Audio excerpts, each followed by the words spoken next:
Hey everyone, I'm Audius Wolf, and of course, welcome back to Final Fantasy XIV.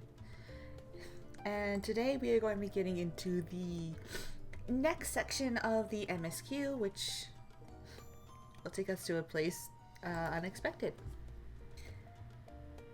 And these sections are going to start getting longer. These are actually, I believe if I recall correctly, this Endwalker has the most quests out of all the expansions, so it's going to take us a bit to get through everything, because there's a lot going on. But you know, that's okay. That is a-okay. Hello, let's go. Oh, there you are. Feeling refreshed, I hope? I was about to make my way to the studium, as it happens. I wanted to try and speak with Scholar Mochichane and thank him for coming to our rescue in the Rostra.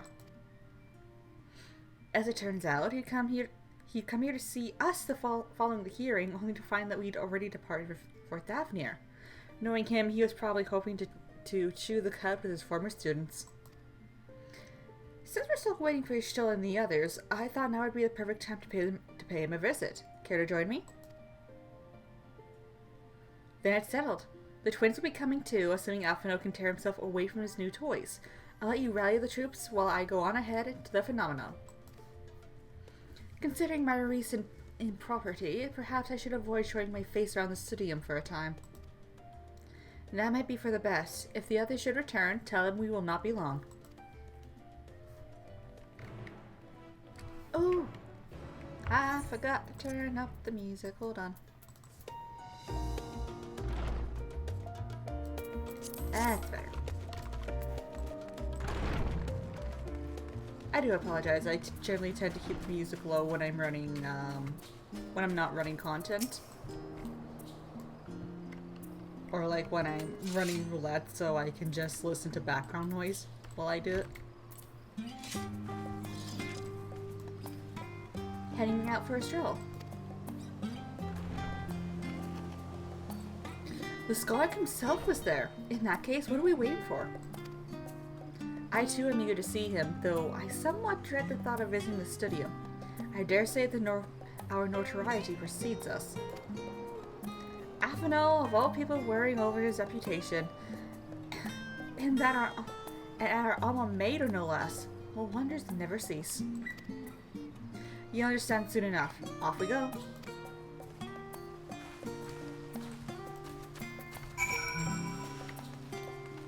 Alright, let's get going. I have chips to snack on.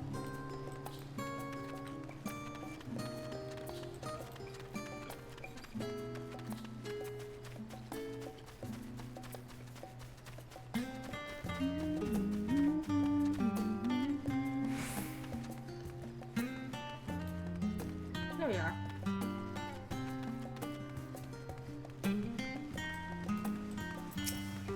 Hello, Grail.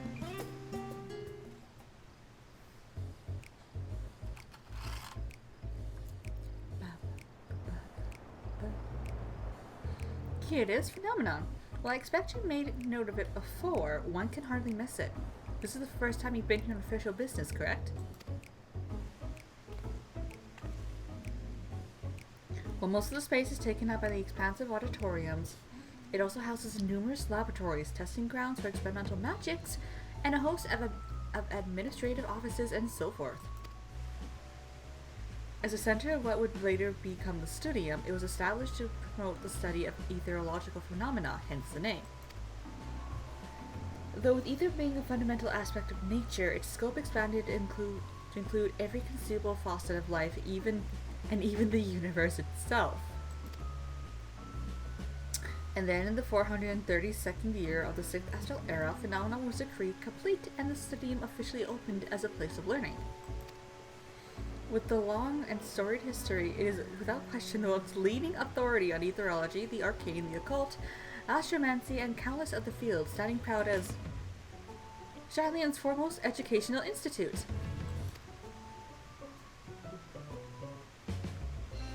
He always did enjoy giving the grand tour to new students. Indeed, I've long since lost track of how many times he has recited the same foppish speech. such is his undying love for his old stomping grounds. He was in top form back then, youngest to enter the studium, graduated with highest honors in magical arts and etherology, undisputed champion of the debating chamber. Hold on, you both joined the studium at the same age, yes? And from where I stand, you're equally prodigious scholars. Nice of you to say, but Alphinaud actually entered half a year before me. Nor did I do well enough to graduate with honors. And I am certainly not the studium's most notorious master debater. In all respects, I have ever been in his shadow. If nothing else, just remember that this is where the legend of Alphinaud Leveilleur began. We should expect everyone to be fully aware of our recent escapades. Hopefully we'll be somewhat more welcome here than when we were at the last stand. I know better than anyone the adoration the student body has for Alphinaud, and with a bit of luck, it might work to our advantage. We'll see. Well, there's no time like the present. First things first, let's look for Scholar Montechane. Other faculty tend to frequent their offices, but unfortunately for us, he's fond of wandering wheresoever his whims take him. Let's split up and ask the students if they've seen him. Now, it's as good a plan as any.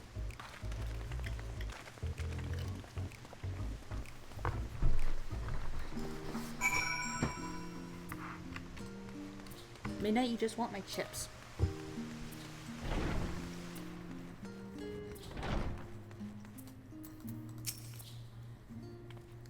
That was Alphinaud Leveilleur, wasn't it? The Alphinaud Leveilleur. And he's with his sister and Master Baldessian's granddaughter. This can only mean one thing. The event of epoch-shattering proportions fast approaching. Spread the word. Oh, sorry, you said you're looking for the scholar, yes? Knowing him, he could be anywhere, but Miss Alapos should have a better idea.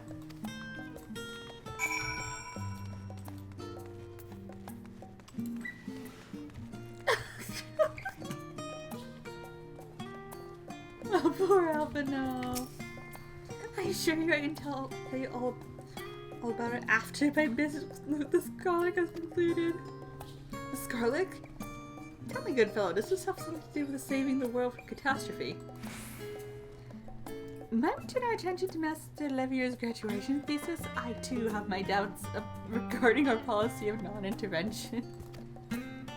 Is it true that your experiences overseas are the reason you have incurred the ire of the Forum? Oh, what I wouldn't give to see you butt heads with those old codgers. Poor Alphinaud. Things were bad enough during our school days, and Alphinaud's time abroad has only heightened his fame. Or should that be infamy?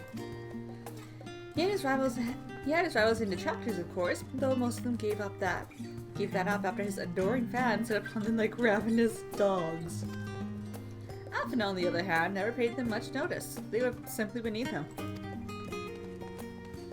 Goodness gracious.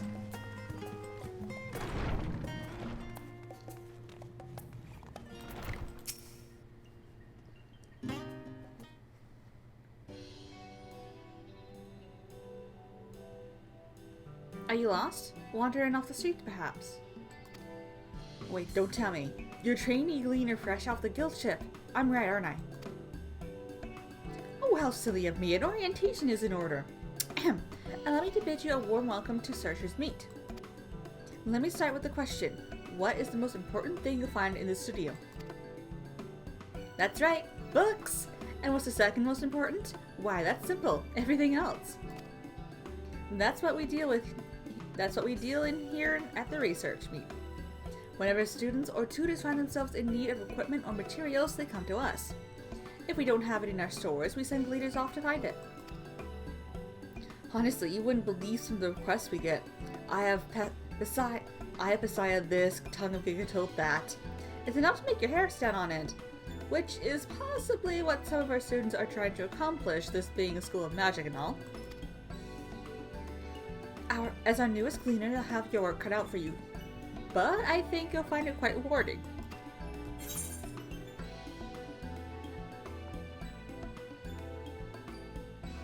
I've tracked down Menalcio's knickknacks in my time, but I'm no gleaner.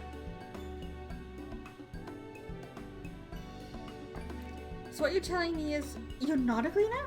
Yes, that's exactly what you said, isn't it? And you're looking for a Skullark? I'm afraid we don't have any of those in stock, but I can... Oh, you mean him. He was here, but now he's not. I did speak with him shortly before you arrived, though. He said he was on his way to Maker's Meet. Go back the way you came in, and you see it on the opposite side of the entrance. It's a laboratory of sorts, a home to many rare and expensive curios. Not to mention alarmingly frequent accidents. If you lose your way, just follow the blood-curdling screams. In the time it's taken me to tell you all of this, the Skullark has probably already left. Best of luck finding him. I have a feeling you'll need it.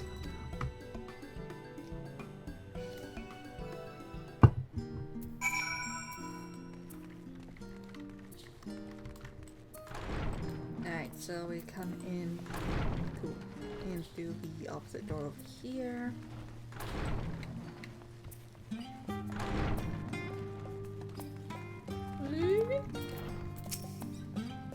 Yes, the Skullark was here a short while ago. He offered me advice on my current research project. Though we spoke at length, I don't recall him mentioning where he was planning to go next. When we parted ways, he went down the corridor, perhaps to one of the auditoriums.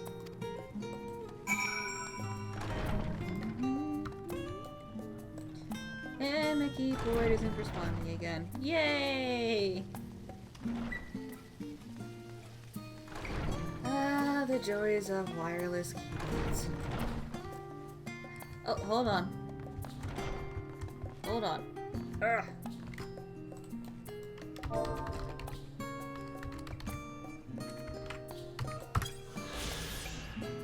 This public lecture hall in Phenomena is open to student. Hold on. This public lecture hall in Phenomenon is open to student pupils and Charlotte citizens alike. When prominent professors are scheduled to take the lectern, crowds of aspiring academics and established scholars often fill the room up to capacity.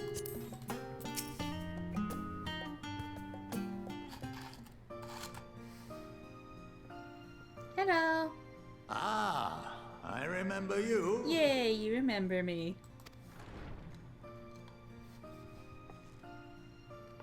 I pray we have not caught you at an inopportune moment. We wanted to offer our thanks for your kind words in the forum.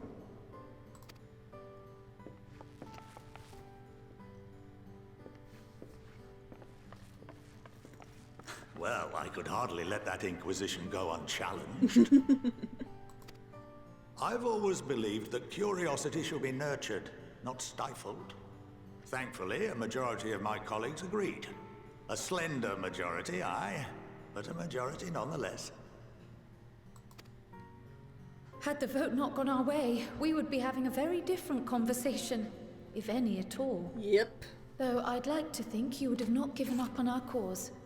I'm told you paid a visit to the annex afterwards. Yes, that's right.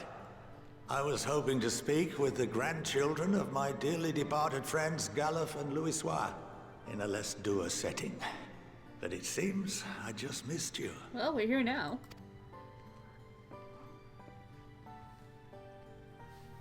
I still can't believe how much you've grown. If only your grandsires could have seen the way you presented yourselves to the forum. Why, it fair brought a tear to my own eye. Oh. You must have the patience of a saint, putting up with this lot and their antics. Never mind Matoya's prize student. Luckily, I know a thing or two about managing unruly younglings. If you ever need advice, don't hesitate to ask. Thank you.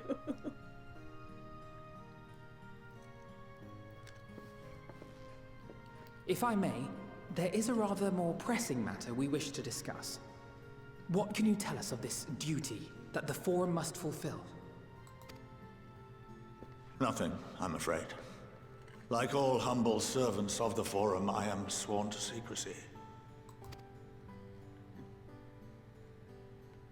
Or rather, I couldn't tell you if I tried. Our duty is of the gravest importance. Furthermore, if the particulars were made public, it would incite widespread panic.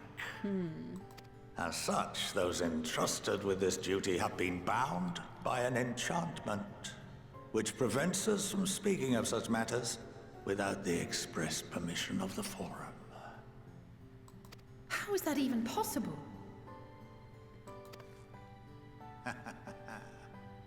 It's been some time since I last gave a lecture. Please, take a seat. Okay. Well, it's time to learn, I guess.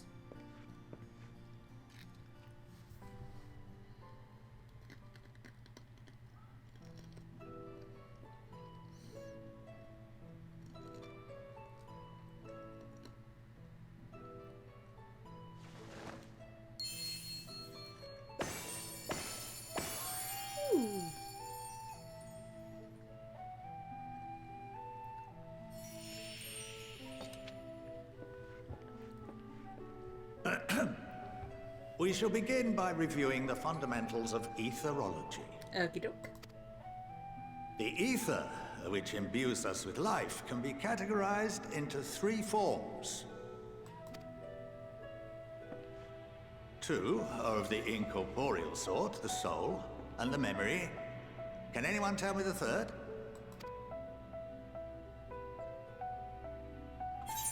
That would be corporeal ether. Yes, very good. This is the form with which the layman is most familiar. Yes, yes. Consumed by even the simplest of daily activities, and replenished by the food and drink that sustain us, this form of ether is in constant flux. In contrast, the ether that comprises the soul is rarely subject to dramatic change. The same can be said for memory, as the 2 are intrinsically linked.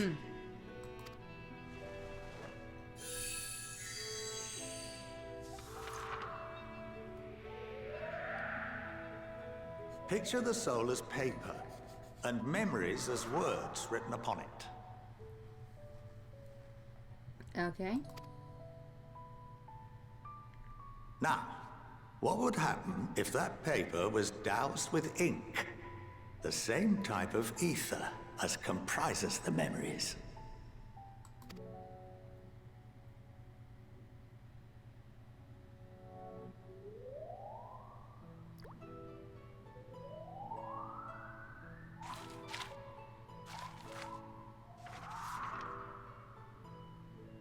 It would blot out everything that was written. Precisely. We would be unable to recall the memories, and any activities that depend upon them would be hindered as well. Interesting. In fact, this exact phenomenon was observed on a vast scale not so long ago. And what might that have been? The calamity? The 7th Umbral Calamity. Yeah. The people of Eorzea vividly recall Bahamut breaking free of the Lesser Moon and raining hellfire down upon the realm. But no one could seem to remember the events that followed immediately afterwards.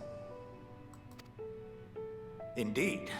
To this day, we have yet to determine whether it was an unintended consequence or a deliberate act. The enchantment which binds me and the rest of the Forum is based on a similar principle. And yes, it is a contravention of the Sharlayan prohibition against the practice of memory manipulation. Only when a new member is inducted and told of our great duty are they subjected to the process. A necessary evil. You have my word that it would never be used to manipulate the populace. Okay. I should hope not. But can this enchantment be dispelled and your memories restored? Good question. If 9/10 of our members give their approval, then the process may be reversed. Then, and only then, would we be able to speak freely to others of our sacred duty. Okay, then. Barring that, we must wait until we return to the ethereal sea.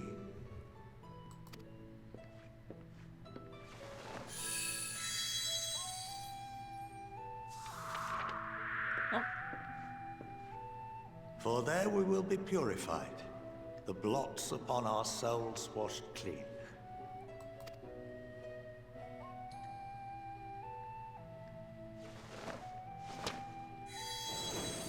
Ooh. And our memories drift apart and dissolve. Rather defeating the purpose, I suppose.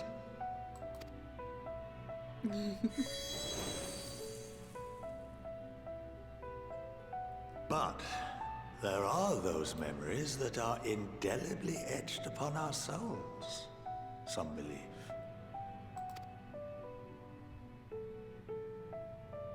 What happens after that? We are reduced to pure ether, coalesce with that of others, and create souls anew. Oh.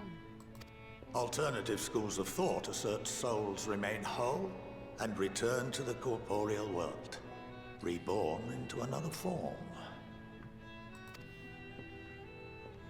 Both theories have their proponents.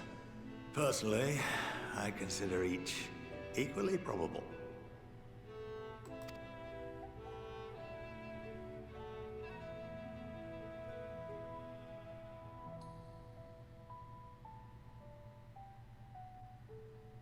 Well, I think that's enough education for today, now that I've given you some food for thought. Or rather, an entire banquet.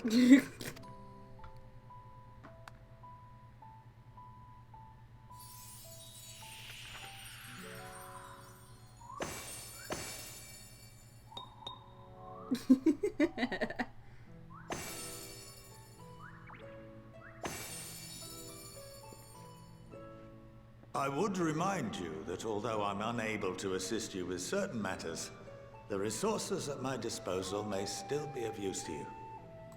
I'll arrange for you all to be given the run of Phenomenon. Of course, as associate to our alumni and the students of Baldessian, this privilege is extended to you as well, my friend. Yay, thank you. Oh, and I suggest you speak with Ki Aliapo. She's well known among the artisans of Sharlayan, and her network of contacts may prove useful in your search for knowledge. I wish you all the best in your pursuits, wheresoever they may take you. Thank you.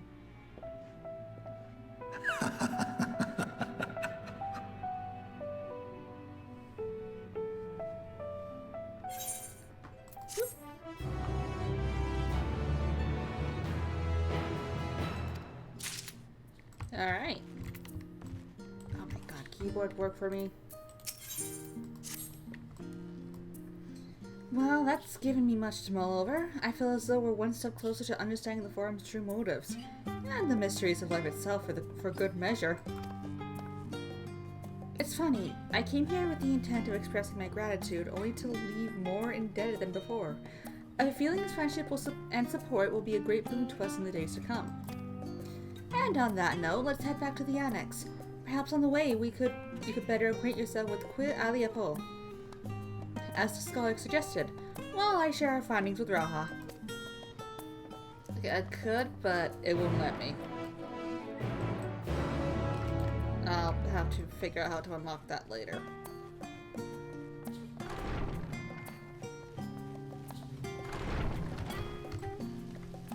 At least Alphino is free from, come on. Come on. Actually, stay connected for me, please.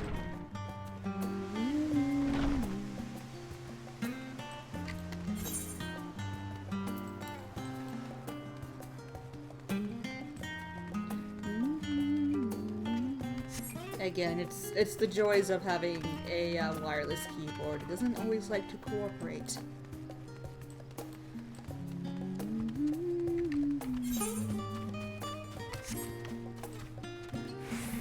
Cross the bridge.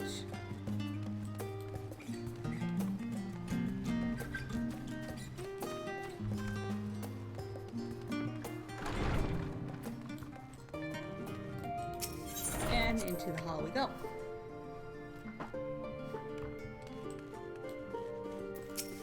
Hello.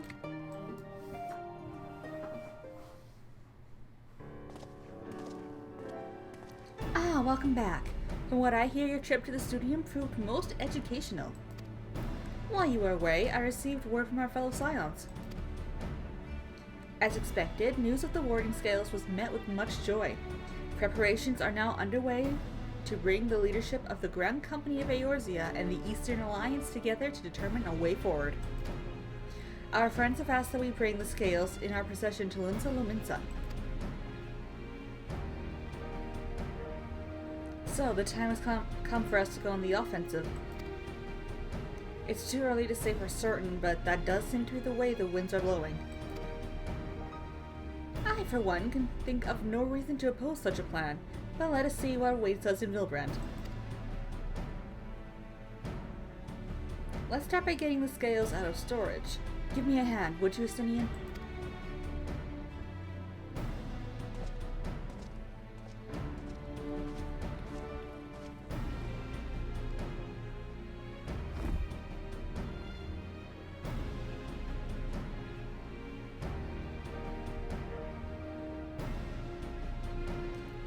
I didn't realize these crates were so heavy.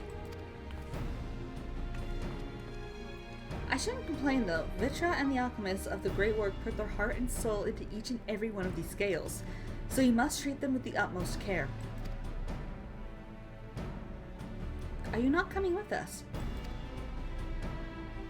As much as I would like to escape the Forum's watchful gaze, I've little choice but to stay behind. We're already on thin ice, and if I, in my capacity as our official representative, were found to be consorting with foreign powers, well, you can imagine how that would go.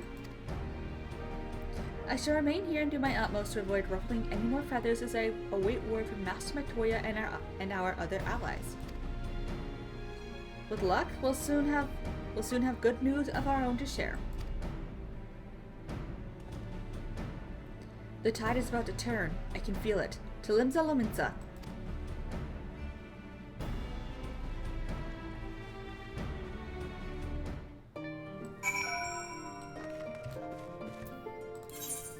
Away! Away we go, Mr. Midnight. Away we go!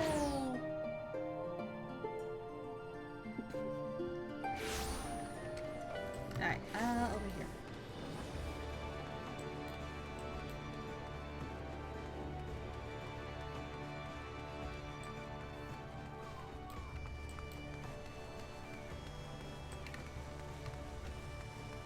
Hello.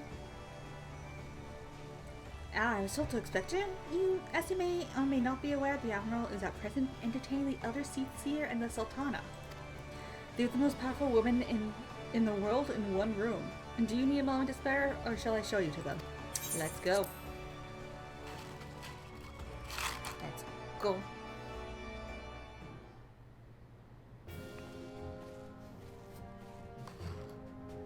My apologies for calling you away from Charlene at such short notice. On the contrary, we are honored and grateful, and pleasantly surprised to be joined by such esteemed company. 'Twas only right that this discussion be conducted in person. We are locked in a war of attrition. Our forces struggle to contain the threat posed by the towers, and it is only a matter of time before we are overwhelmed. Victory will only be claimed through decisive action, and we have taken the initiative to set the wheels in motion. It is reassuring to learn that we are all in accord.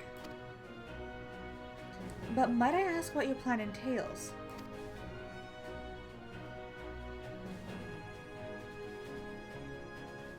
It hinges entirely on the warding scales and our ability to utilize their potential to the fullest. During our time with Charlie, the Allied nations have been engaged on separate fronts, with no end in sight. To make matters worse, a surge in abductions of Kobold, Sahag, and Ixal and Ananta have given rise to an increasing number of problems as well. But your triumph in Rosat Han has given us cause to hope once more. The time has come to free ourselves of this menace. And it is you, the Scions of the Seventh Dawn, who have shown us the way.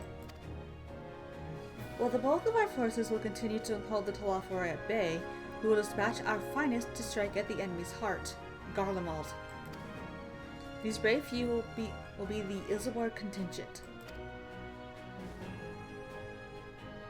To think such progress has been made in so short a span. Its objectives are twofold.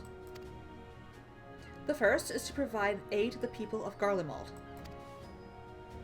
As previously reported, countless Imperial soldiers and civilians have been tempered. Robbed of their free will, they serve the Telophorois every whim without question. They too are victims. It is our duty to deliver them from their suffering, not for strategic or political gain, but because it is the right thing to do. I do not ask that we set aside the decades of conflict and conquest, that we simply choose to forgive and forget. I ask only that in choosing to remember, we do not also forsake our compassion and morality, for without that there can be no reconciliation, only death without end. Aye, on that we can all agree. Our second objective is the colossal tower that Thangrid and Urianger observed in the capital. Though its purpose remains unclear, there is reason to believe the smaller spires are merely the precursor of what's yet to come. Until the Tower of Zot was toppled, we'd failed to make any headway. Although the same could be said of the Telophoroi, they're certainly in no rush to press further into our lands. I'd wager the Spire's primary purpose is to divide and keep us occupied, while they work towards our annihilation. This would appear to be subsidiated by Yasholah's analysis of the Tower's influence on ethereal currents. Based on her observations inside the Tower of Zalt, the Spires siphon ether from the land, consuming it to maintain their form. However, they draw forth far more than is required for this task alone. The excess of ether remains unaccounted for, but we can be sure it is not being harnessed for our benefit. It wouldn't surprise me in the least if it was being directed to the largest spire in the capital. There's logic in that. Regardless, once we have uncovered the truth, we'll bring their schemes crashing down, along with their infernal towers. That's all well and good. But what would you have us do? I assume it's more than handing over the scales and being on our way. We want you and your scales to join the Ilzabar contingent. Consider it an official request from both the Grand Company of Eorzea and the Eastern Alliance. Do you accept? Perhaps you should be the one to answer that.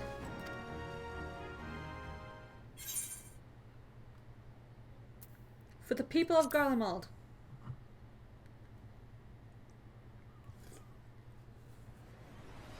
Couldn't have put it better myself.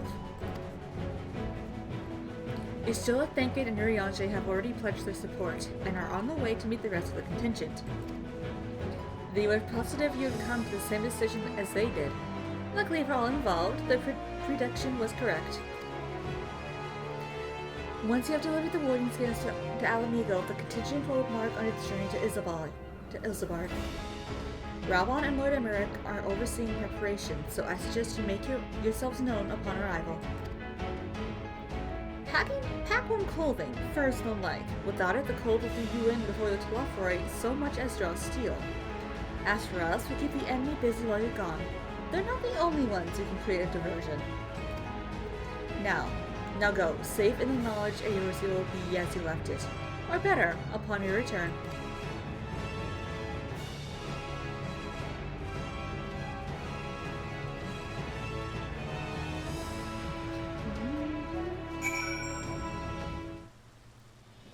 Alright, let's get going. Kirbonia to the Alamean Quarter.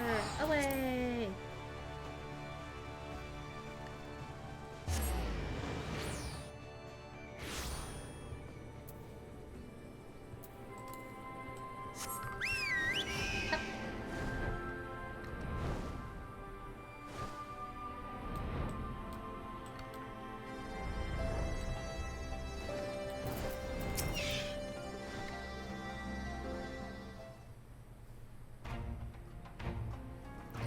Ah, the Wanderers return. You've been busy bringing down our tower and producing the keys to destroying the rest of them. You should be proud. Those warding scales of yours are what's made this whole venture possible. Will you and Lord Emmerich be leading the contingent? Regrettably, no. Our role is to organize the various delegations into a cohesive unit. Once we have seen you all off, it's back to our respective posts, rather. We dare not neglect our duties for too long, lest our defensive efforts fall into disarray. And just between us, there was a fair amount of opposition to the formation of the Ilzabar contingent. The very suggestion that we send out some of our finest troops behind enemy lines to render aid unto Garleans has made me rather unpopular in certain quarters. Can't please them all. Sadly not, though I do my best. Truth be told, I'd much rather be at your side, charging to the fray. Alas, I have my battles of my own to fight, where words may serve me better than any blade.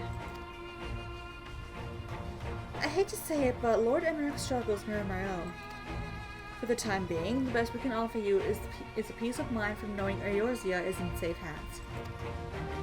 As you fight the good fight in Ilsabard, I and the other commanders will do what we can to convince the naysayers that our cause is just. Thank you, both of you. We meet again. Gaius! Much has occurred since we last parted ways in Wurlit. From what I gather, the protective talismans you obtained led to the formation of this expeditionary force. My contribution on this occasion is but a minor one, that being the information I have shared with Maxima. For the sake of the people of Garlemald, may the fates be on your side. So you're not coming with us. Strange, I thought you'd have a stake in this. I do, which lawful I have laid waste to my homeland and enslaved my people. But though every mote of my being cries for vengeance, I cannot be the one to deliver it. My presence alone would place the entire mission in jeopardy.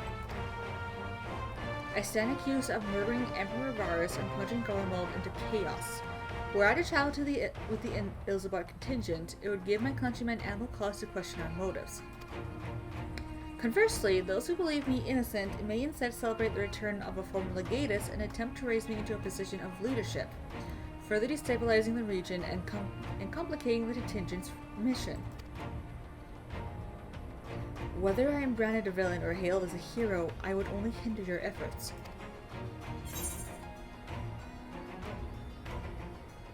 We will deliver your people from harm in your stead.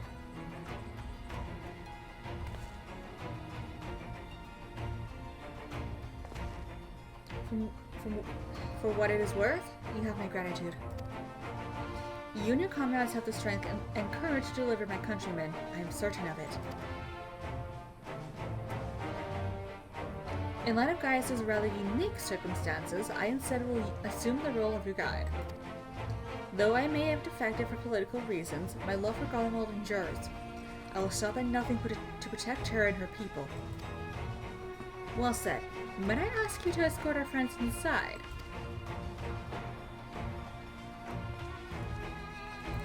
You might even bump into an old acquaintance or two, and if I don't see you ere again you depart, may the Fury guide you and protect you.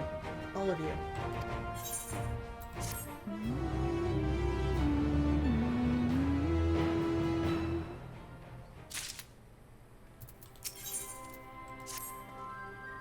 The other members of the Ilsawai contingent are gathered in the Royal Palace.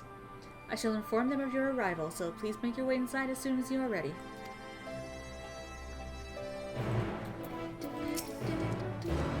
The remaining members of the Scions, your friends and most of the Ilsawai contingent await you within.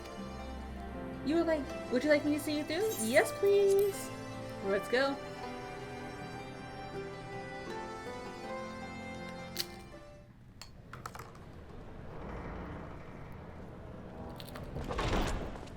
By the 12.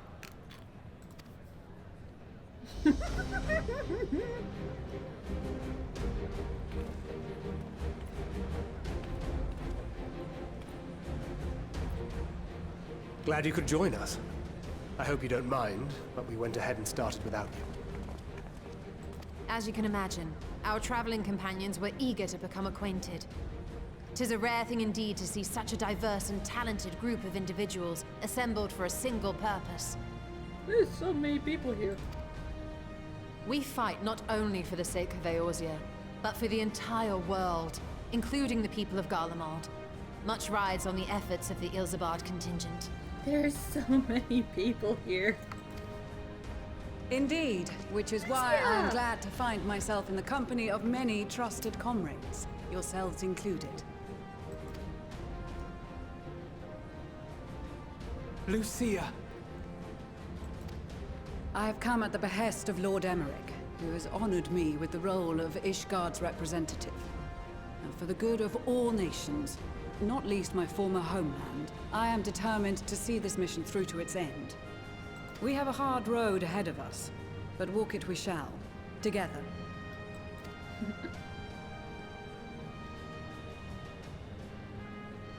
We too welcome this opportunity to work together once more. I have faith that if there is a way to resolve this conflict, we will find it. Allow me to introduce you to the rest of our company. Everyone! If I may have your attention. Yay! Hi! Oh, look at them all.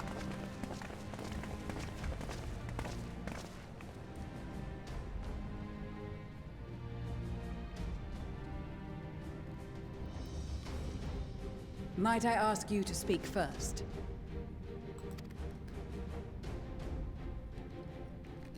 If I must. I am Arun Senna, spokesman for the Gridanian delegation. Here on behalf of my esteemed sister, the Elder Seedseer, we shall provide support and protection to those in need during our time in Garlemald. To that end, I am joined by healers selected by the Conjurers Guild, with the Order of the Twin Adder's Finest serving as our escort.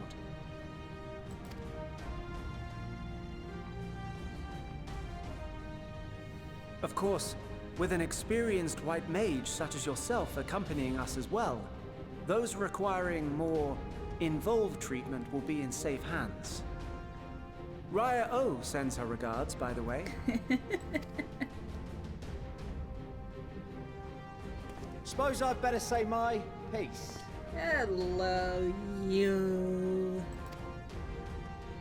Wait, I know you. The name's Sicard, in case you've forgotten. Truth be told, I'd rather you had forgotten. Any road, the Admiral asked Captain Hilfear to send his best, and for whatever reason, he picked me. Of course, if I'd refused, I'd be the laughingstock of the bloody executioners, and my reputation's taken enough of a keyhauling as it is. But more importantly, like any pirate worth his salt, I know when you're staring down a storm, you gotta trust in the commander of your ship. Yep. So if the Admiral wants us to go to Garlemald, not for plunder and glory, but a promise of peace in our time, then that's what we'll do.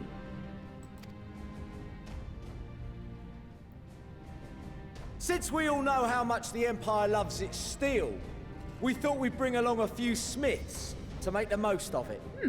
Give them a pile of scrap and they'll cobble together anything you fancy. Of course, just like the Gridanians, we got fighters of our own. We might have come with a more constructive purpose in mind, but we're more than capable of cracking skulls, believe you me. Well, you're certainly raring to go. But then again, so are we. The most dependable warriors of Uldar and Alamigo have assembled at the Sultana and General Aldin's behest. If Garlemald has truly fallen, then the whole place is likely to be crawling with Telophoroi. We'll need plenty of troops to clear and hold a path for others to follow. Yes. That's where we come in. Naturally, Marshal Tarapin and I will be leading from the front.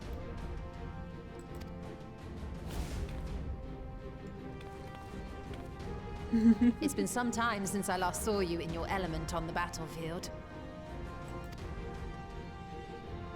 From what I've heard, you've become pretty fearsome yourself. Master Matoya, the avatar of destruction.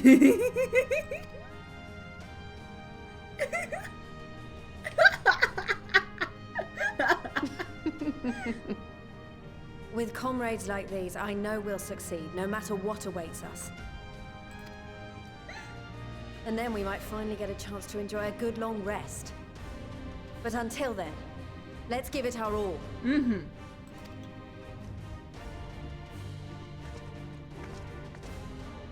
As for Ishgard, we Temple Knights have come in force to uphold our nation's commitment to the peace and welfare of our allies. The bitter cold of Garlemald is a formidable enemy in of itself. Our experience fighting in ice and snow will prove invaluable in the days ahead. Accordingly, I have been designated commander of the Ilzabard contingent. I will do all in my power to provide you with the leadership and guidance you require. Aw, thank you. The four high houses, House Hylinart foremost among them, have arranged for a host of machinists to join us on our mission. Hey. Their knowledge of Imperial Magitech is sure to be a great boon. They will address any problems of a technical nature, together with the smiths of Limpsa Lomitsa. There is another awaiting introduction. Lord Emanolaine! Ah, yes. Emanolaine de Forton, at your service. Emanolaine! Though, lest there be any misunderstanding, I should stress that I've not become a fearsome warrior while you were away. Rather, far from it, actually. My brother, in his infinite wisdom, decided this would be an excellent chance to make something of myself. Oh, and fight for world peace and all that. But, should the opportunity arise for a spot of ballroom dancing, I will be your twinkle-toed gentleman of light.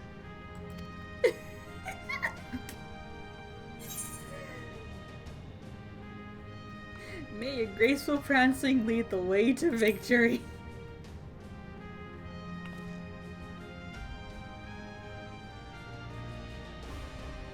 Huzzah!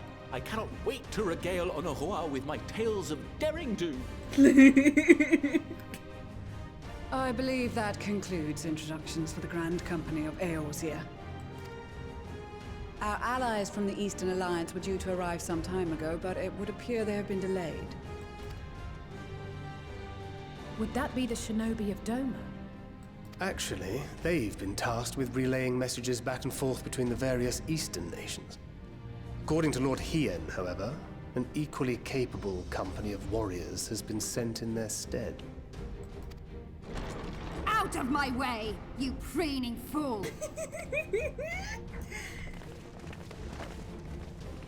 Rude.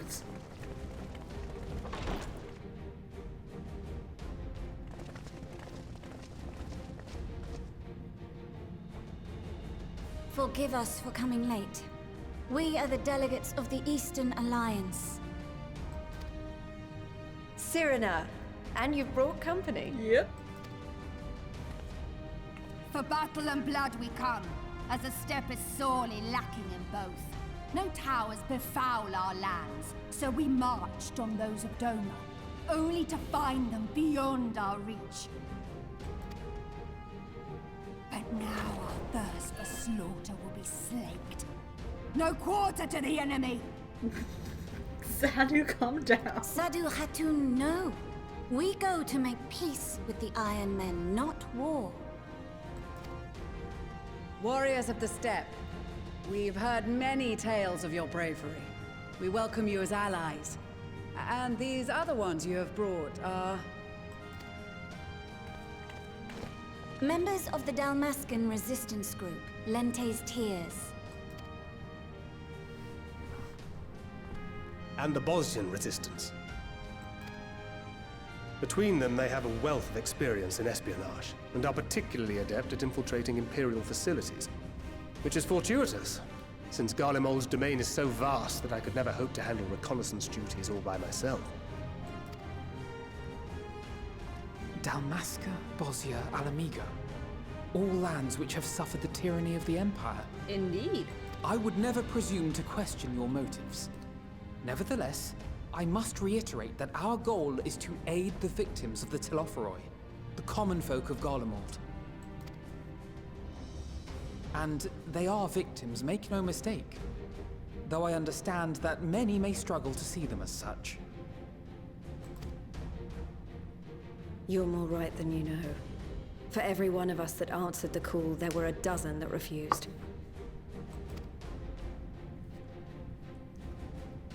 Not only in Alamigo, but everywhere we went. And who could blame them? The Empire's always been the enemy. But after seeing what we've seen, fighting and working against and with Garleans, there's no denying the simple truth. They're just people. No different from you or I. They've got their share of liars and murderers, but so do we. So do we all. Fordola, who once swore herself to Garlemald, has proven herself a trusted ally time and time again. Every Eorzean here knows Cid Garland, the Imperial defector who shared with us countless technological wonders. Gaius bloody Baelsar himself is working to help rebuild Wurlid, a nation he once conquered. A bit of irony there, you know? So you can believe me when I say that every fighter here understands and accepts that the Imperials are not monsters and are deserving of help. Or at least that they were able to put aside their feelings for the greater good. It won't be easy. But we're all determined to make this world a better place.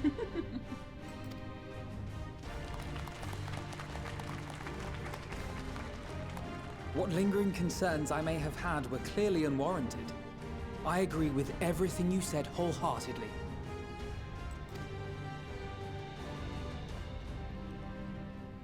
Then we are in accord. Now, let us review our strategy. To reach the Garlean capital in northern Ilsabard, we must cross the central mountain range. Okay. Fortunately, Garland Ironworks can provide aerial transport, sparing us this most treacherous part of our journey. Okay, that is good. However, attempting to fly any closer to Garlemald would attract the attention of the Telopheroi. Of course it would. As they appear to have seized control of the majority of the Imperial military, we must assume that includes its fleet. In addition, Garlemald possesses devices that can interfere with airship navigational systems, further discouraging an airborne approach. Given the circumstances, the closest we dare deploy our contingent is an area between the range and the capital, the Magna Glaciers. From there, we must travel the rest of the way on foot. We will also need to bring the airships with us to ensure we can withdraw with haste. Although much of the terrain will be blanketed in snow, we should be able to make use of local roads and shipping facilities. Well, that's good. The vast ice field will afford us an unobstructed view of the surrounding area.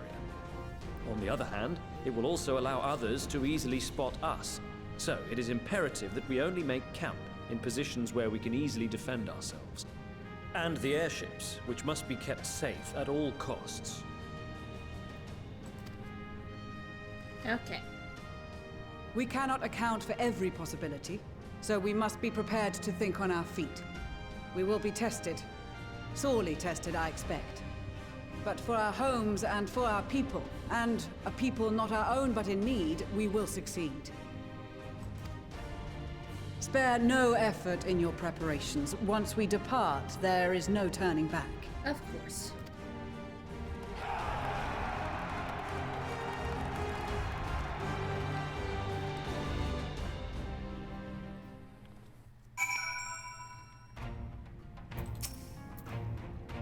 Besides the delegates assembled here, the Amalja and several other tribes offered to send troops of their own. Unfortunately, due to this physiology, many would struggle simply to survive the harsh climate of Ilsabard. They would also likely prove tempting targets for abductions by the Telopheroi. All things considered, they can better aid the cause by bolstering our defenses in Eorzea, though their eagerness to do more has been noted. We shall have to suffice. Ere we embark, we must distribute the warding sales to our comrades. Care to do the honors?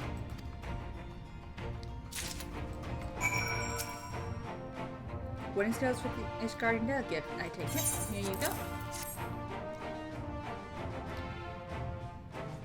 Many thanks. These talismans may prove to be the deciding factor in the battles to come.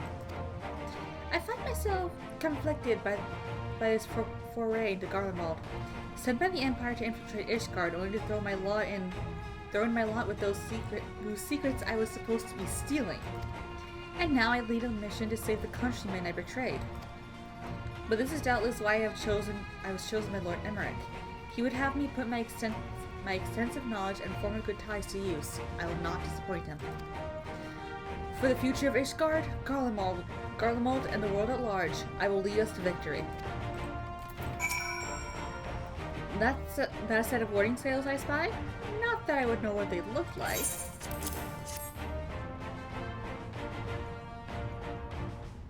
Wow, look at these. Even a layman like me can tell they're bursting with ether. All the better to fend off the tempering waves? Is that the right term?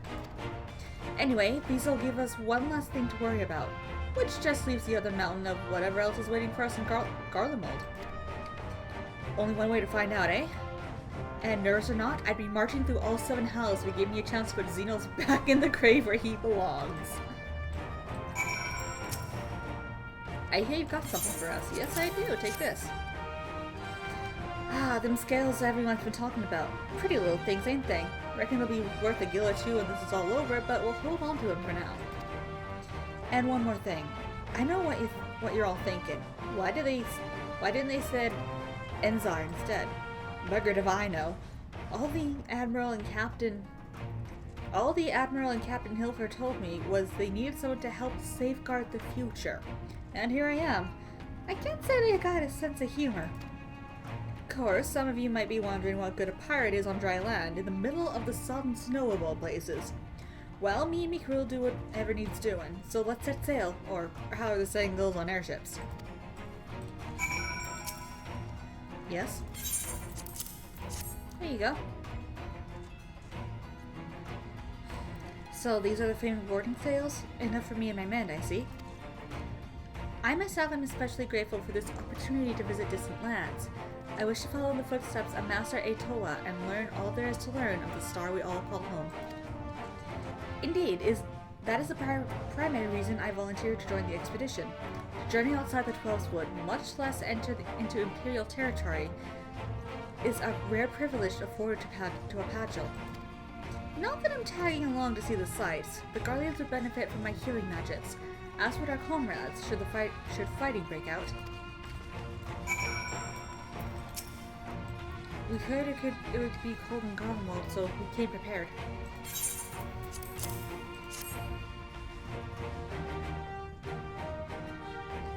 Oh, the talismans! We are to keep these closed at all times, yes? I will see that no one misplaces theirs. Oh, and before I forget, I have a message from Ian. In distant lands, in times of strife, together stand, together fight. In darkness shines the light of life. I hope I have done his words justice. Doma, like much of Orthard, has been plagued by the towers. Yet while he could not be here, he wishes to express his shared conviction. Hien and Yugiri labor without rest to unite the people, and with their aid will we keep the enemy at bay. And we of the Steppe in the Eastern Alliance will repay their efforts by ending this war.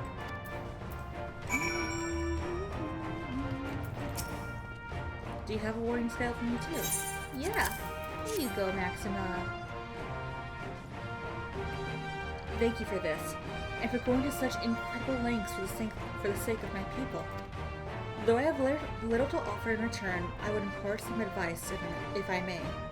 You've been told by many to aware the cold of the Isilbar, but I cannot stress enough that this is no token warning. I will be distributing specially made warming tinctures, courtesy of the Alchemist Guild, but understand they are no substitute for proper protection. I leave the provisioning of said protection to your discretion. Now, let us proceed to the Alamegan Quarter. While you make your final preparations, I will have the pilots ready the airships.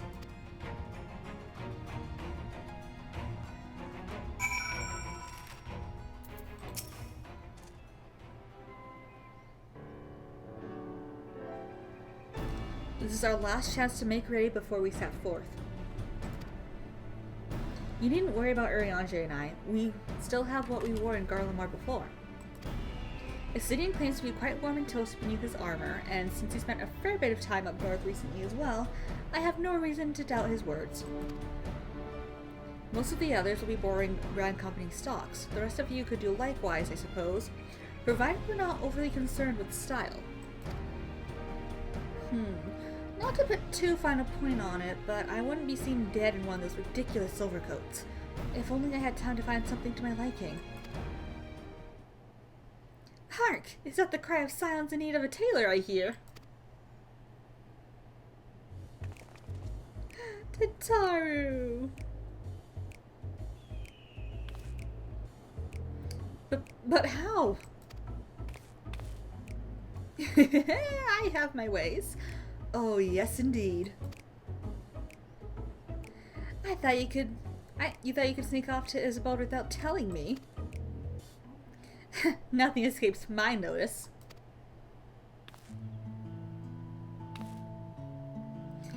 Now, you will wear these garments I've made for you, whether you like it or not.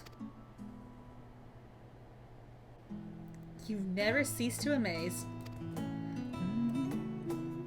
But why do you need a new outfit as well?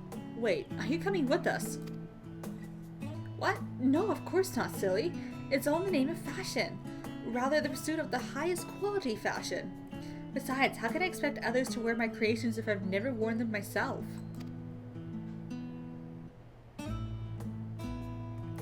I did have one other thing to share. Armigas and Blowima have finally returned from assignments in faraway lands. They'll be staying at the Rising Stones for a while to keep an eye on events throughout Eorzea. Since they'll be running things back at headquarters, I was wondering if I could lend a hand in Charlian? Oh, why not? You can keep Kral company in the Baldessian Annex. Yes, we'd love to have you there. Although I heard Argus and Blomida did a fine job carrying on in our stead while we were lying comatose. With them in charge of the Rising Stones, we've nothing to worry about. My thoughts exactly. While I'm confident you won't go collapsing again, because a certain someone who shall remain nameless isn't in a position to transport your souls into another world. If anything similarly disastrous were to happen, I'll be well positioned to do something about it. Anyway, I've got a few things to take care of, and then I'll make my way to Charlian. I really do hope these new clothes are enough to keep you warm in Garlemald. It's not much, but it's the only thing I can do for you, other than pray for a safe return, which I will, every day. Let's not keep the contingent waiting any longer.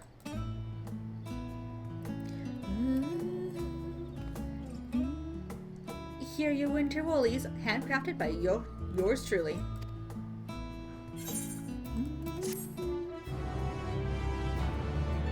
And yes, I will be glamoring to wear those.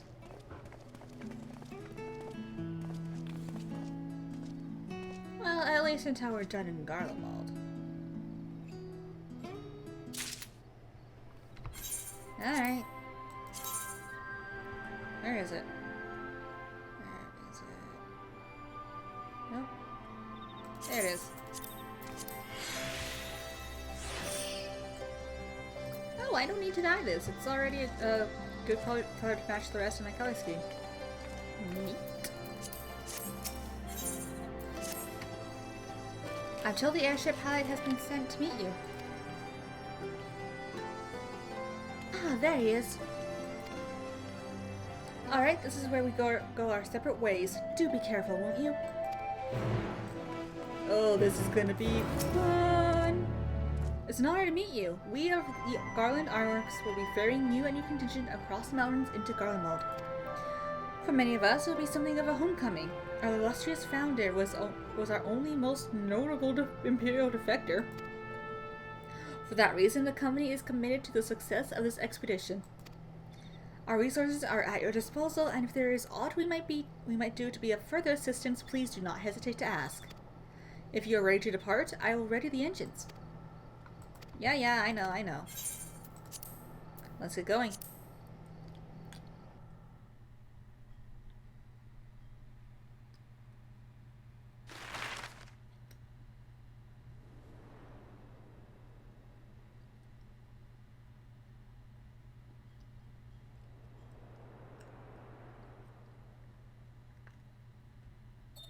Ilsabard, divided in twain by a vast mountain range. Those who would traverse its jagged peaks face peril at every step. But why go by foot when one can simply fly? Indeed.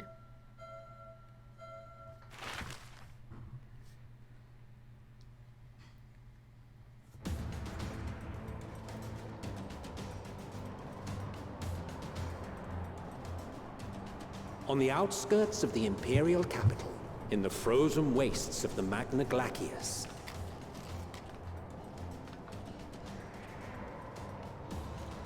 the winds howl in icy protest, as if to warn against further trespass.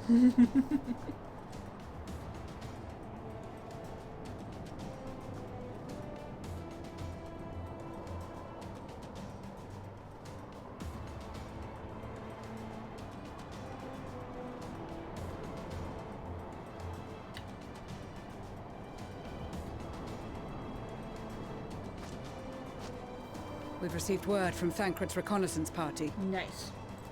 They've sighted a detachment of heavily armed Imperials. Of course they did. Survivors of the Civil War, perhaps? Perhaps, but there is more to it than that. Maxima reports that they're led by Vergilia, legatus of the 3rd Legion, which comprises the bulk of their number. However, they are also joined by several members of the 1st. From what I recall, the 3rd Legion fought for Nerva in the War of Succession following Varus's death.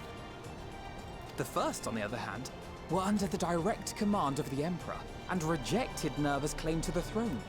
These legions were enemies. Curious. Indeed. In fact, our sources claim that it was a conflict between them that sparked the Civil War. Curious indeed. Yet now, these former foes cooperate to defend a ruined Garlemald from invasion. Then it is all but certain they have been tempered. So, what's the plan? If me and my crew is out reaving, we charge straight in, no messing about. But that ain't what we're here for. Quite right. Soldiers or no, they are people of Garlemald. The very ones we have come to aid. Yep. Direct confrontation is unavoidable. Nevertheless, we must make every effort to limit casualties on both sides. Rather than kill them, I would remove them from the field. How so? Savage beatings, disarmament, and imprisonment? Senna. Not impossible, but easier said than done in the heat of battle.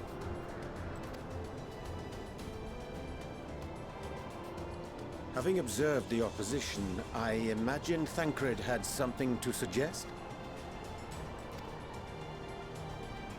He did. He and the other scouts have already infiltrated a supply depot some distance beyond the Imperial detachment's current position. Stored within is a stockpile of Magitech armaments. And once we give the signal, Thancred's team will destroy them all. In so doing, we will deprive frontline troops of materiel, and likely force the detachment to send men to investigate. Divide and conquer. Not a bad idea. Once the scouts have finished their preparations, we will split into 2 groups. The first will form the vanguard, while the other brings up the rear with our supplies. Okay.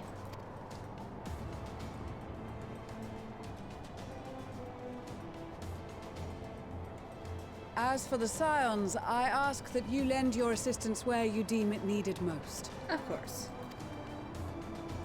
I would prefer, however, that you accompany the rearguard and be prepared to join the van at a moment's notice. Kept in reserve as our trump card, so to speak. Naturally.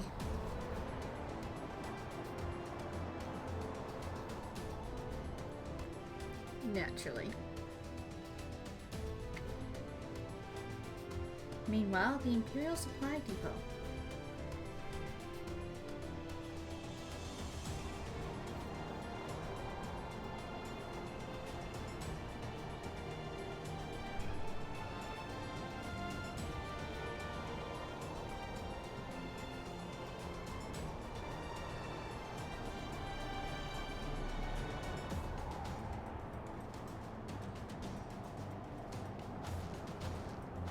Your proposal was well received.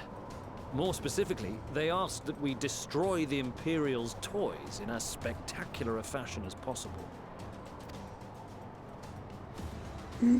Pistola always did have a flair for the dramatic. She's not an easy woman to please, but I shall do my best to satisfy her thirst for fireworks. All right, once more for my peace of mind. Our first objective will be to rig the enemy's magitech with explosives. After we've withdrawn to a safe distance, we'll detonate them remotely. Our second will be to issue a deactivation command to the automated units via the control terminal. If our calculations are correct, this signal should reach those deployed on the front line, giving our friends a much-needed upper hand. The blizzard will help us stay hidden, so let's aim to get in and out before it passes. Trust in the plan, and we should all live to see tomorrow.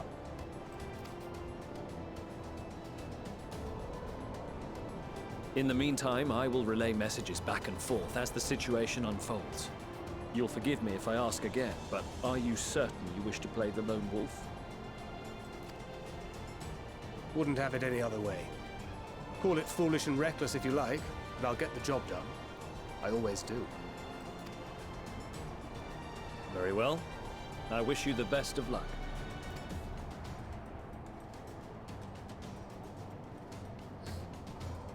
Alright, let's get going, Thancred.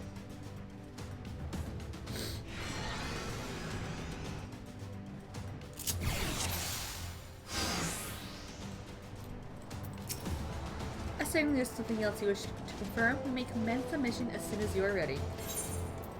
Commence mission! Keep your wits about you. Yeah. We only have one shot at this, so let's make it count.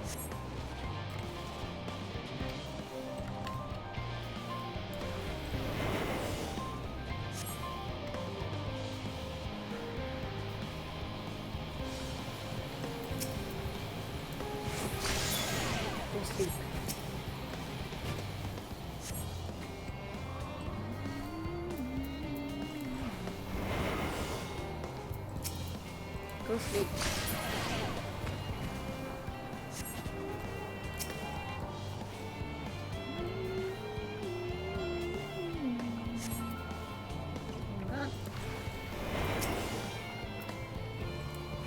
Go sleep.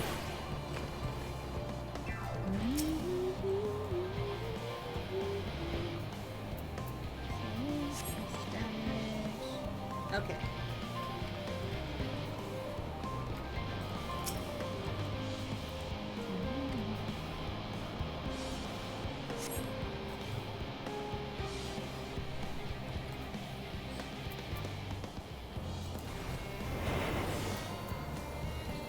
I'm gonna or not.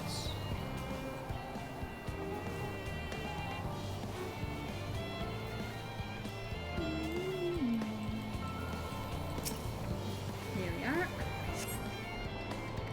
Beautiful.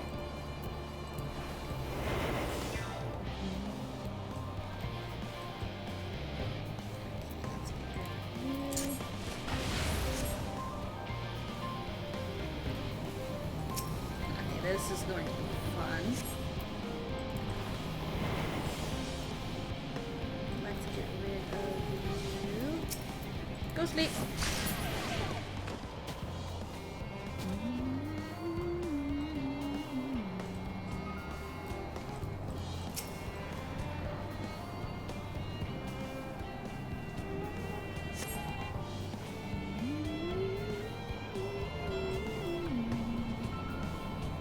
Come on, come back.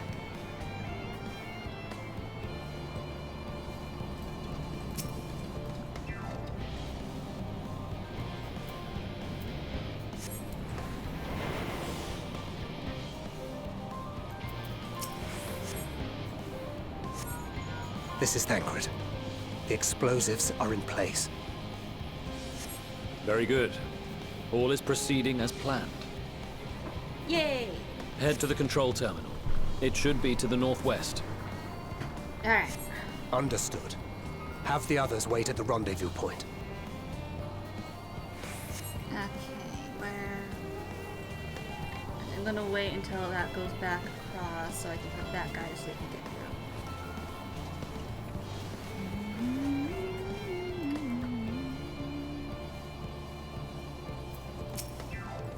through. Go. Sleep. Take out the field controls. Go.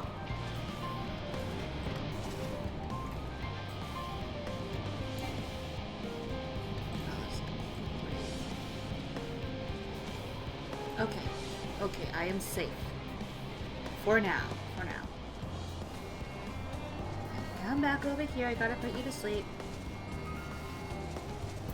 Come back. Come on. Come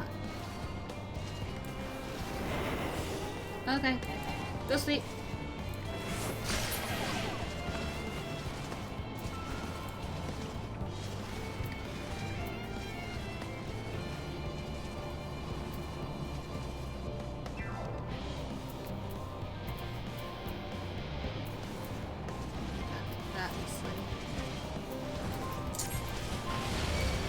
Damn, spotted. Oh. Oops. How's that? Come back over here. At least if I take out one, it'll be easier to find. How did that Imperial not even see me? Good lord, that Imperial must be blind. Gotcha.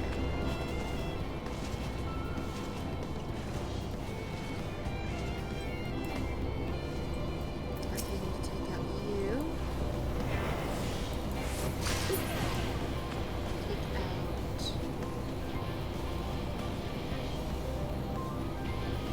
You. Made it.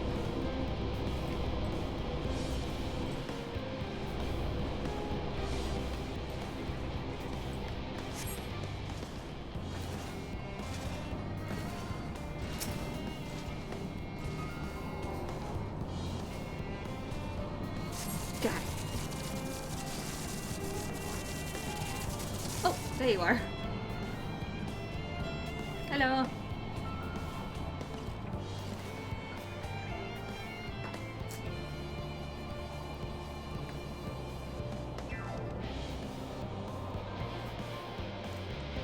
Hi. You are returned, and none the worse for wear, to my considerable relief. Yep, yep. What news from our comrades? They stand at the ready. Let's go. Excellent. Then let the fireworks begin.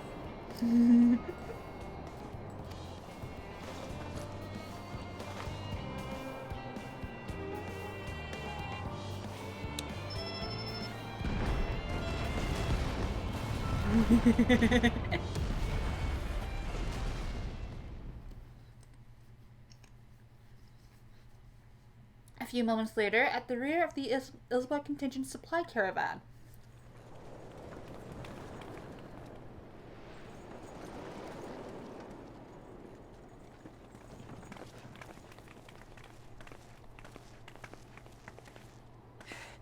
The blizzard's beginning to clear. The Vanguard should be engaging the Imperials any moment now. If they haven't already. Yep. Ishtola and the others are with them, so I'm sure they'll be all right, but...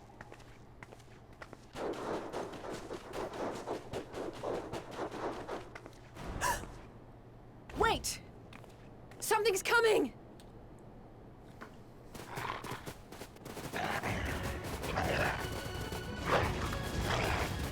Oi, oi! Looks like we ain't the only ones who sent out scouts. Keep them away from the carriages! We lose those, and we're as good as dead!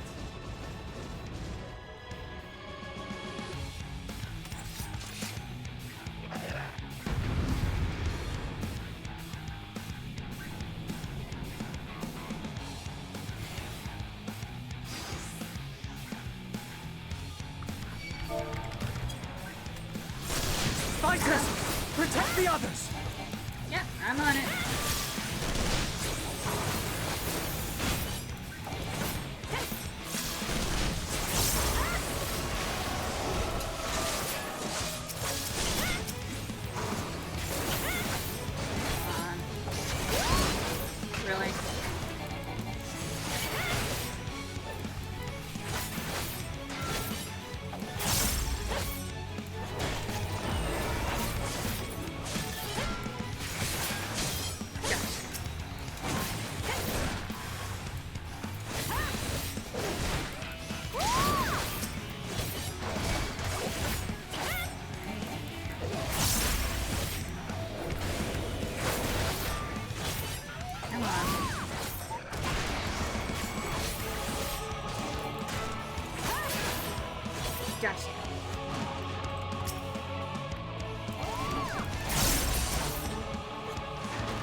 brief respite, but stay alert. Keep the carriages safe. On it.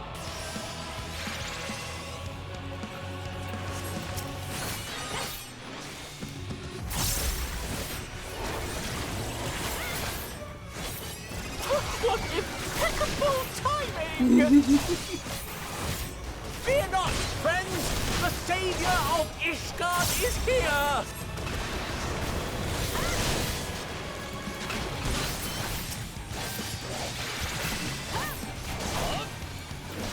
Come on, go down.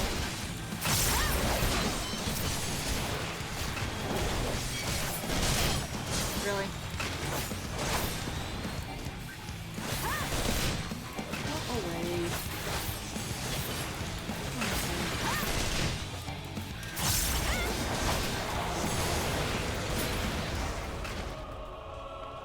A fine display, but the other carriages are still in danger. Yeah, I'm on it. Go on ahead. We'll hold the line. I got it. Hey girl, how you doing? We're the only ones still struggling. Yep. Can't we put our backs into it then?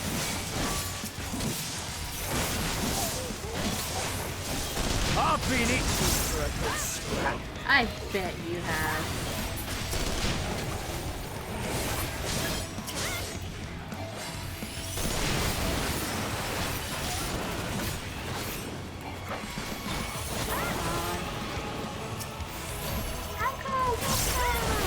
The Supreme Slayer.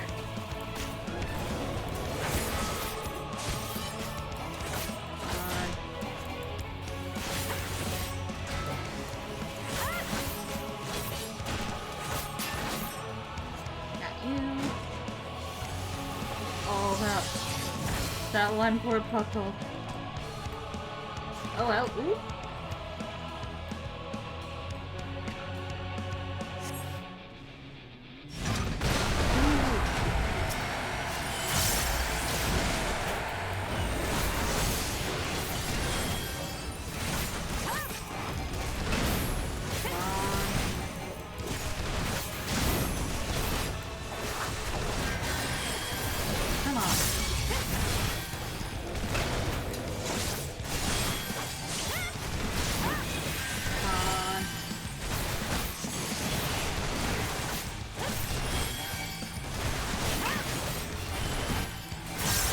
Got it. You lot alright back there? Yeah, we're fine. We're fine. I'm ready for more. Hear that? Get to the front and turn the tide. Let's go.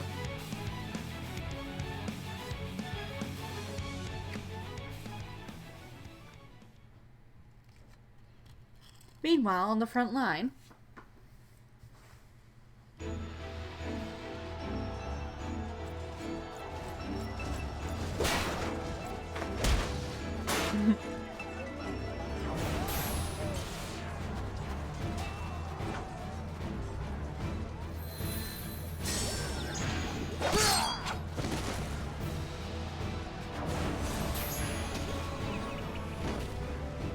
Removed from the field was not a euphemism for enthusiastically murder.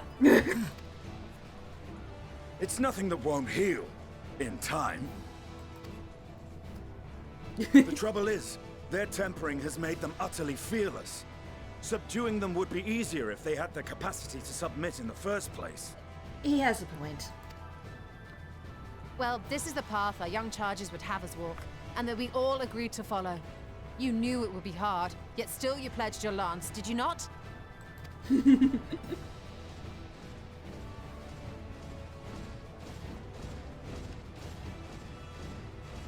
That I did.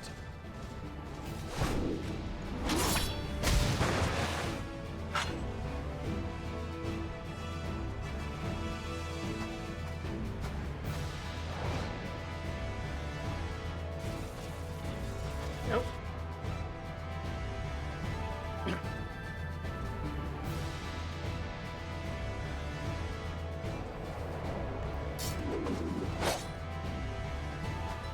That's Vigilia. Damn it. I need to help the others take her down. There's no end to them!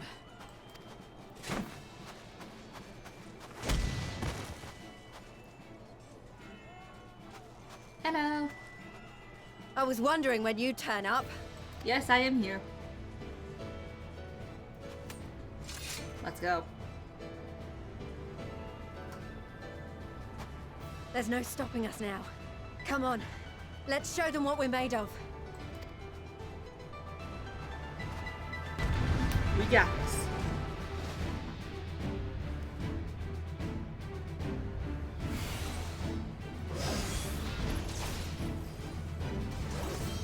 We have them now! Forward!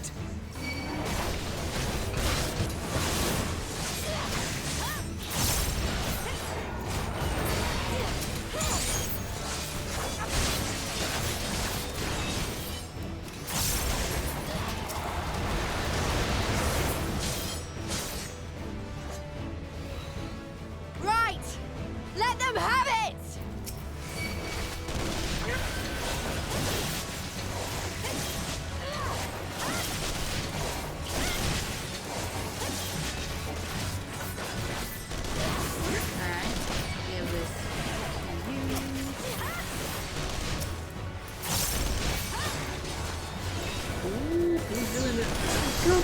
As a raging bull!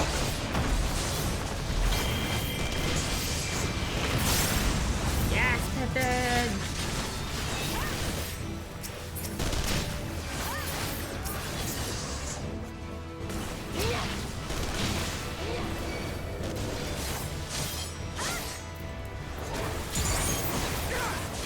I'm gonna save that for now.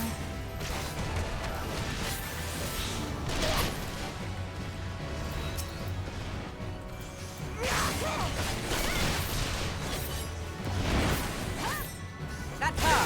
Vigilia!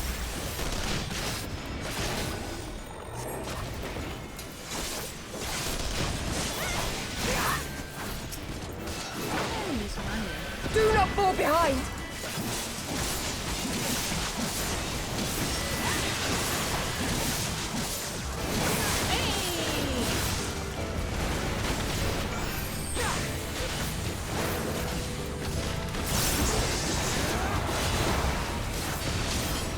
Get him, guys!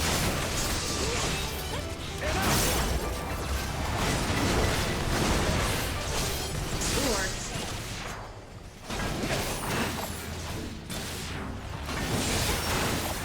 Oh, Lord.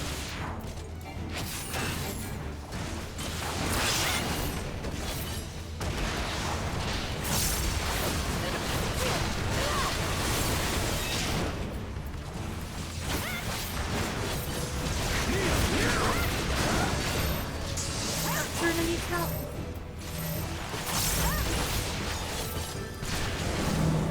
Spread out, spread out, spread out.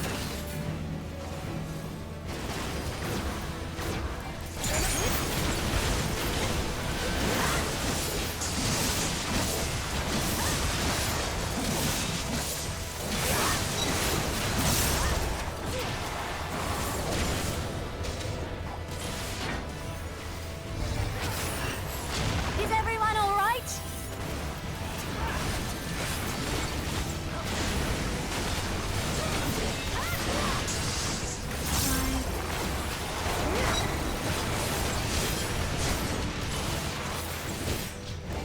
Oh dear.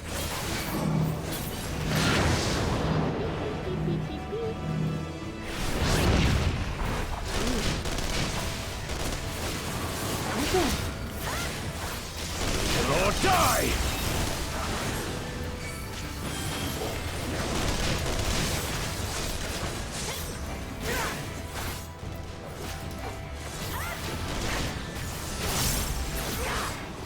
Thank you. Alright, where is she? There she is.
Sadu has a plan. Sadu has a plan.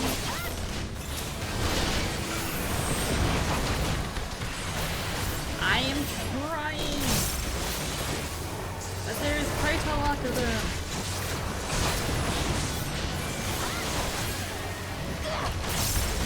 Thank you, Magnite. Tremble before the sun!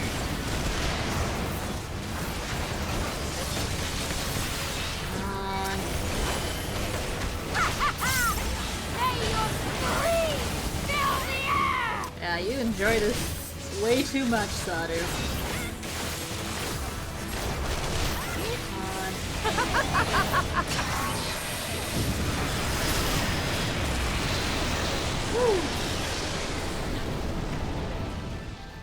Beautiful. Absolutely beautiful.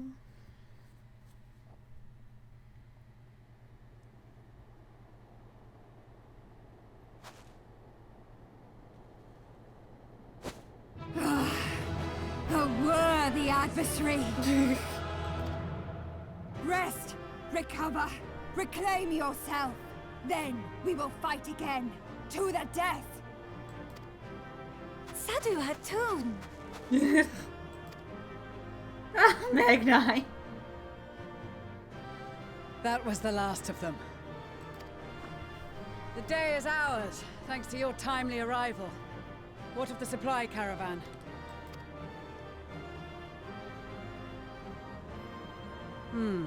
Outmaneuvered, but not outmatched. Good. Let us take the Imperials into custody and rejoin our comrades. Okie dokie. And soon we shall arrive at the capital. Ooh.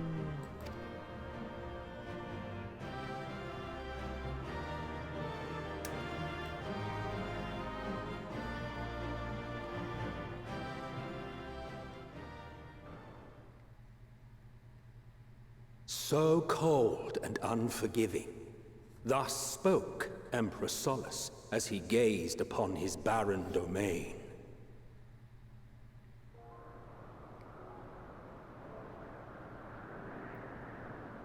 "800 years it had been since the Garleans first set foot here. Bested by the Kavosi, after centuries of war and driven from fertile southern pastures into the blasted northern wastes.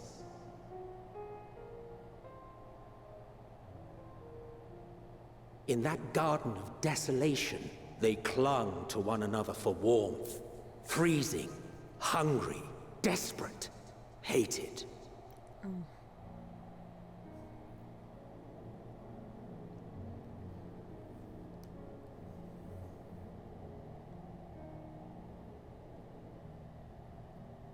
The chosen forsaken.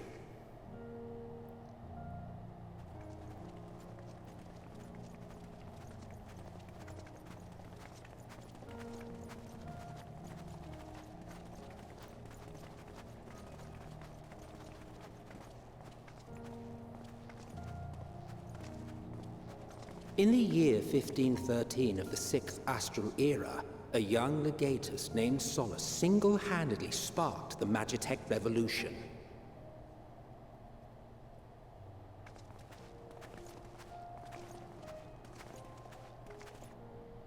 How did he conceive the machina that feed on ceruleum? Once a common, soft-spoken soldier, how had he so quickly ascended through the ranks? Like so many others, those who knew the truth are gone. Taking in the capital with his eyes for the first time, I recall thinking to myself, far colder on the earth than in the heavens. Yes, far colder indeed, bitterly so.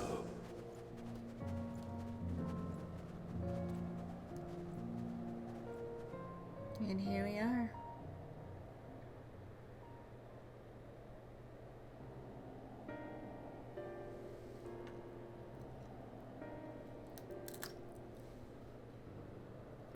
Not so much as a whisper.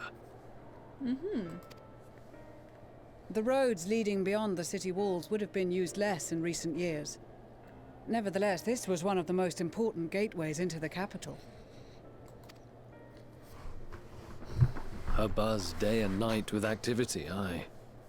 Merchants passing through the checkpoint, many of them stopping at the local hostelries. Surely they cannot all have been tempered. We can consider the question after we have made camp. Mm-hmm. If we spend any longer outside, we may well freeze to death where we stand. The tempered Imperials, too.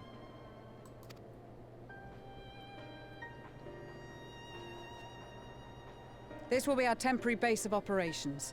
Secure shelter for ourselves and the injured, and dispatch scouts to survey the surrounding area.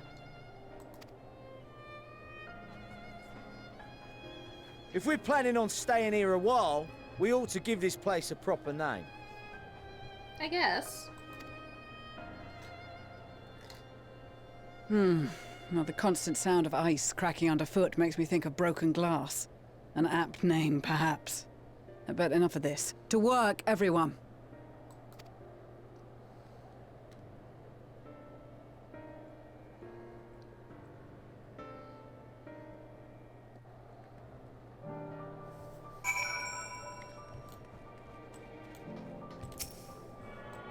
I'll just get this real quick.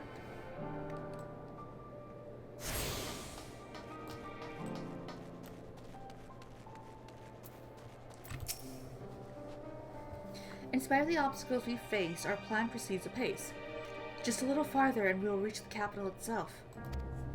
Still, we mustn't get ahead of ourselves. As soon as the camp has been made fit for purpose, we are to discuss a course of action with Lucia. Would you mind asking Yashila and Graha to join us at that building to the northeast of the camp? Alize and I will meet you there.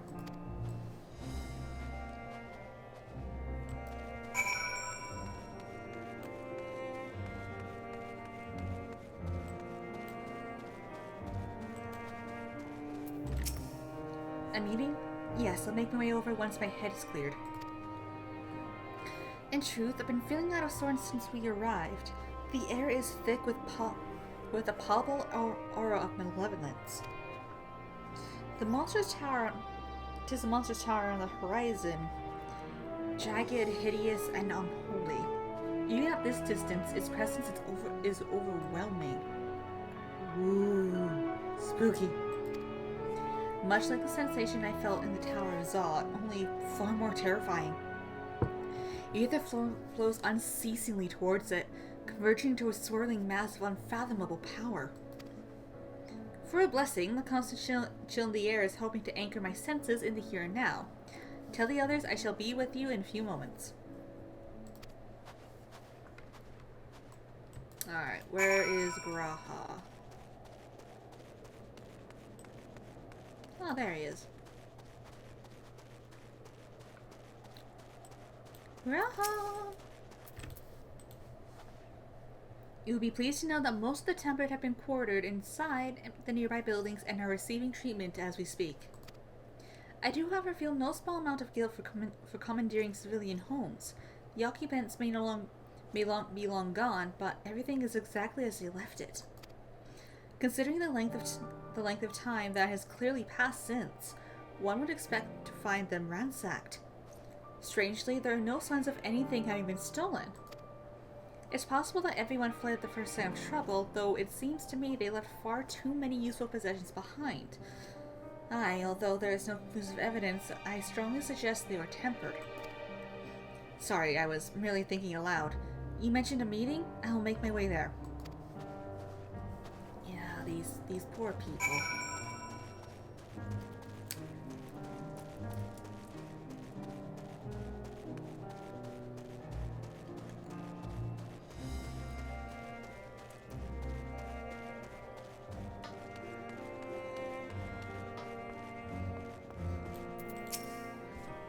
Thank you for informing the others of our meeting.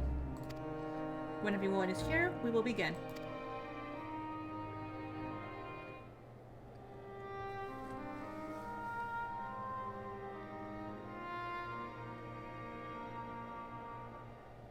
Our present situation is as follows. Efforts to aid the people of Garlemald have begun in earnest. Moreover, having entered into the capital, the Imperial Palace is within our reach. Yes. But before we proceed further, we must learn what has befallen this city. For therein lies the key to understanding and combating the Telophoroid's designs. That is true. I have a suggestion, if I may. Several of the Imperial soldiers we captured on the Magna Glaciers are members of the Populares and acquaintances of mine. Once we have cured them of their tempering, they should be able to give a reliable account of the events leading to the capital's downfall. A promising idea. I will assist the healers and their ministrations. Yeah, that would be super useful. Of course, I will require a proxy of my own, assuming you can spare one. Would you like a hand? No, I am sure we will manage. Better that you take my place in the field. The noxious ether of this place disagrees with me, and as I shall need to draw on my own for the treatment, 'twill be prudent for me to remain within the camp. This talk of curing the tempered is all well and good, but I reckon the cold is a more pressing concern. All the houses round here are fitted with ceruleum heaters that could keep us warm and toasty. Problem is, the machines seem to have given up the ghost, and if we keep sitting around, freezing our asses off, we'll be next. Yeah, has a point. My smiths reckon that with the right parts, they can have them working again, but it won't be easy. Understood. The machinists will assist them in the repairs.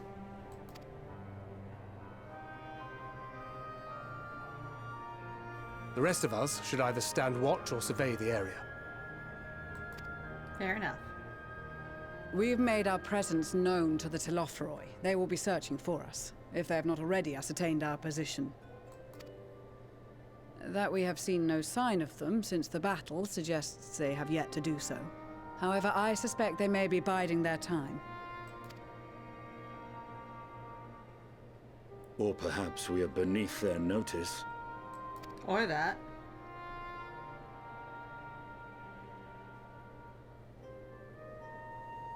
In any event, we'll find no answers standing around here. Urianger, Estinian and myself have visited Garlemald recently, so we'll lead the reconnaissance efforts. Perhaps bolstered by a few Bosnian and Dalmatian scouts from my previous excursion for good measure.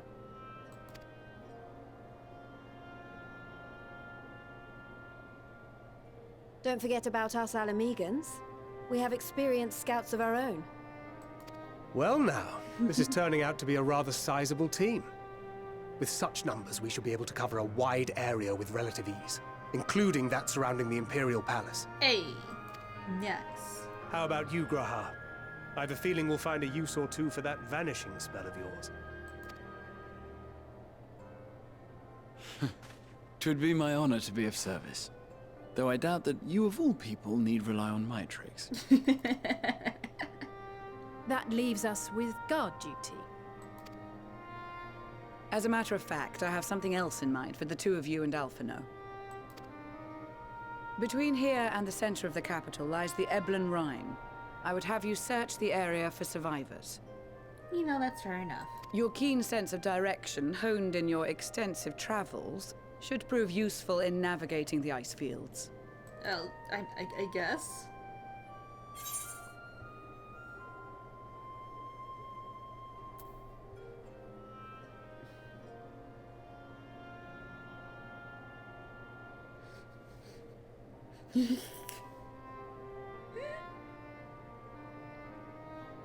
If there are any survivors, we will surely find them. I have faith that you will, and look forward to greeting you on your safe return. You all have your duties. Let us make haste. May the Fury bless and keep you.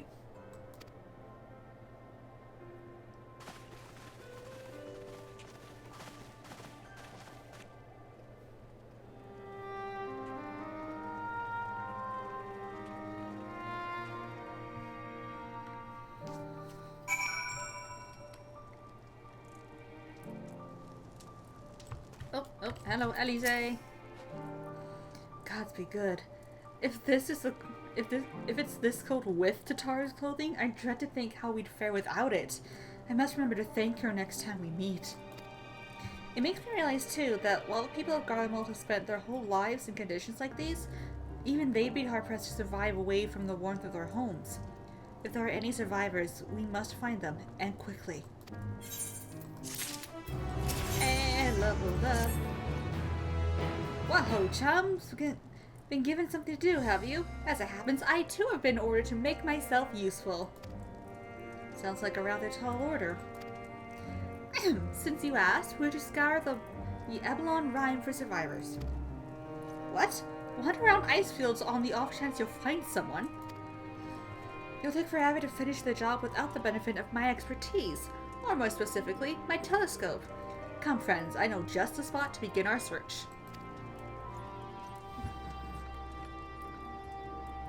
I'll probably regret this, but we may as well humor him.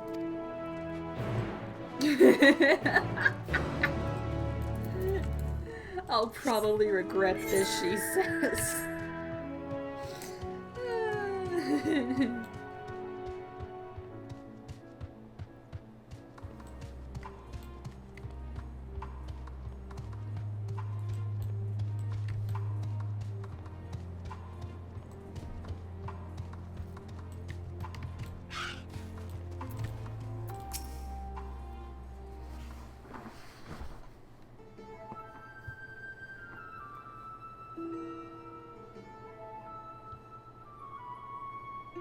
I spy with my little telescope a massive sheep thing? Or maybe it's a cow. Not what we're after either way. Is that an ether current? Ah, no, just a wind sprite. Other than that, it's all snow, snow, snow. Below, what do I see over yon hillock? There's no mistaking it. That's a girl.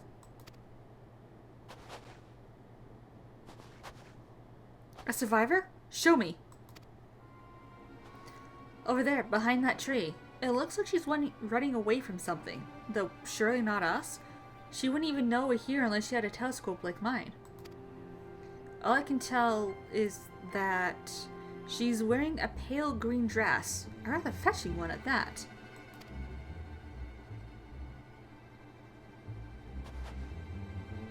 She'll be long gone by the time we get anywhere near, but we should be able to follow her footprints. I'll let Lucia know where you're heading. Oh, and take these warming tinctures with you.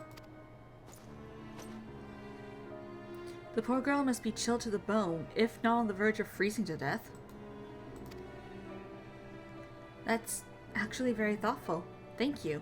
But won't you need some for yourself? No, I'll be fine. As a man of chivalry, my honor demands I do no less. And lest we forget, the very reason we are here is to protect those in need. Now go, and Godspeed.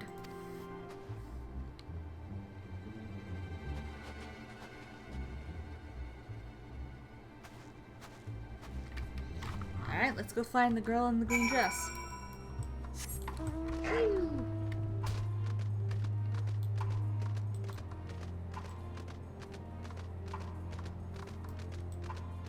And of course, get any ether currents we might spy on the way.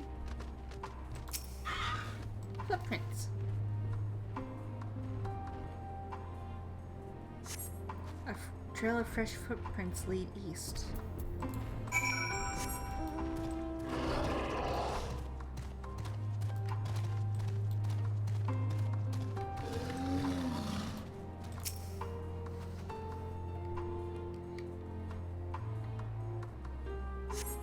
These footprints appear to be the same as those we saw previously, and they lead towards the building.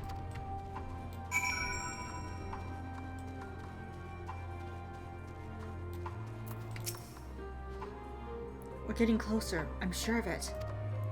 At first, we thought she'd gone inside the building, but the door doesn't look to have been opened in some time.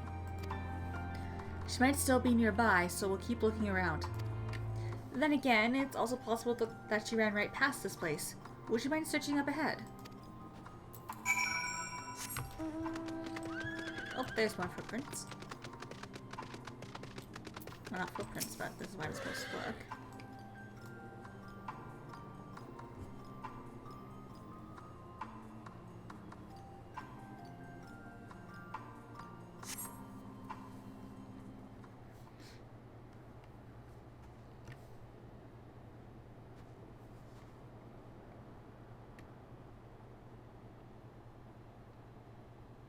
Oh.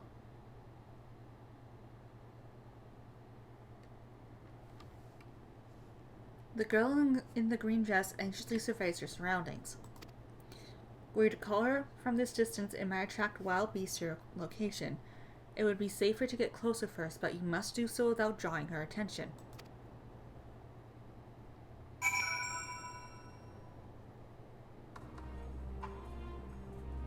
Okay.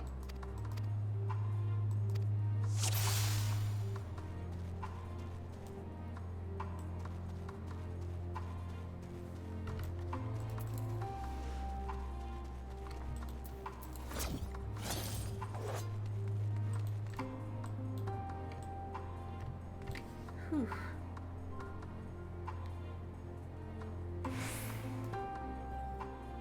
You see nothing.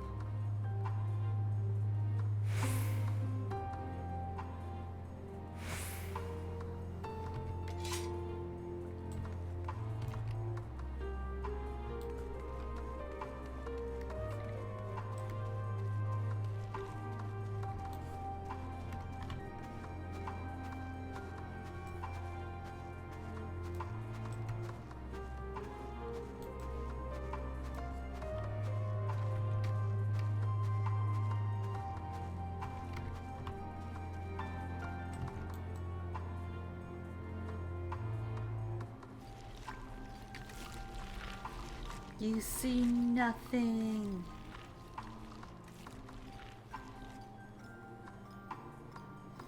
Nothing.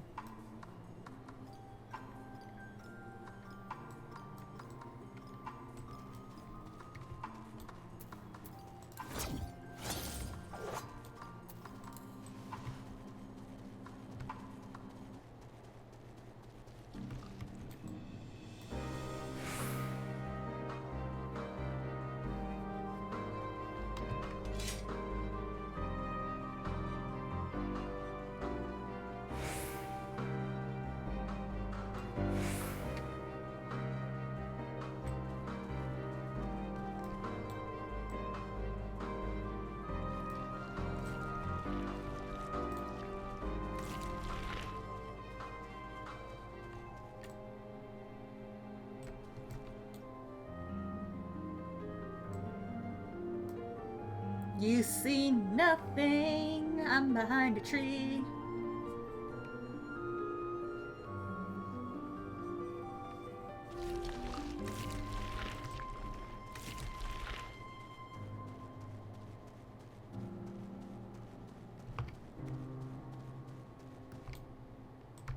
Whew.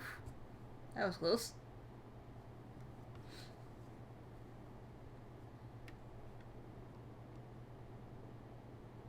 Come on.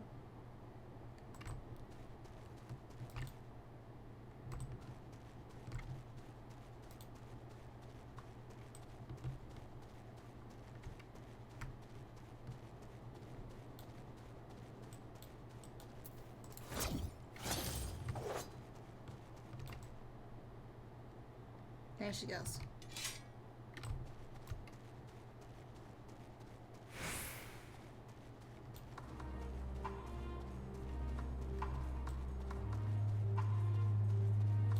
Up here. Done. Yay.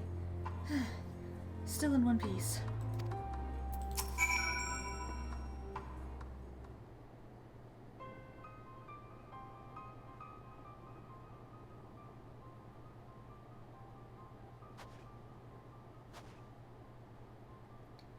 Who are you? Stay back. This house is packed with explosives. Take another step and I'll blow this place sky high. Please, we just want to talk.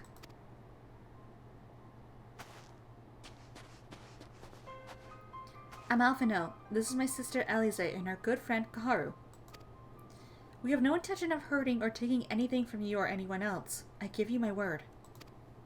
We and our comrades have come to provide aid to the people of Garlemald. Aid? You savages are the ones responsible for all of this. You did this to us. We didn't, I promise you. One of the other reasons we came here was to find out what happened here, in fact. The Tlafori are the only ones to blame. They're the ones who laid waste to Garlemald, and they won't stop until they've destroyed the entire world. They're the enemy. Our enemy. On our way, we encountered Imperial soldiers who had been made their thralls. Those poor souls are now in our care, and we are striving to cure them of their affliction.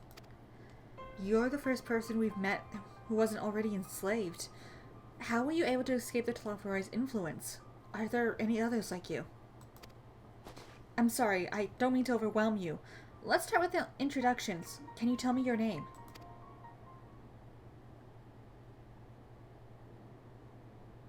My name's Licinia.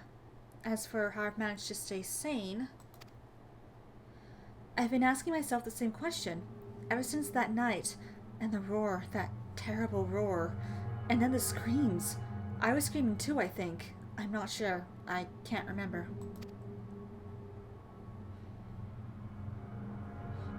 Then came the silence. Everything was still. It was like waking up from a nightmare. I thought that maybe the fighting had stopped, so I stepped outside.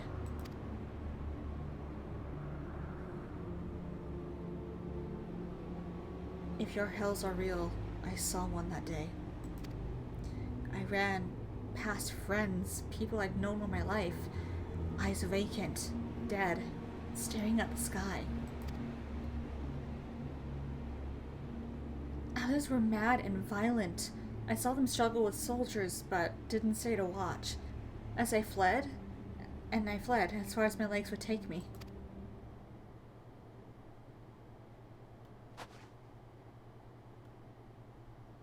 Do you have family here? Is this their home?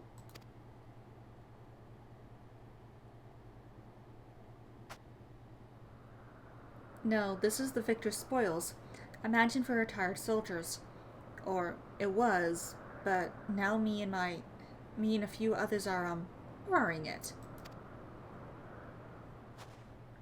As for the explosives, I was making that up. I just wanted to keep everyone else safe, and I didn't know if you were... The truth is, our supplies are running low. You said you're here to help. Can you? Of course. Whatever assistance we can provide, we will. Thank you. I'd better tell the others first, though. Wait here.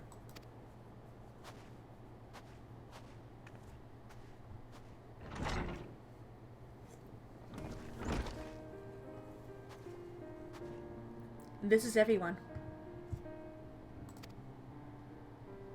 Licinia says you can be trusted, but these are desperate times. We'd be fools to let foreign troops into our home. Having said that, will you provide us with means of heating the place? As a sign of goodwill, perhaps we could take you at your word. If that is too much to ask, then leave us be. Time to put my firewood gathering skills to use. Could you provide the spark with a little magic, Alize? We'll have a fire burning in no time. May we build it under that gazebo? The what? Oh, you mean the bower. Yes, yes, do as you will.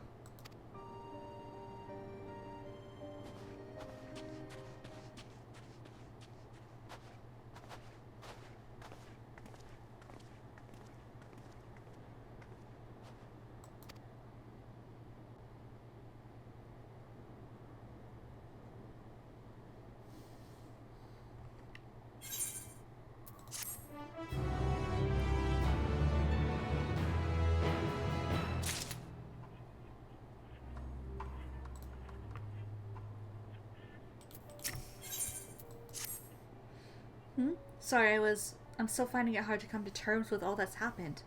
Now that you're here, though, I'm hoping things might change for the better. You know, I've worked up quite a sweat from all that running about, so I'll leave the space around the fire for the others. As you can tell, they're in far worse state than me. We were planning to look for somewhere warmer or with more food, but they're not going anywhere until we nurse them back to health. Which I don't know how to do. Is there anything you can do to help them?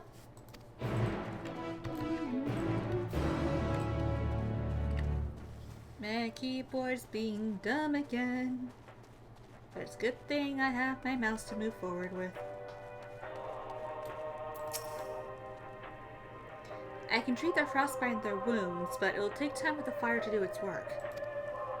Now would be a good chance to make use of Amanline's tinctures, the ones that can warm the body from the inside out. Would you make sure everyone gets one?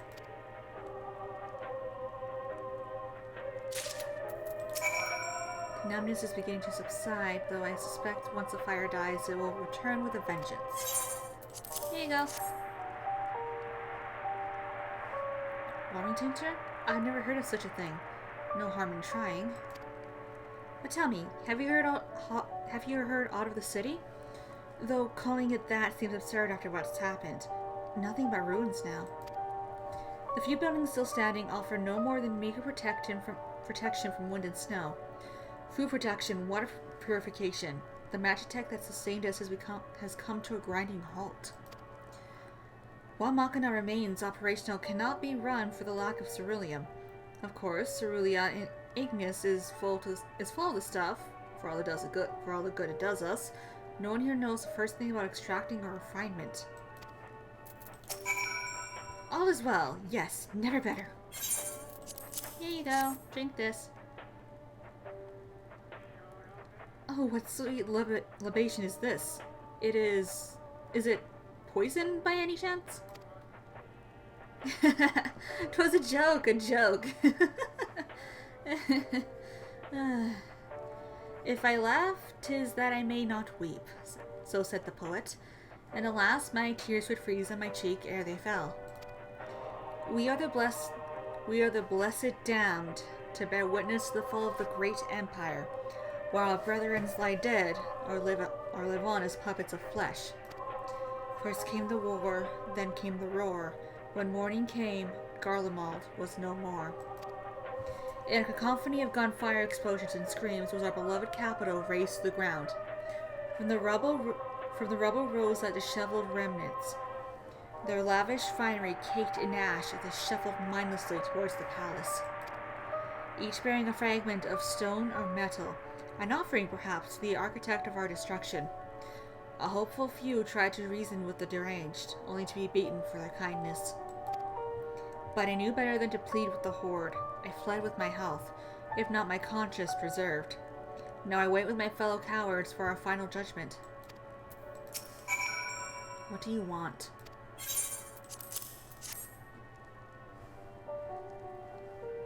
A tincture. May as well drink it, I suppose.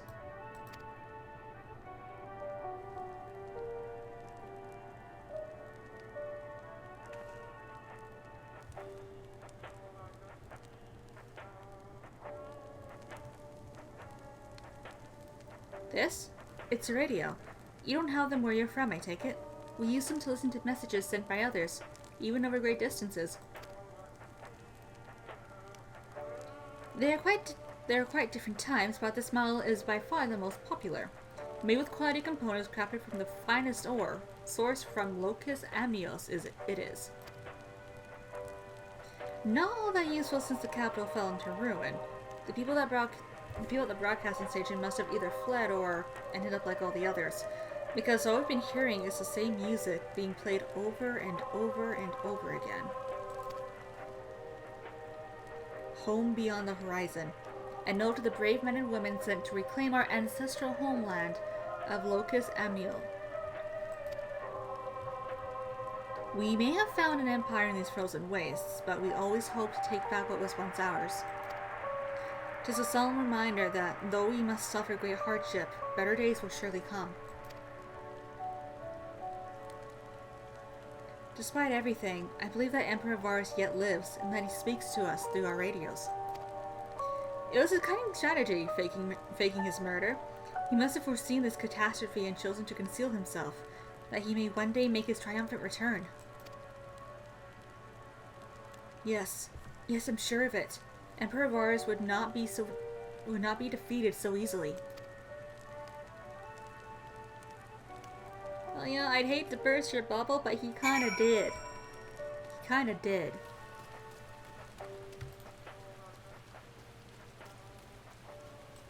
Whoop.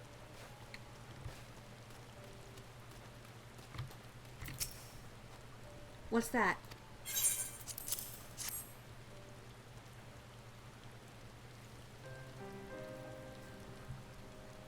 So this is what you gave the others? Thank you. I'll save it for later. Actually, I have a few things to ask you. Are you part of the group staying in Laternum?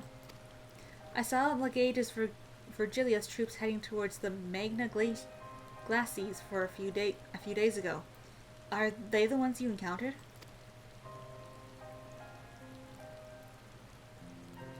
Camp Broken Glass, you call it. And Virgilia and her men are all there now. So how did you reach Magna Glacies? Did you come across the mountain on foot?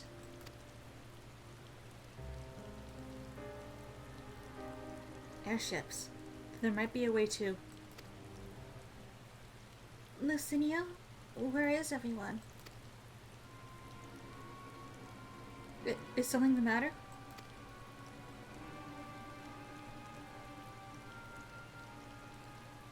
A voice from inside, you say?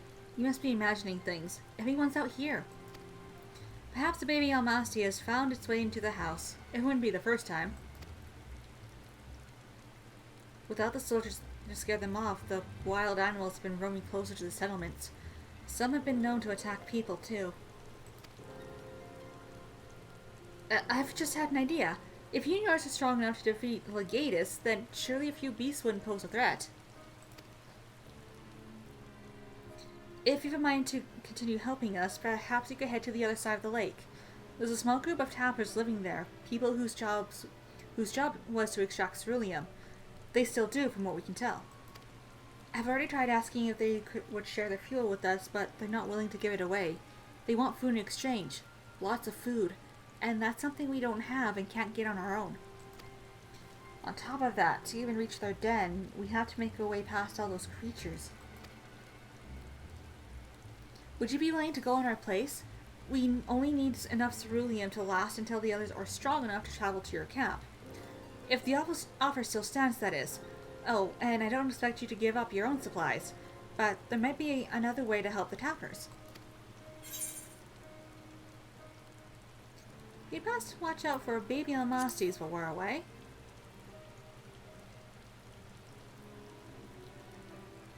Ah, yes, of course. If I see any, I'll be sure to shoo them away. To reach the tapper's den, you have to cross the lake. The ice is thick enough to support a person's weight, but if you'd rather not take the risk, you'll need to take the long way around. Finding the entrance can be a bit tricky too, since it's easier to just look for someone standing guard outside. However, you decide to head there, please be careful.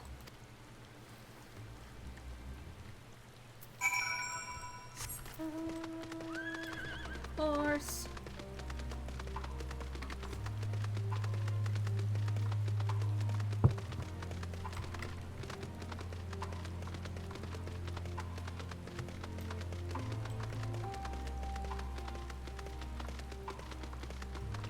If I remember correctly, there is an ether current along the top of the pipes here.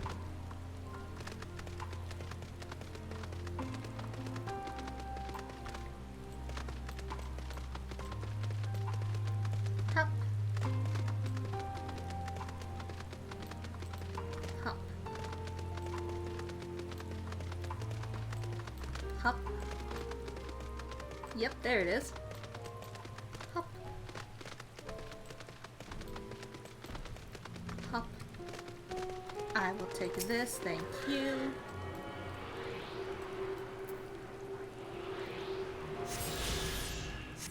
Alright. Oh, ice pony, how fitting. How very fitting.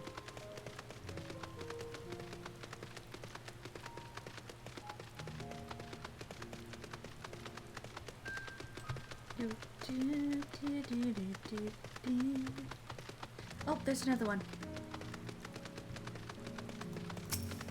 I will take this, thank you.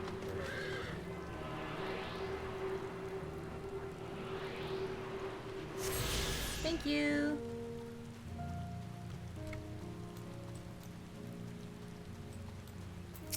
Hello. Who goes there? How did you find us? What do you mean I sound like a sore thumb? If the purebloods over at Victor's Spoils hadn't given away our location, you'd never have found us.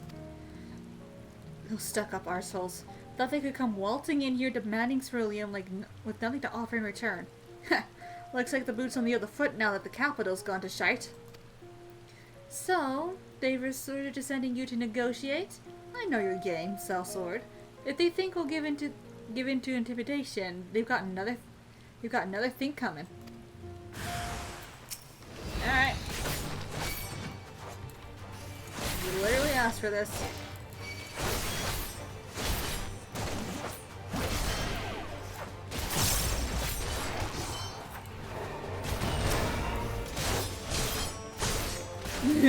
Consider me intimidated. Am I doing?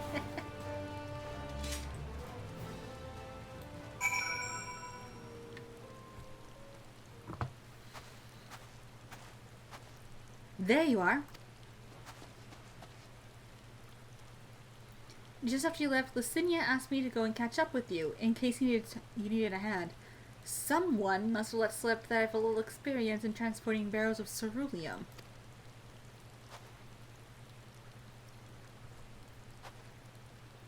So this is the Tapper's Den. Well then, after you.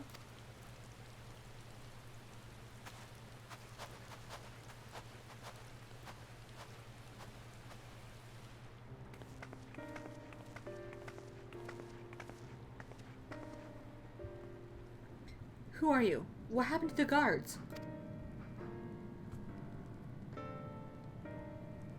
Hilosians and rebels here to save the people of Garlemald? That doesn't make any goddamn sense. Why in the hell would you pass up this chance to put those Imperial bastards to the sword? Let me guess. None of you are Garlean. You were brought here from other lands? Yerbania, Yangsha, Bolja, Damaska, to name but a few. Some were dragged here against our will, others fed bollocks about a better life, all put to work extracting ceruleum. All given the esteemed title of On, placing us firmly at the bottom rung of the ladder. But the old hierarchy means nothing in the new Garlemald, says we. About the only thing that's escaped more or less unscathed is ceruleum ignis, still sustaining us even with our paymasters out of the picture. We're here, you're expert in drawing up ceruleum from the bottom of the lake. But how can you do that if it's frozen over? Wouldn't you like to know? Trade secrets, I'm afraid. At any rate, it's not as if ceruleum is used for much these days. What with the city in ruins. We take enough to power our heaters and save the surplus for later. And though it helps stave off the cold, it does sod all about our hunger unless we can trade it away. Speaking of which, be sure to tell your contingent we got ceruleum by the barrelful. If they're interested, we'll exchange it for whatever provisions they're willing to spare. Well, we can certainly ask, but if you're all free to go now, why carry on living here? Free to go? Go where? Even if we manage to get back to our homelands, there'd be nothing left for us thanks to the Empire. And the knowledge and skills we acquired working here would be practically useless outside of Garlemald. So, we're staying for the time being. As long as there's a need for ceruleum, we'll find a way to get by, even if Garlemald as we know it is gone for good.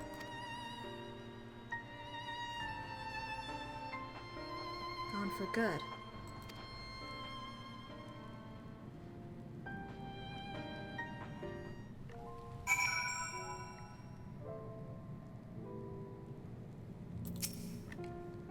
Regardless of what the Iswat contingent does for the people of Garlemald, the Empire itself is already a thing of the past. For many, that would be a cause to for celebration, while for others, their whole way of life will have been turned upside down. After all the atrocities committed in the Empire's name, perhaps it is for the best that it is consigned to history. But what of the ordinary people, their lives, their stories? Should they be forgotten too? I suppose there'll be plenty of time to ponder that for later. For now, let's see about getting some ceruleum. So you've come seeking ceruleum, have you? What? Those people up at Victor's Spoil sent you? To turn to their enemies for help. They must be more desperate than I thought. And then again, Licinia's got her little sister to think about. A sister? But we only saw Licinia and 3 men. It's possible she died from whatever was ailing her. If she needed treatment, I doubt there'd be any way to get it around here. I may have refused Licinia at first, thinking she'd come back with something to exchange, but I can spare them a bottle's worth of ceruleum. Consider it a reward for introducing me to the rest of your contingent. Be sure to send them our way, you hear?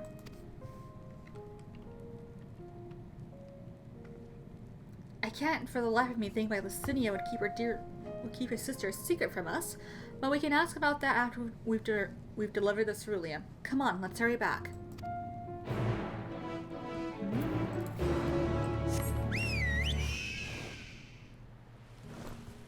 Away we go.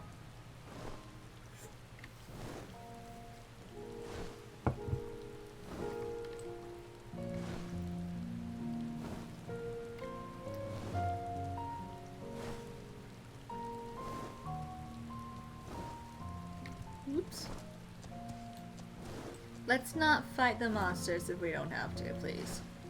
Ceruleum sprites? I've actually not seen that mob before. Wow. I didn't know ceruleum could have sprites. Well, then again, ceruleum is just liquefied ether, so I suppose it does make sense. I don't know how it's liquefied ether, but it's liquefied ether.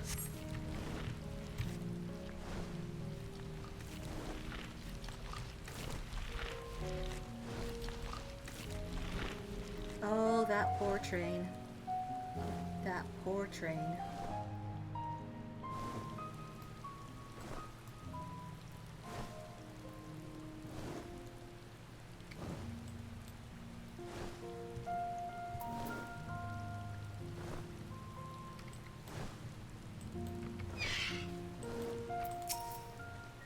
This isn't right. It's too quiet. I would have thought Alphino would still be treating them by the fire, but they're nowhere to be seen. I'll look inside the house while you search outside. They can't have gone far.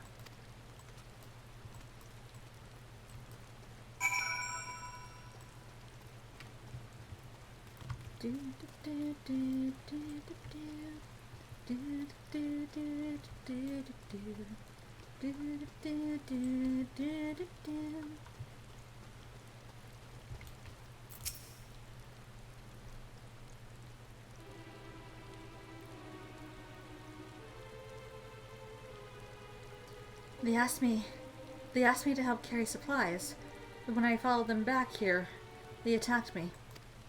Caught me off guard. Forced me to defend myself. I fear they fared rather worse than me. You can't fool us! We know what you're about!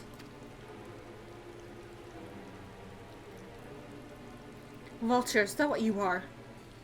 Waiting in the wings for us to show weakness, then in you swoop. Here to help? What rot! All a ploy to make us lower our guard. Let you in. Put ourselves at your mercy. Put us in chains. Steal our lands. Get your revenge. You're wrong. That's not what any of us want. Save the arguments for later. We've got bigger problems. I found empty medicine bottles and a bed that was still warm. It's true. Licinia was hiding her sick sister inside the house.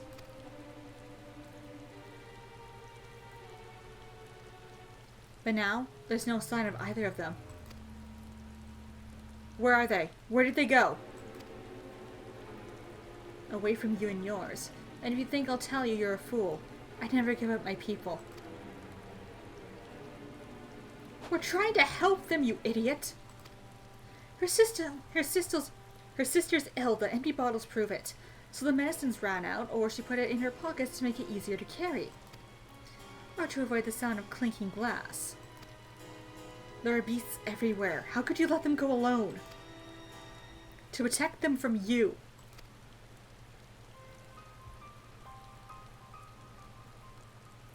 You invade our home, tainted with the same sorcery used to slay our countrymen. A guardian should sooner die than suffer the insult. Better for them to flee, keep their purity intact, than to be corrupted by your vile magics. We were waiting for a chance to free them, since the moment you arrived.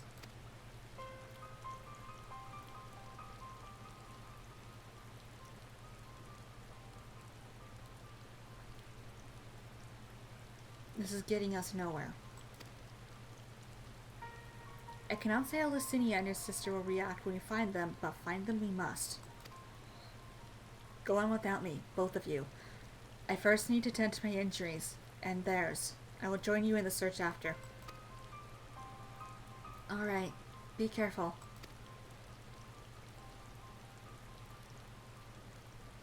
We'll do our best to find them quickly. There's only one path out of here, so that's where we'll start.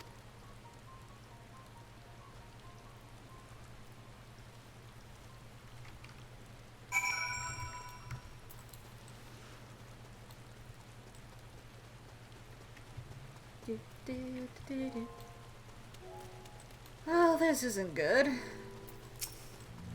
Oh, there's footprints. 2 sets of fresh footprints. Young women, judging from their size. This is definitely them. Come on.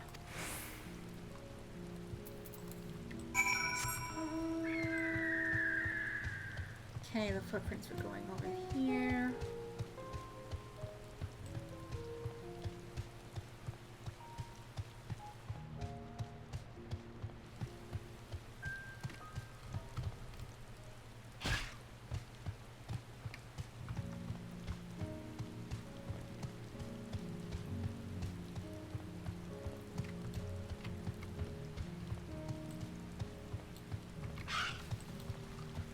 Oh, more footprints.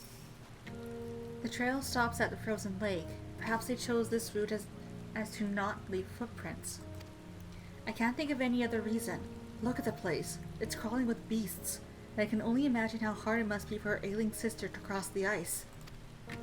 We could really do with Alphino's help, but we can't afford to wait for him. Let's split up and look for clues.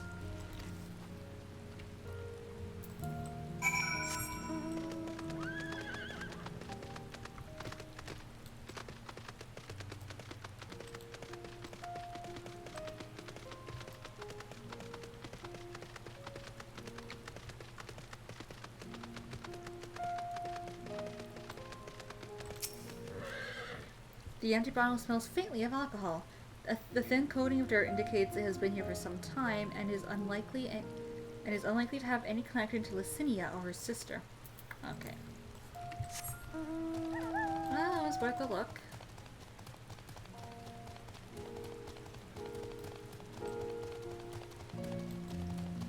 Okay, so no sparkles over there, so let's continue in the circle.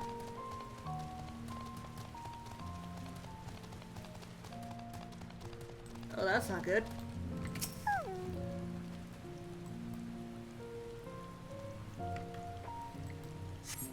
The blood staining the snow appears to be fresh. Judging from the amount, the victim may have been severely wounded. The trail of blood leads southwards. Oh, that's not good.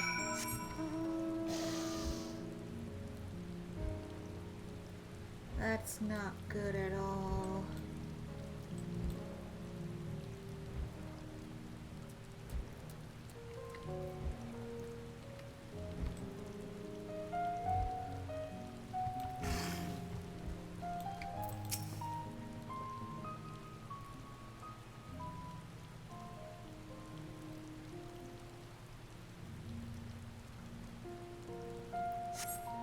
The 2 bodies are already cold.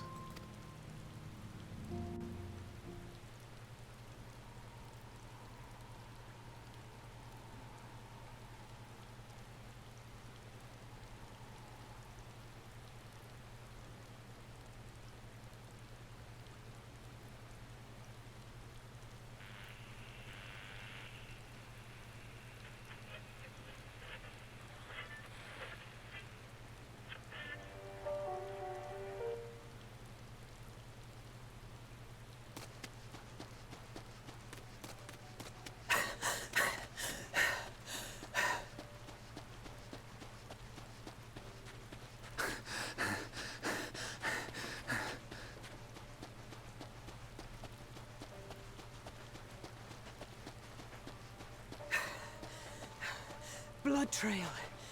We found one. They were attacked.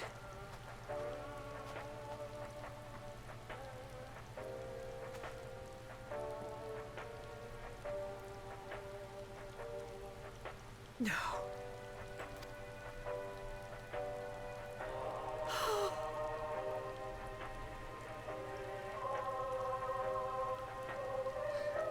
Why?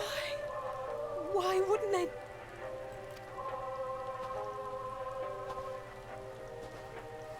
Safer to brave the wilds than trust in our magic.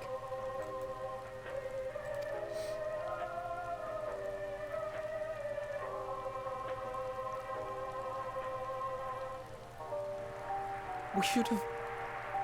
I should have...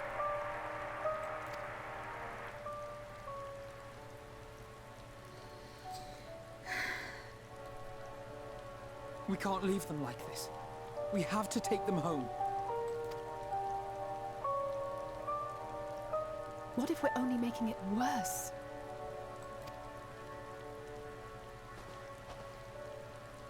Maybe we don't belong here, but neither do they. Not out here in the wind and the cold.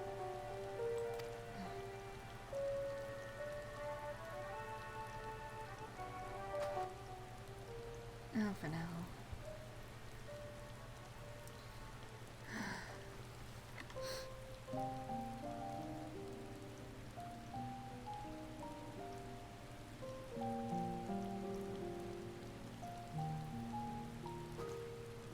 I heard the story about Varus's voice from beyond the grave. Of course, I didn't believe it, but Licinia and her sister did. Perhaps there is something to the tale after all. Really?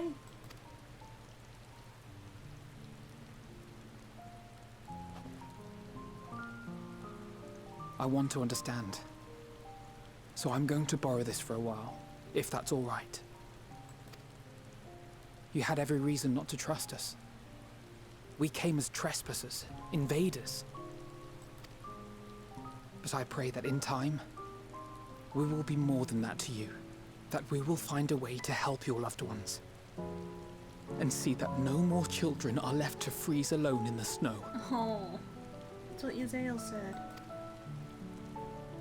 Those were in Uzael's words. Oh.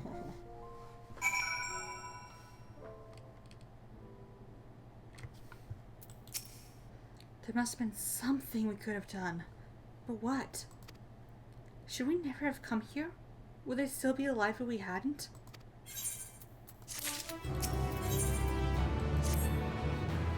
We've already caused enough harm here. Let us return to the camp before we cause any more. As for those inside the house, we should send someone to take care of them. Someone who isn't us. All we can do for now is make our report to Lucia, and do everything in our power to prevent further tragedy. So let us linger here no more. Come.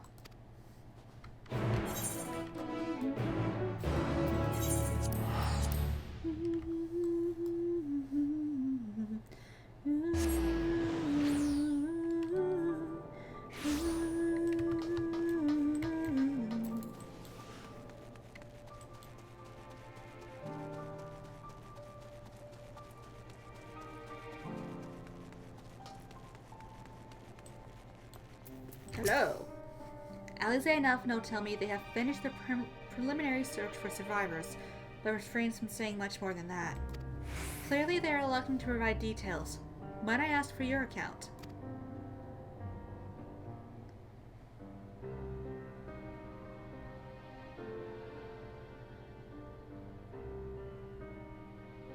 Thank you for your report. We shall inform the troops of these developments, and instruct them to proceed with the utmost caution should they encounter any survivors. Allow me to go and speak with the ones at the victor's spoils. They may be more willing to listen to a fellow Garlean and accept our offer of assistance. I pray you are right. And though I am loath to burden you any further, should there be an appropriate occasion to speak of Licinia and her sister, please do so.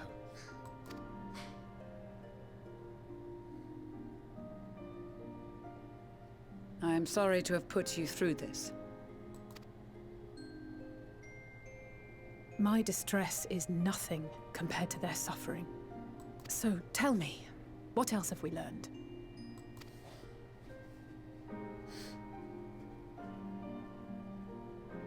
As you may have already heard, we have succeeded in curing the members of the Populares, Maxima identified. Hey, that's great.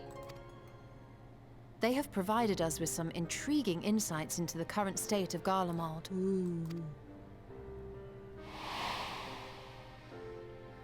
The assassination of Emperor Varus was the catalyst for the civil war. Obviously. Nerva declared his claim to the throne, and his opponents refused to recognize it. Fighting broke out in the capital, where Nerva's 3rd Legion clashed with the 1st, who remained loyal to Varus even after his death.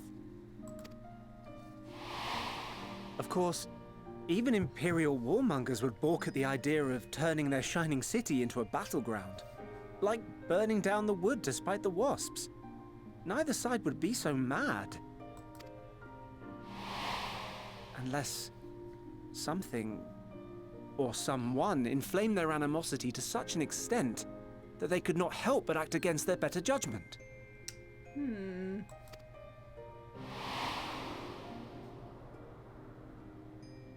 It brings to mind events of the Gimlet Dark, does it not?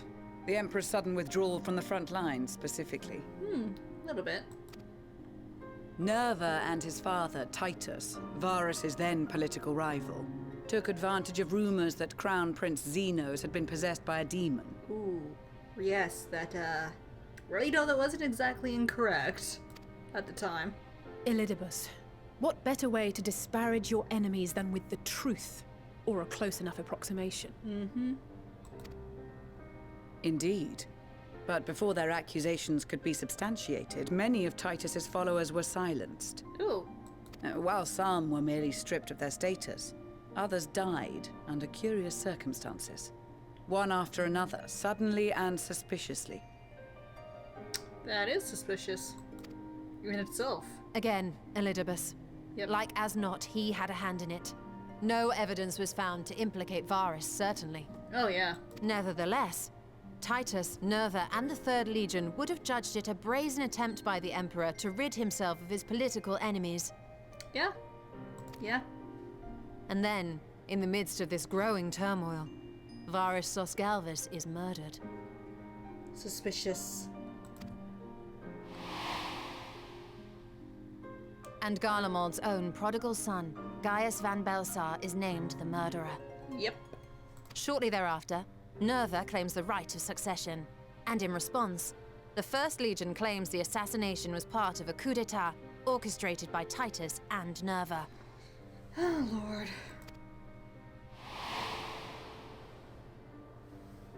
So no one is at fault, and everyone else is to blame.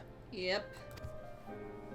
I should add that both parties received substantial financial backing, presumably to provide them with the means and encouragement to pursue a swift victory, and that these contributions came from the self-same benefactor. I'd heard House Brutus had been filling the 3rd Legion's coffers, but the 1st as well. Yep. It would seem so.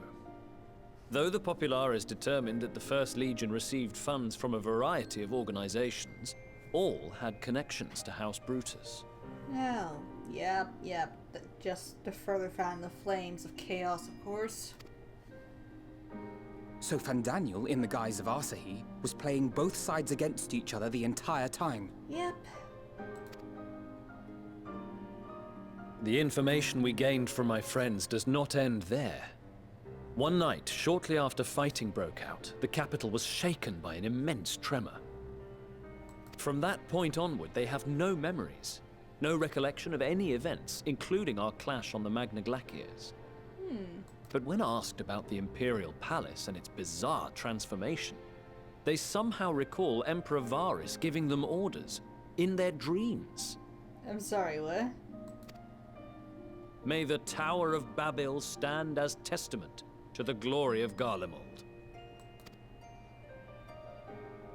This sounds awfully familiar. We have something to show you all.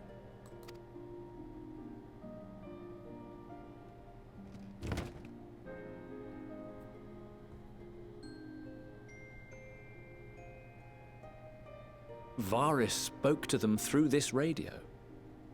Perhaps it was a recording, but if not, that would be inexplicable.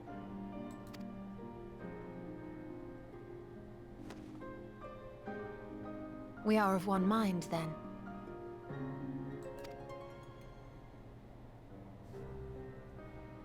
The ether that permeates the ore used in this device is almost identical to that of the talismans. Is it really? I see it. While it is likely more by coincidence than design, these devices might also ward against a primal's influence. Ah, okay. A picture is beginning to form. If the tremor felt throughout Garlemald was a wave of ether emitted by a primal, then while those within range would have been tempered, those huddled around a radio desperate for news concerning the Civil War would have been spared. No wonder Licinia kept it close. My friends, I must speak with you. What is it, Serena? A young man was caught trying to steal our supplies. He is a soldier of the Iron Men, we think, but one who has not been made thrall. Thankfully, Magni restrained him before blood was spilled.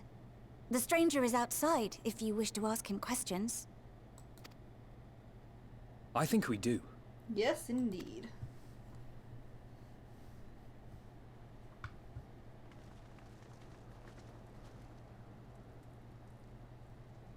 Who do we have here?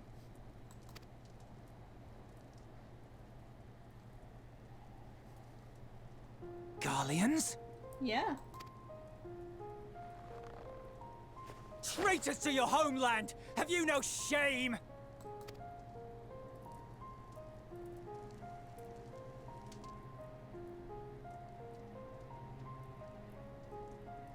I am Lucia Junius, a Temple Knight of Ishgard. And you are? Iulus Pier Norbanus. And that's all you invaders will get from me. We are not here to invade Garlemald. Far from it. Like you, our allies in Eorzea and the Far East fight in defense of their lives and their loved ones even as we speak. But it is the people of Garlemald who have suffered most. This we know. And that is why we have come to offer you our aid, that we may unite against our common foe. Yep.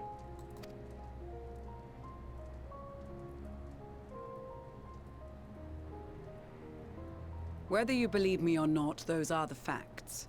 Now, answer me this. Why would a proud soldier of the Empire be reduced to stealing? The situation must be dire indeed for you to go to such lengths. Indeed. If it is supplies you seek, we would gladly share ours, or turn a blind eye while you leave with your spoils. I will not negotiate. My commander will determine how to deal with you and yours. If you wish to treat with him, I will take you, but no more than 3. Okay. I don't much like the sound of that. But if we do accept his proposal, I suggest the 2 of us and...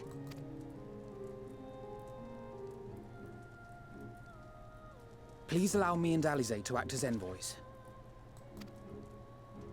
May I ask why? We have seen with our own eyes the hardships the Garleans face. How their futures and lives hang in the balance. Yeah, he has a point. It's not the warmest invitation, but it's an opportunity to prove our intentions true. Maybe not a chance to make things right, but a chance to make them better. Yeah. Or at least attempt to. What would your mother say if I let you 2 go by yourselves?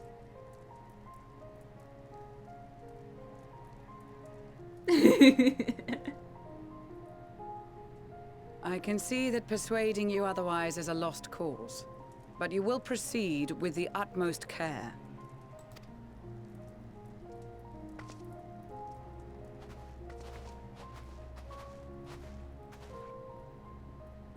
couple of children and what?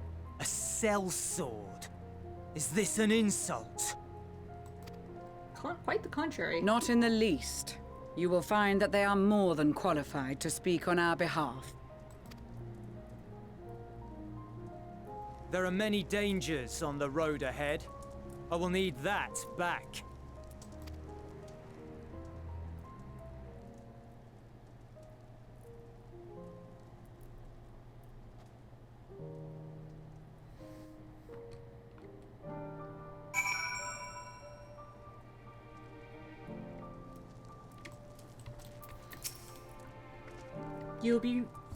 You will be received as invited guests, so I urge you to observe proper social etiquette and conduct yourselves accordingly.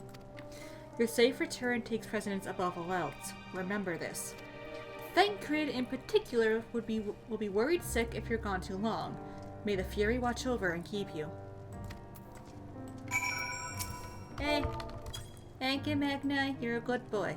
You get pets. Are you and the children ready?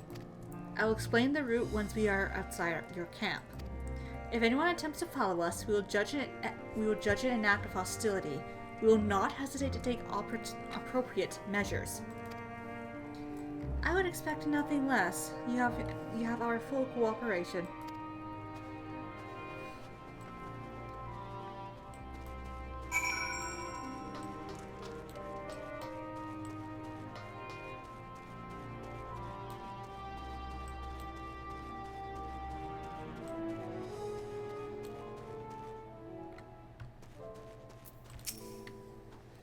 Alright, this is far enough. Listen carefully.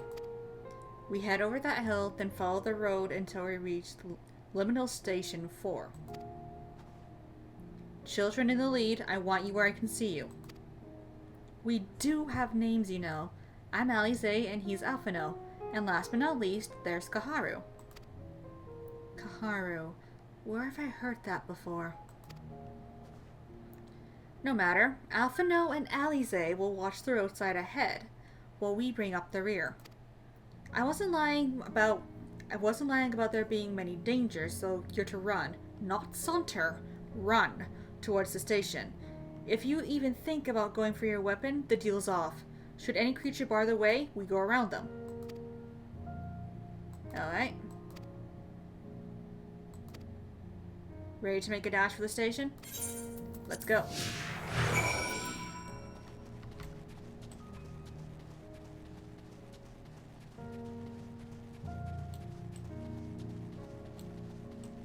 Following the twins. Let's go around the bear, please.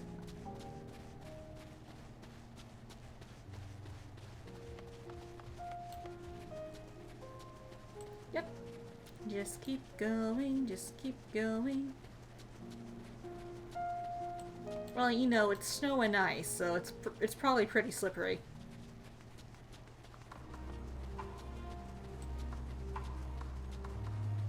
Well, at least it's daytime now.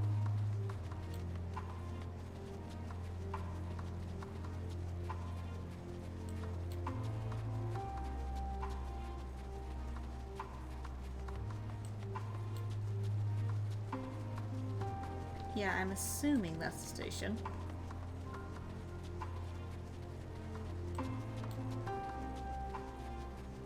Almost there, almost there.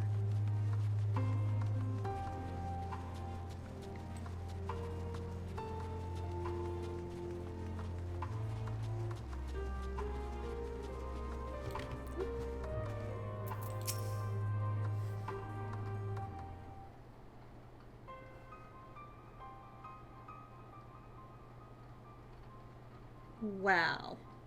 This is it. The first stop, that is.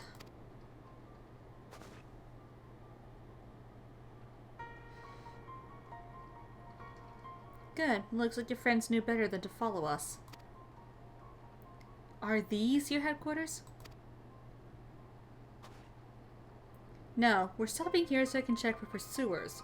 Since it appears you've kept your side to your side of the bargain, we can carry on.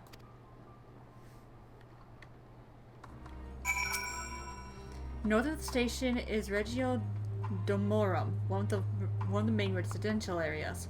Or at least it was. The afflicted roam the streets in packs. They'll tear us into shred given the chance. Keep close, no wandering off. Understood? From here, we'll be heading northeast, keeping to the left of the railway. While the route itself is straightforward, getting past the hordes unseen is anything but. Keep your weapons at the ready. Would they attack their own countrymen? Aye, they spare their own, but slaughter the rest without hesitation. Though we'll try to avoid detection, the chances of sneaking by completely unnoticed are slim at best. I will lead the way, but in the event we are seen, you're to fight them off. Those two will follow us, provided they can refrain from drawing their weapons.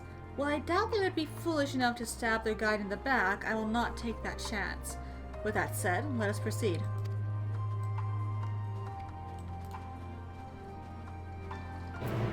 Wow, it is suddenly pouring rain outside my window. I don't know if you can hear it, but it is like really coming down.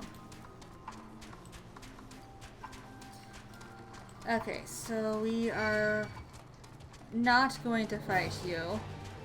Do piss off. Go away. I don't care. Go away.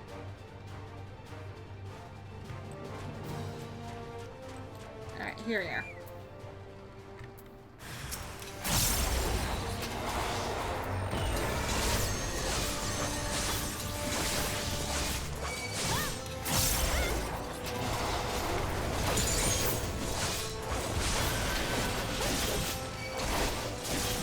Come on,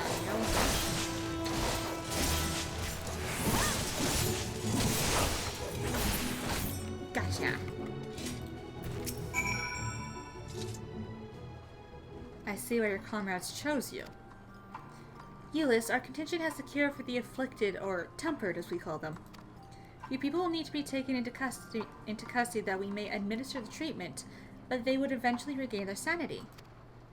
Is that so? For I know, your treatment would simply force them to forsake one master for another.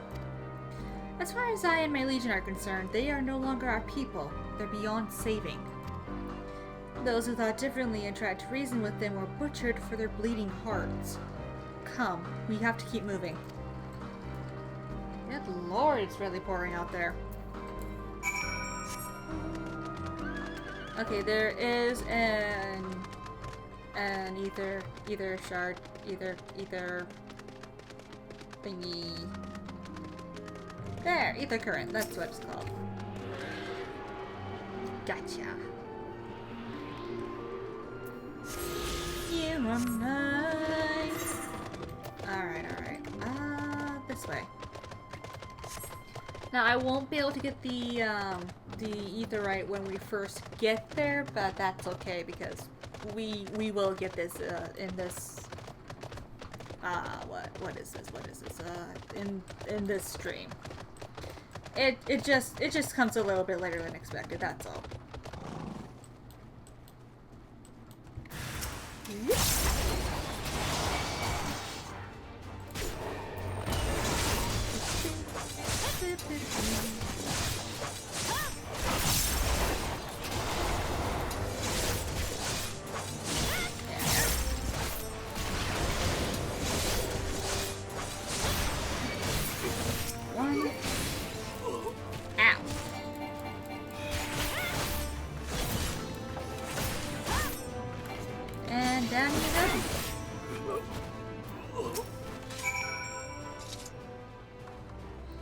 Looks like we're not being followed. We will continue onward.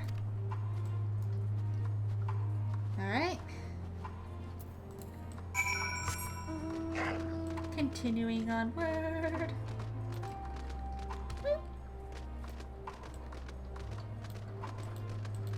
While I listen to the rain pound against my window. I do apologize if you can hear that. I meant what I said. These people deserve only death. I stayed my hand before only out of a desire to remain undiscovered, and that is still the higher priority. We should continue to avoid any unnecessary confrontations. Keep following the railway.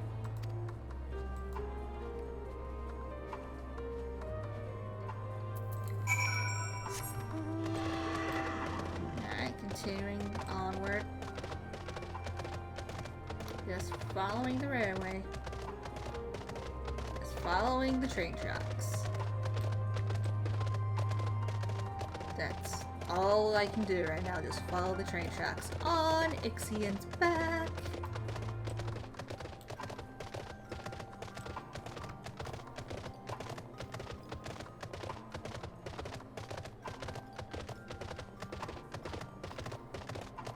Oh, there they are.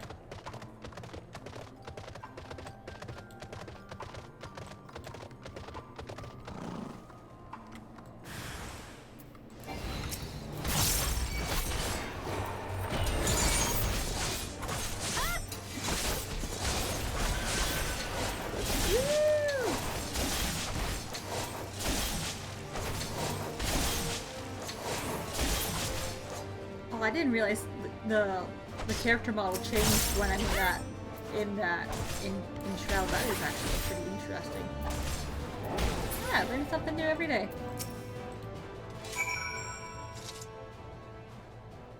Look what they have become. Would you still stand there and claim that they can be cured? Those exposed to a vast quantity of the primal's ether may suffer severe corruption. Even with treatment, such victims are beyond salvation. Then you admit it. Now that you have seen these monstrosities for yourself, perhaps you'll think twice before speaking of a cure.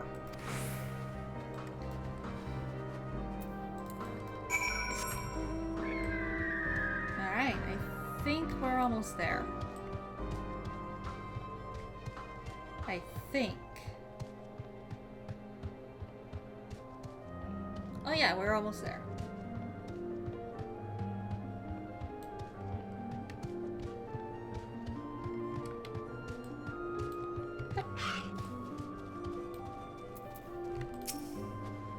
We're almost there.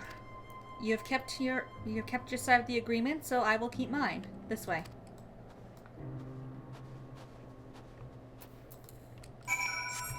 Away we go. Oh, I got the shame hand. Okay, I'm fine with this. I like this mount. It's so dumb. This is Tertium, one of Garlemald's largest stations. It now serves as our headquarters.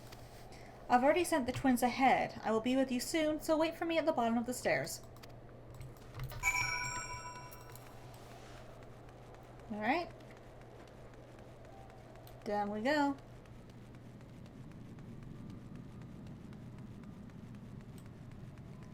Down, down, down into the depths.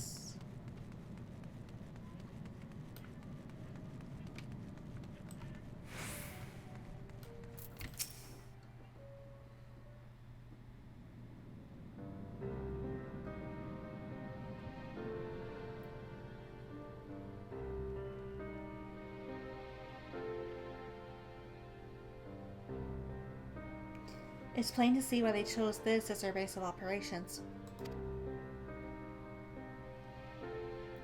They could have done a lot worse. Even so, I imagine it's not the easiest place to live. Indeed, if Ulyss was willing to make the perilous journey to Camp Broken Glass in search for food, their own supplies must be all but exhausted. They may be shielded from the wind and snow, but it's still bitterly cold. Much like the victor's spoils, it must be a constant struggle to keep their people warm. Lower your voices. While you may be here as my guests, others will not take kindly to your presence. My commander is in the locomotive over there.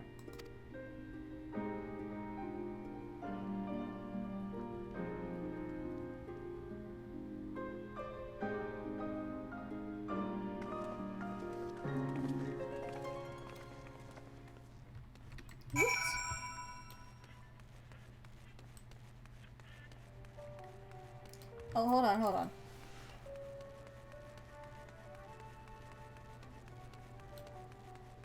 Hold on.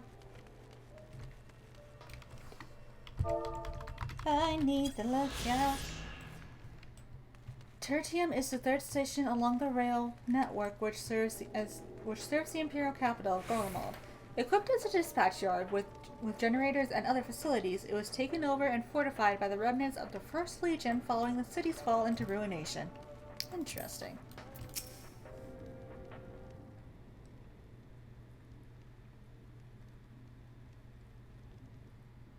These are their chosen representatives. Very well. Let us hear what they have to say. Yes, sir.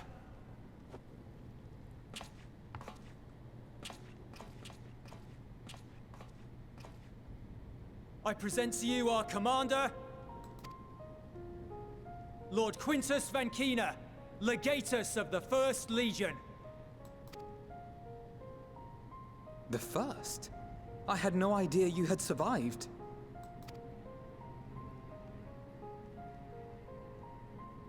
We lost our Emperor, our city, more than half our troops. For my wounds, I may never take the field again. But we survived, aye.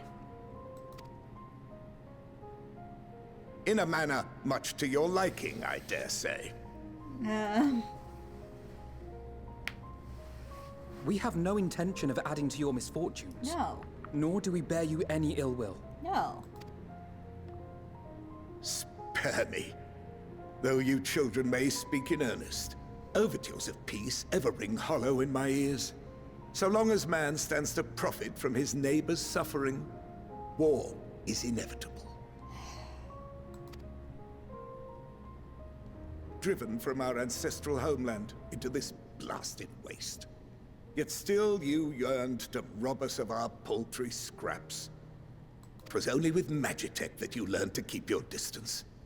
Though we knew it was only a matter of time before you regrouped and returned.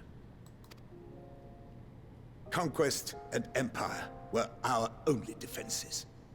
Emperors Solus and Varys understood this, and through their campaigns saw us grow and prosper. Much blood has been spilled in Garlemald's name, aye. But if it is a choice between yours and mine, then it is hardly a choice at all. I do not deny that a great many conflicts throughout history were driven by the desire or necessity to gain by another's loss.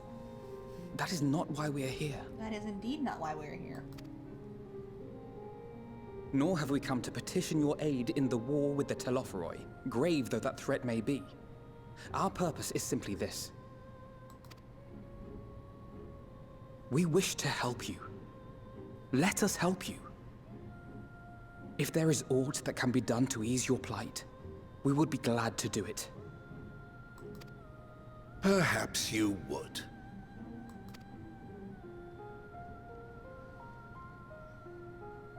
But regardless of the ideals you espouse, your leaders would not send an army into Garlemald if they did not stand to benefit. If we accept their aid, they will expect their efforts to be rewarded once the Telophoroi are no longer a threat. And after compensation and concessions, the great empire would be brought to heel. Her enemies rejoice at her downfall. Our third eye, a mark of shame.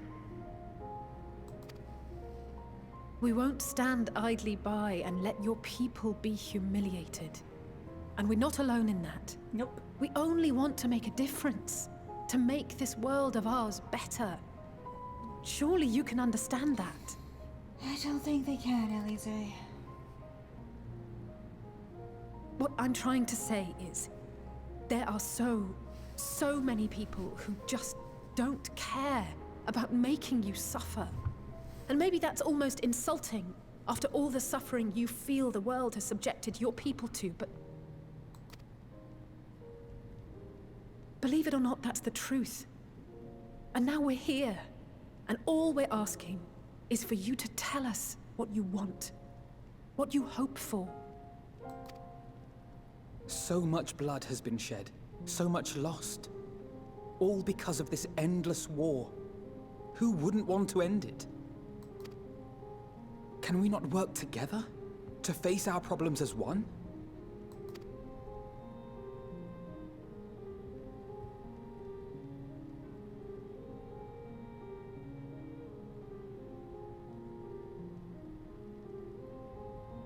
Answer me this, young peacemakers. If a world without conflict is your desire, why reject the unity and prosperity of Garlemald? Is it because we do not share your faith? That we do not share your heritage? That our ideals and virtues differ? That we cherish and hold in the highest that which you do not? Disparity is the root of discord, and peace built on compromise is flawed and fleeting. Happiness for one and all is a dream, and the reality is that to the victor go the spoils. That is why we Garleans will never submit nor surrender. For freedom and for pride, we will remain true to ourselves until the bitter end. That is my hope.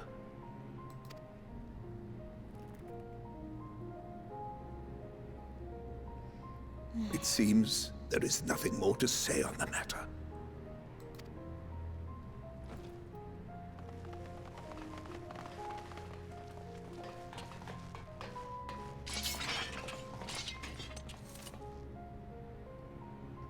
You will remain here while I decide what is to be done with you. Do not be alarmed. No harm will come to you if you cooperate. Of course.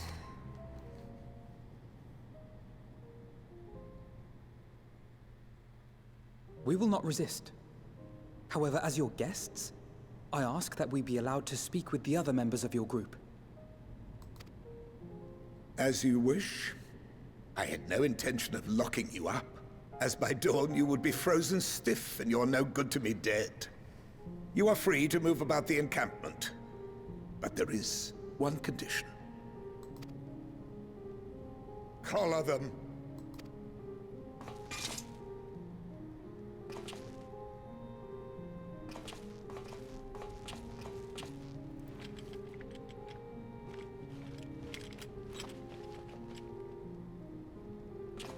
What are these?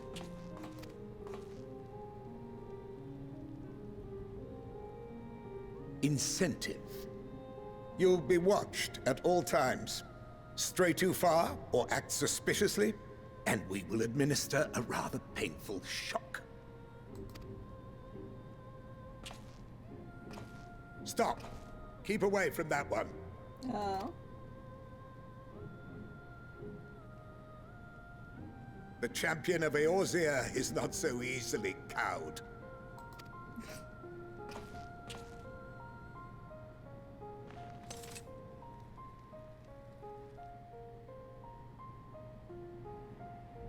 Even if she allowed herself to be collared, the shock would be no more than an itch. No. If she refuses to obey, we will activate the twins' restraints instead. Oh, that's just low.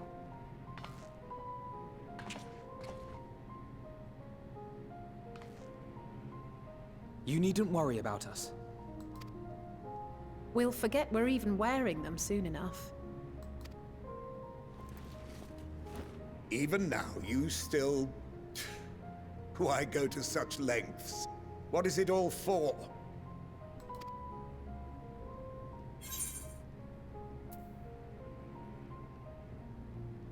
On the coldest, blackest of nights, meager though it may be, we must share the warmth of our fire.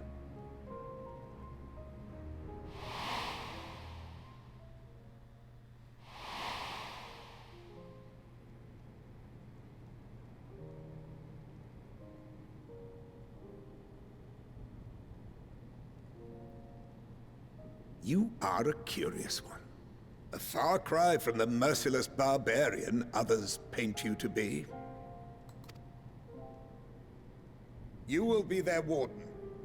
Take them away. Yes, sir.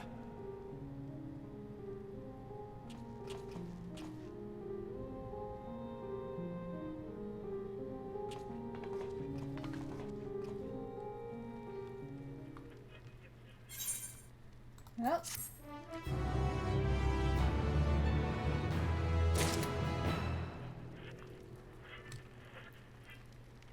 This is our life now, I guess.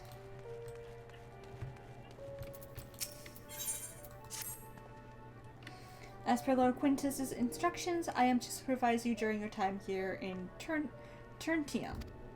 Before you ask, no, I don't have a key or any other means to remove your collars. Nor would I tell you if I did, and if you try anything, you'll soon wish you hadn't. So, do you truly intend to speak with the others, or was that merely a ruse? We're in no hurry to disobey Lord Quintus, if that's what you mean, or perhaps you doubt the wisdom of his decision.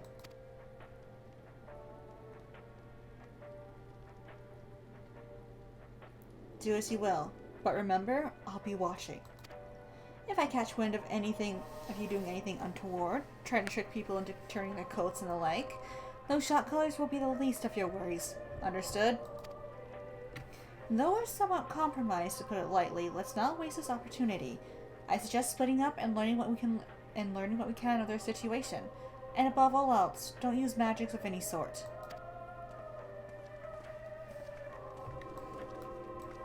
You, on the other hand, may go wheresoever you wish, even outside the camp. I know full well I couldn't stop you if I tried. But do not forget, if you do anything to endanger us or our interests, Alphino and Alize will pay the price.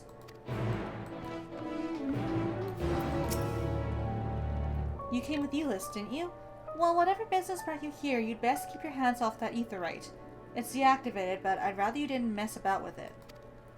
There are others throughout the city, built by Garleans for Garleans.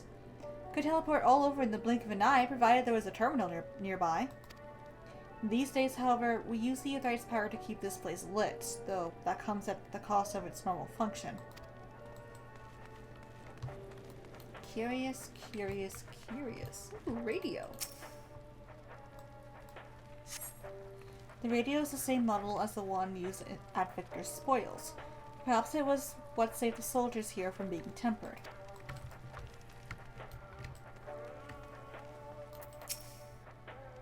I know who you are, the so-called champion of Eorzea. Come to gloat, have you? I'll have that smirk off your face. By the blood of our fallen compatriots, I swear I'll... Ugh. Damn, toward the suitors. Of all the times, the worst of the lot within striking distance, and I can't even muster the strength. If it weren't for the third bleeding us, we'd be the end of you.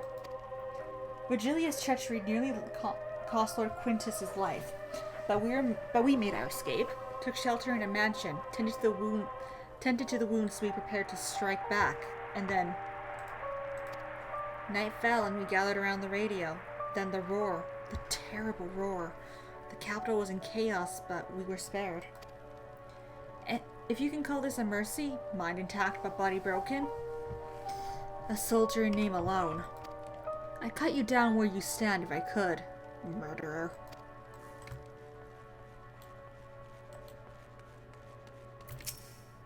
So cold. This young soldier is on the verge of losing consciousness.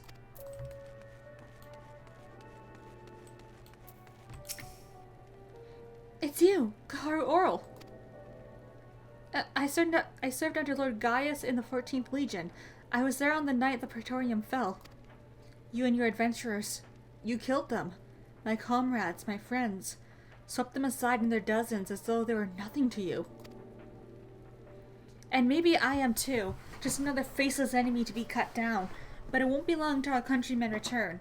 Until you get what you deserve. Mark my words.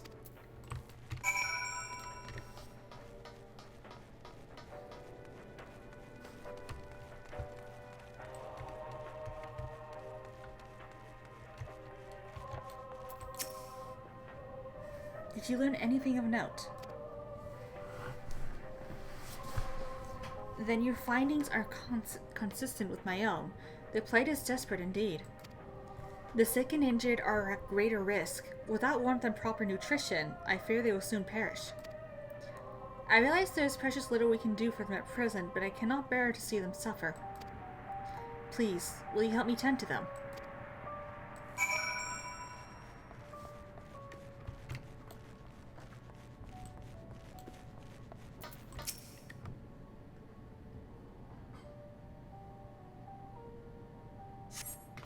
Who's there?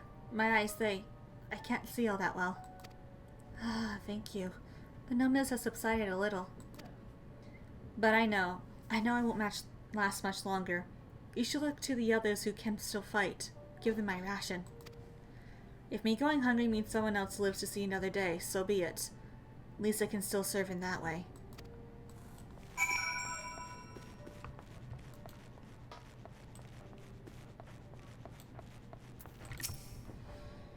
So those you met fare no better? I was afraid you would say that. I know we were warned against meddling in their affairs, but we can't leave them like this. Perhaps we might gain permission to have the contingent deliver supplies? Quintus may have made his feelings on the matter quite clear, but even he must recognize that they are not in a position to refuse help. Maybe Euless could persuade him, though we'd need to persuade Euless first.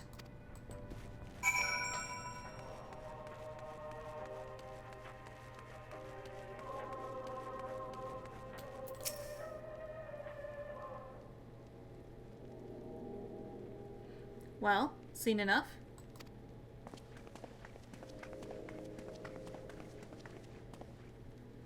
Euless, the people here have barely enough food and fuel to survive. How have you and the other soldiers been able to procure any more? Have you and the other soldiers been able to procure any more supplies? We've been scavenging provisions from nearby houses, as most families kept. Some stored away in the event they were snowed in. Still, going out and getting it is dangerous work, and we've a lot of mouths to feed. Fuel is the greater concern, though. We had some ceruleum set aside until it was stolen. We haven't identified the culprit. Could have been other refugees, or one of the afflicted for all we know. Either way, we're down to the last dregs. Without the heating they need, those in poor health are only going to get worse instead of better. If it's ceruleum you need, our contingent has secured a ready supply. We can have some sent over. We will not accept your charity. If we can hold on a little longer, the situation is sure to change. Aye, everything will change. One of your comrades mentioned something along those lines. Heard something of it, have you? Well, from what I've seen, there's little you could do to interfere, so there's no harm in telling you. One of our scouts spotted a hooded man issuing instructions to the afflicted, or in the bastard's words, loyal servants of the Telophoroi. Then he made his way inside the Imperial Palace, or what stands in its place. We've identified the seat of the enemy's power, we realized. Lord Quintus dispatched a messenger to the 10th Legion saying as much, and instructing them to join forces with the provincial legions, to prepare for a combined assault on the Telophoroi. Once our allies arrive, your contingent will be sent running for the hills. Then, we shall reclaim the capital by our own hand. And how do you intend to survive in the meantime? At this rate, many of your countrymen will perish long before reinforcements reach Garlemald. We need help now. Say the word and we will bring you ceruleum.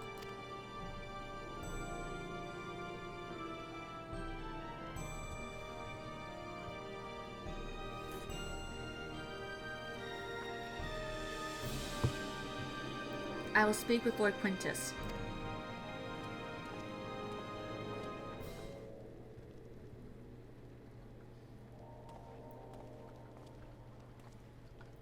So, did he agree to it?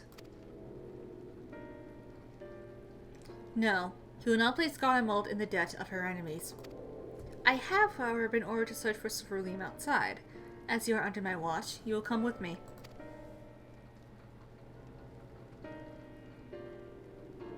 Very well. After all, many hands make light work.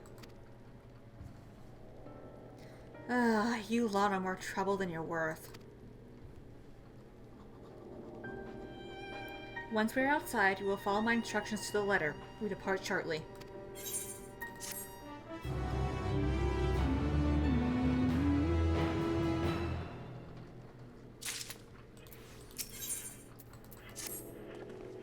We will begin our search for ceruleum in Regio Urbanissima.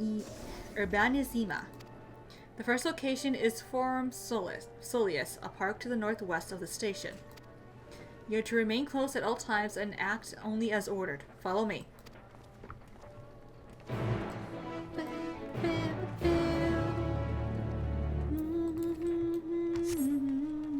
Oh.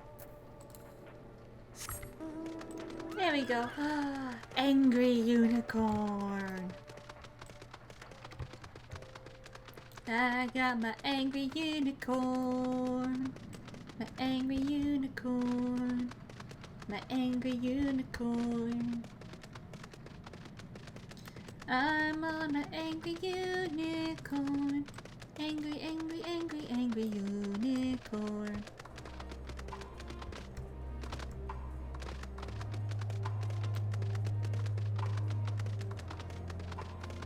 Oh, I see you, Ether Current.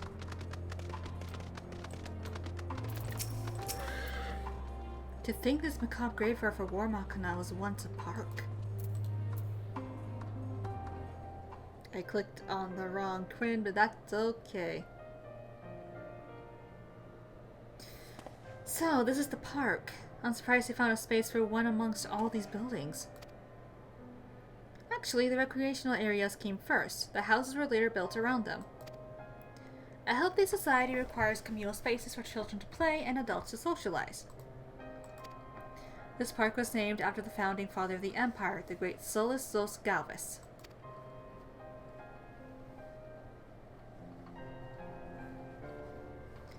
Did we come to extract cerulean from the wrecked Magitech armor? No, we've already drained it dry. Same goes for the rest of the Machina in the vicinity. But as our cerulean has been stolen, we must scour the city for every last drop. And while I don't expect to find anything here, I've decided to try one more time in case something has been overlooked. I see. Then with your permission, we will commence the search.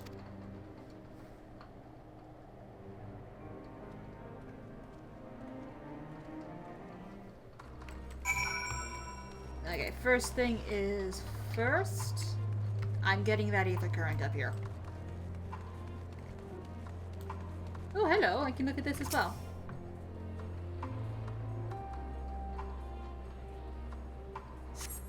Several points of interest are marked on the map of Forum Soleus. The pond, children's play areas. To your knowledge, however, none require the use of ceruleum.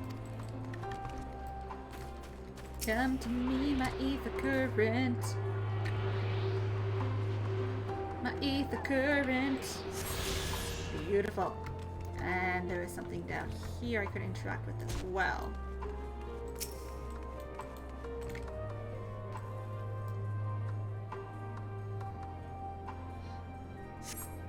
Though rather small by Garlean standards, the structure is reminiscent of a merchant's stall. Perhaps it was built for children to play at shopkeeper. There's nothing inside resembling Magitech or any other devices that would be fueled by ceruleum.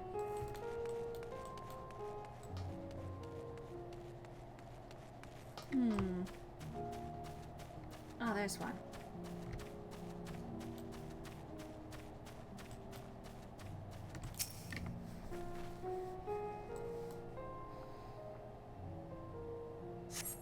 A cursory inspection of the wrecked Magitech armor confirms that the fuel canisters have long since been drained of ceruleum, as Eula said.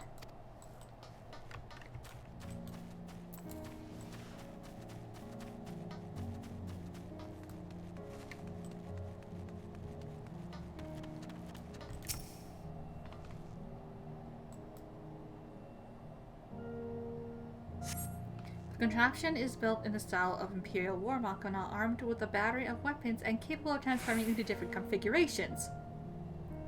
But on closer inspection, it appears to be no more than a children's slide. Nice game, thanks for that. It was in this square that Emperor Solus inspected his troops before embarking upon his second campaign into the Far East. The Imperial legions were ultimately successful in their subjugation of the Kingdom of Dalmasca, and officials celebrated the grand victory by transforming the parade ground into a commemorative public park. Oh, interesting.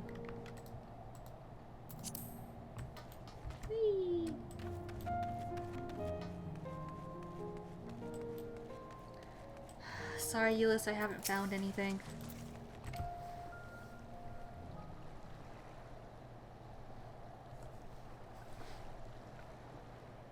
You okay? Oh, it's you. Any luck?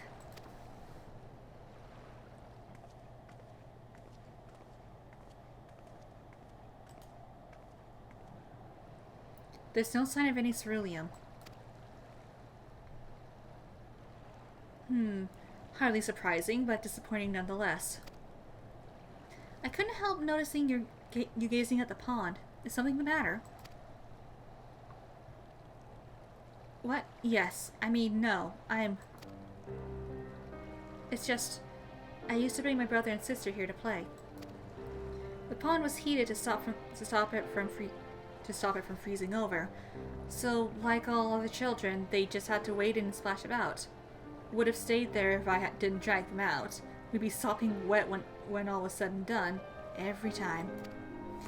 And every time, when we get home, Mother would scold us, saying we'd catch our death walking around like that.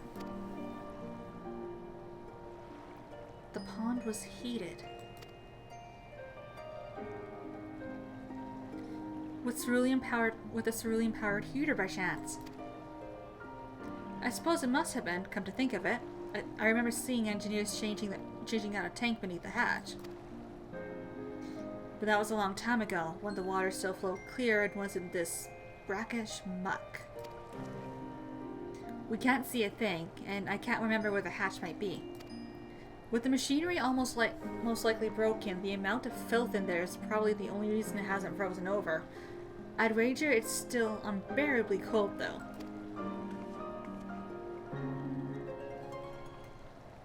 Euless, what are your thoughts on magic? The average Guardian would jump out of their skin if they saw it, but the first has a few foreign signiferi and medici, so it doesn't scare me. Then I take it you won't mind if I employ a little now. Alphino, would you, as you have a knack for finding dry wood, why don't you bring me some? Once that's done, a blast of our fire should do the trick. Leave it to me. You're not planning to go in there, are you? Oh. Hold on. Of course I am. That tank isn't going to fetch itself. It's nothing so involved as extricating unprocessed ceruleum from a frozen lake, like how the tappers do it. We're talking about a shallow pond in a park, and we have a way of warming ourselves up after. But that's insane. So, fancy a dip?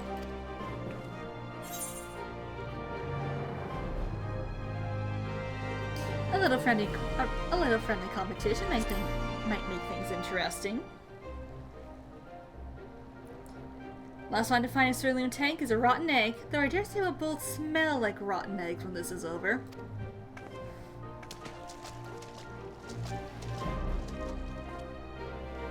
You can't stop us, Euless. We do what we want.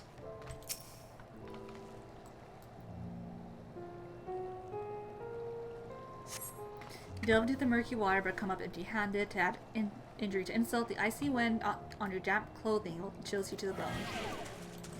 Ow.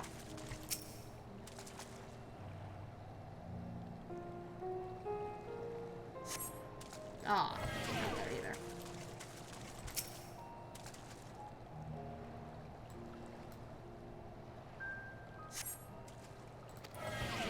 Which means it's right here.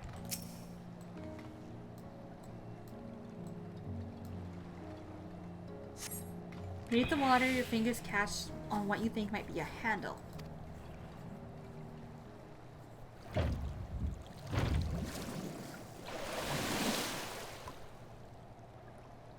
I did it! You open the hatch and shape a cerulean tank.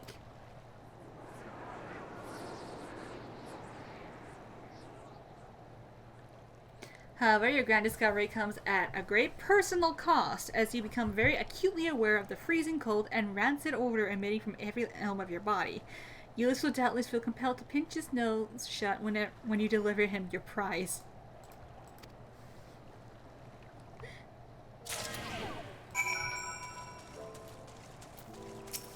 Elis, I did the thing! Did you find anything? I hope you did.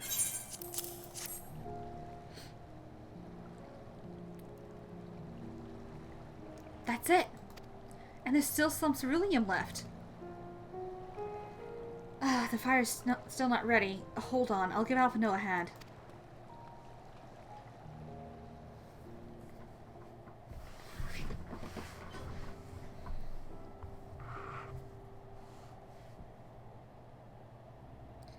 Call me an old dawn, because by fire I am reborn, and my clothes are mostly dry now, too. I appreciate you recovering the ceruleum, but I wish you'd taken the time to discuss the plan with me beforehand. Despite the way you've been treated, in Lord Quintus's eyes, you're still envoys deserving of protection. If you were to die on my watch, he would be most displeased. Your concern is duly noted, but all's well that ends well. Elis, you mentioned coming here with your younger siblings. Did you grow up in Garlemald? I did, not far from here. My father was an accomplished researcher in his youth, and for his contributions to the empire, awarded an estate. We lived well, better than many. What was Garlemald like in those days? Everything. It was everything you could imagine. And so much more. Even during the coldest winters, we always found warmth and comfort at home. Coming in from the snow, taking off your coat and sitting down for a hot meal with family. Visiting friends and relatives, receiving that same welcome, knowing they had everything they needed. Walking down the street, seeing the lights in all the houses, hearing the faint sounds of laughter and song, of happiness. And although the summers came and went all too quickly, in that brief respite, the ice would melt and the forgotten grass make its triumphant return. Gray clouds gave way to blue skies. Some mornings, we climbed to the top of the tallest building we could find to watch the sun rise. Never again. Those rooftops are rubble, those friends dead, and those memories, if I could ever reclaim even a fraction of what we once had. Soon, our chance will come. We just need to hold on a little longer.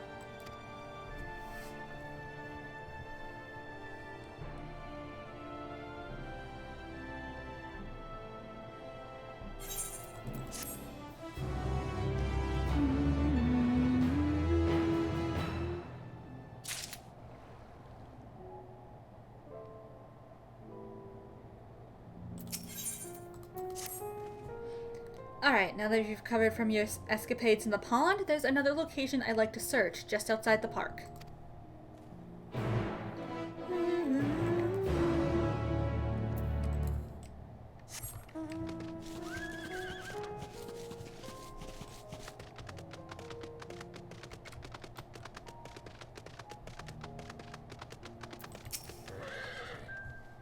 As you can see, this place is littered with the remnants of various types of war machina. While my comrades and I have already recovered the tanks from the less damaged units, those that took a more severe beating are harder to scavenge. We decided to save those for another time, that time being now. Rather than prize them apart piece by piece, it would be quicker to remove the outer casing using compact explosives. With luck, we'll gain access to the tanks without rupturing them. Though the force generated by these devices is relatively weak, I would advise you stand well clear to avoid being hit by any shrapnel. Before even bothering though, you should check with the Machina's ceruleum gauge to see if there's any left. It should still provide an accurate reading even when the unit itself is inactive. If the gauge is broken, I'll let you decide whether to use an explosive or not. Should you need more, come to me.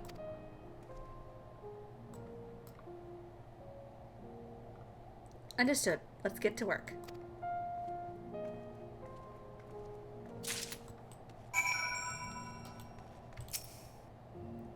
The fuel tank is empty, okay. It's broken. Alright, let's use this. successfully removing the Walkman's outer casing and retrieving the sterling tank. You all okay.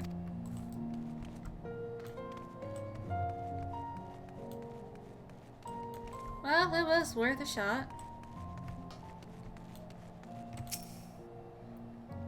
Broken. Alright, let's see.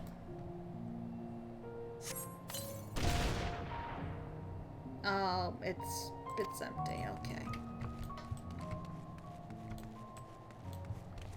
I don't have any more, do I? No, I need to go get more from Euless.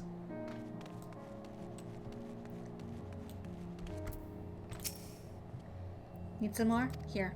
I have a fair amount of explosives to spare today, but tomorrow is another story. We can't afford to waste them on units with nothing to offer, so be sure to check the gauge first. Yeah. Alright. Alright. Oh, hello. It's empty. It's broken.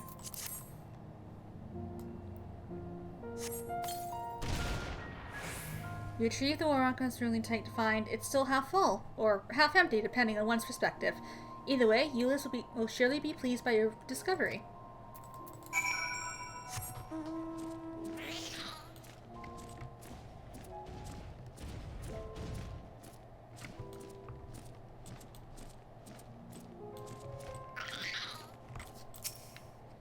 More explosives? Wait, is that what I think it is? Here you go. You've done it again. Truly, luck is on your side. With this, we should be able to refuel quite a few of our heaters. It's time we headed back. Wait here while I go and see how Alize and Alphino are faring.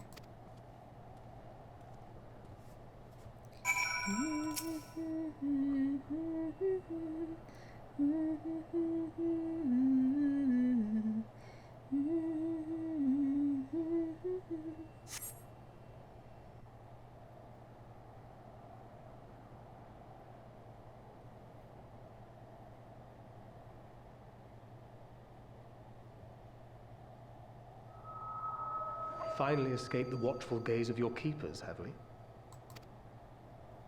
Hello, thank you. Don't react. You'll only draw attention to yourself.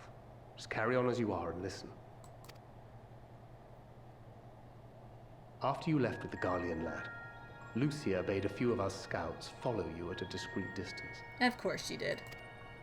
We observed you being led into the station, but decided against venturing inside. Good choice, good choice. When you emerged sometime later, and we saw that the twins were sporting Magitech collars, it was clear what had taken place. Now, as quietly as you can, tell me everything.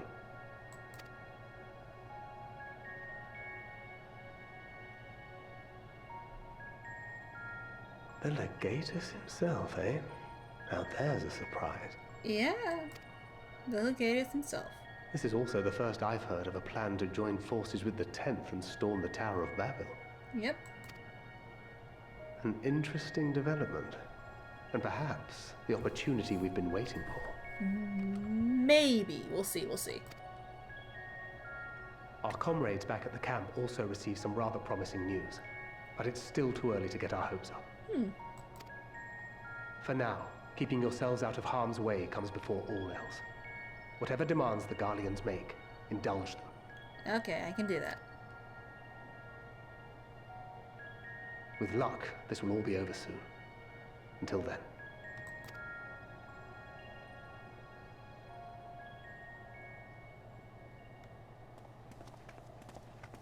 They had not gone far. We searched high and low, but no luck, I'm afraid. I might have guessed you'd be the only one to find anything. I wasn't expecting much to begin with. Eventually, there will be nothing left out here for us to safely salvage. For now, this will have to suffice. We should return to the station. Yeah. I can just teleport back there, right?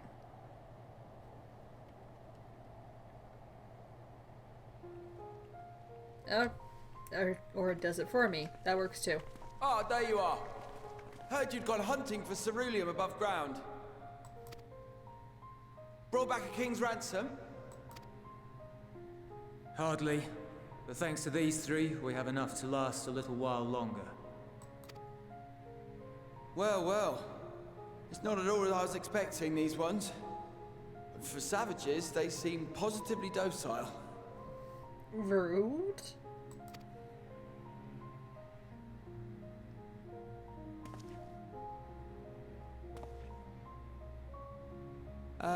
It's a poor attempt at humor. In all honesty, I'm grateful for your efforts. But even with another night of warmth, there are those among us who may not live to see the morrow.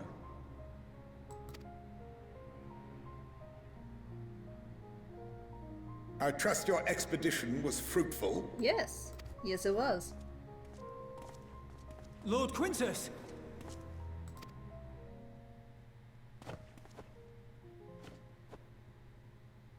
Use what you procured to refuel the armor. Excuse me? But, sir, what about the heaters for the camp?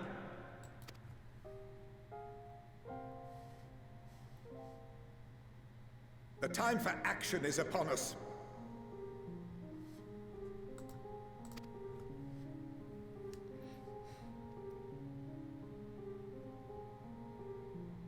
My men and I have matters to discuss.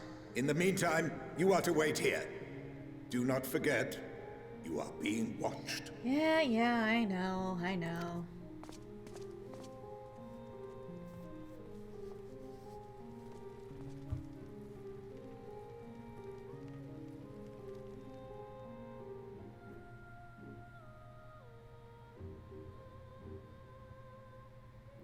The time for action. What did he mean by that? I can only speculate. Clearly something requiring their magitech, given what we just heard. Whether they plan to utilize it now, or after they join with the 10th, is another question. Yep. Yeah, indeed.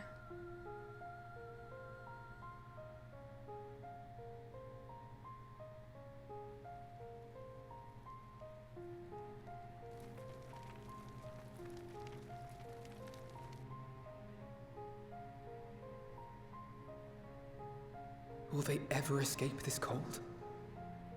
Return to and reclaim the idyllic spaces of which Eula spoke?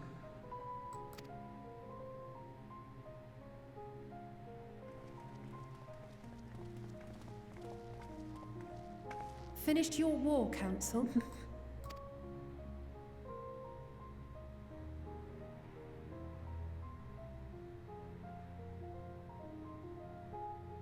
Alphino and Alizé are to stay here, as our prisoners. They will be released once your comrades have relinquished their supplies and withdrawn from Garlean soil. Oh. Until our terms are met, they will be detained at a separate location. Okay then.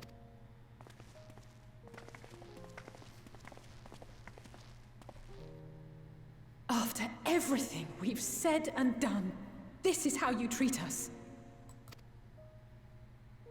Our allies have but limited supplies. They may stave off cold and starvation for a short while, but what then?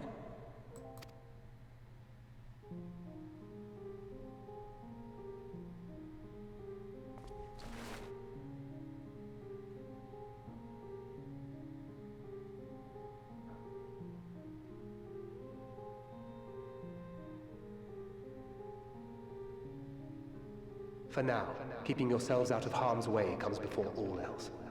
Whatever demands the Garleans make, indulge them.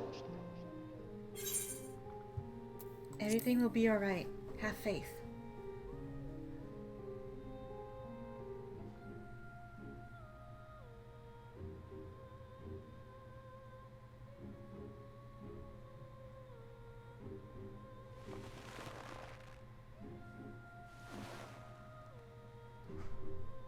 Get them out of here.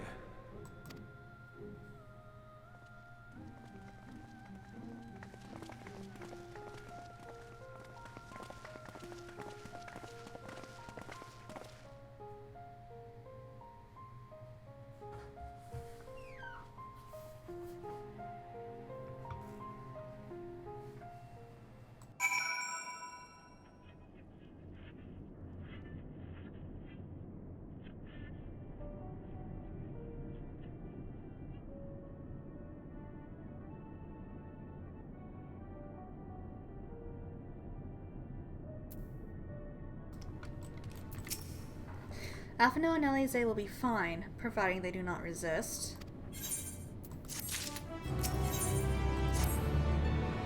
You will accompany me back to your camp, where I will meet with your leader and present Lord Quintus's demands.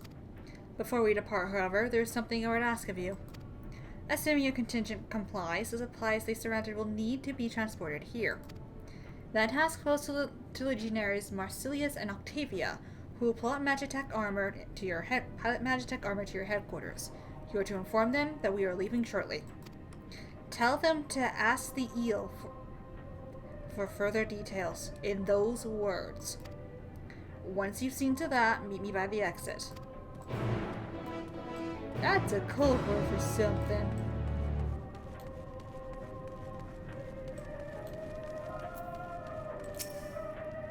You again. Ask the eel, he said.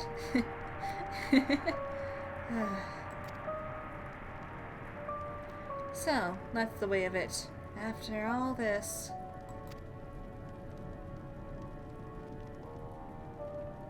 How ironic that you should be the one to deliver the news. If those are my orders, then so be it. For the glory of Garlemald.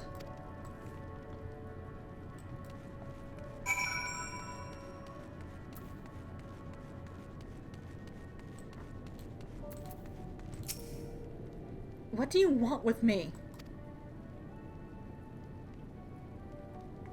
Asked the eel, so Lord Quintus has reached a decision. I knew he would understand, that he recognized the savage is a ruthless and merciless creature, and to defeat him we too must be uncompromising. I am ready.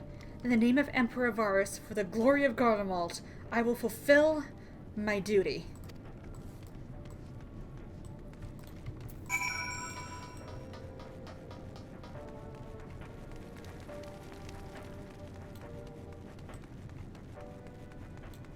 Okay, he's up here somewhere.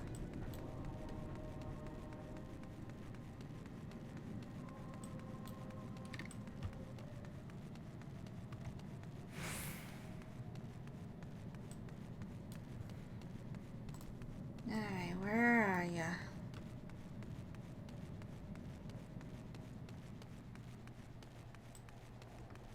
There you are.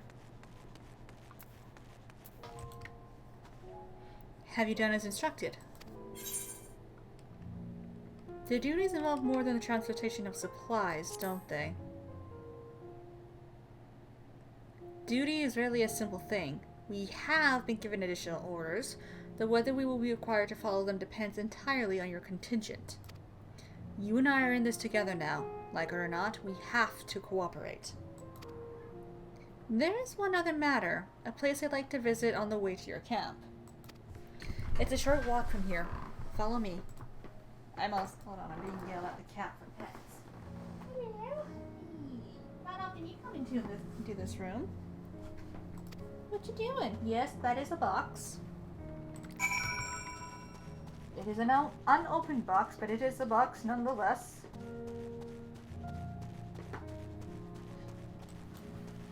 Oh, leave Midnight alone. He wasn't doing anything. Is it your turn to flop, Mr. Midnight? Ah, cats. Such silly creatures, but they're so lovable. They're so sweet. Okay, maybe I should just do this.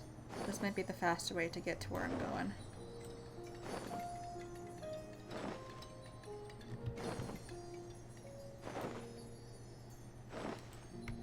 Okay, then go over here.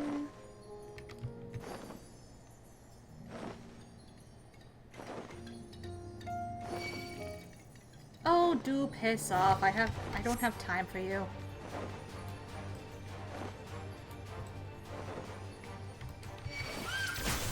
Okay, you can piss off too. I don't have time for you either.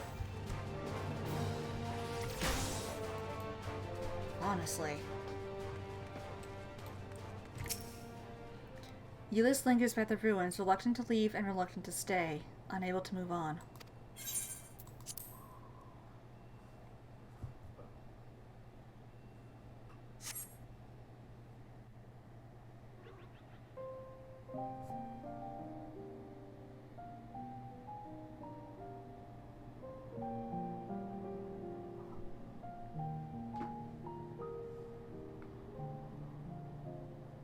This is my home.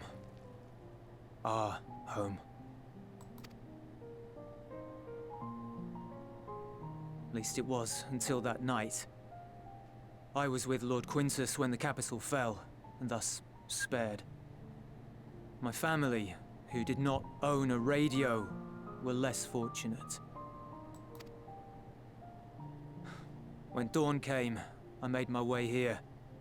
My parents, my little brother and sister, they were still inside. Oh. But they weren't themselves, and they tried to. And I had to.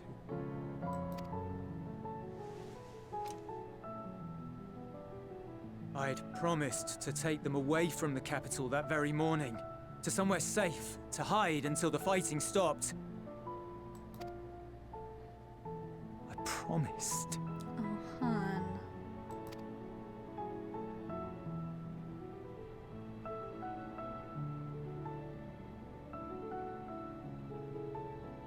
The Garlean flag bears a chain, the bonds between our countrymen.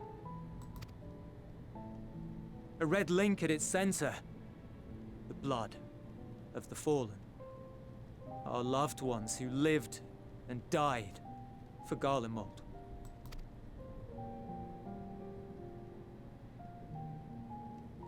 But if she too fell, who would be left to remember them and their sacrifice? What enduring proof would there be that they were ever here? If we had turned to your gods, would they have saved us?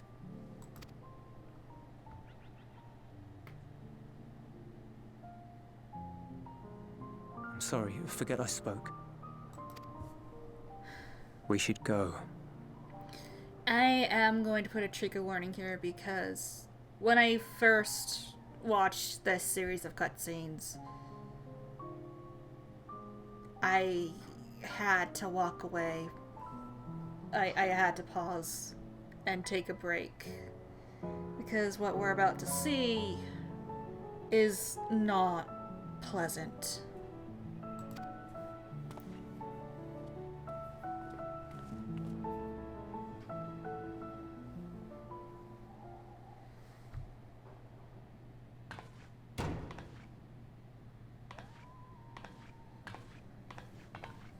It's no use.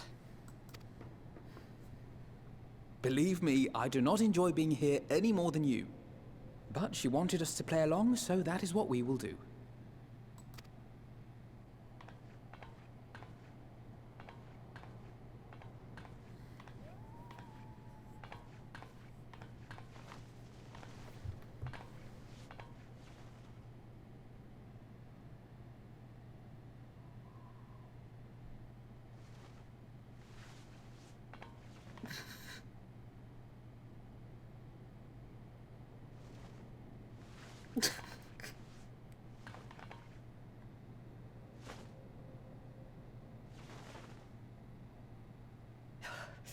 So cold.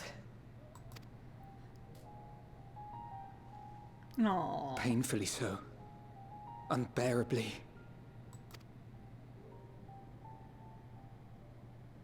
I've been thinking about what Quintus said. About why no one would accept Garlean rule.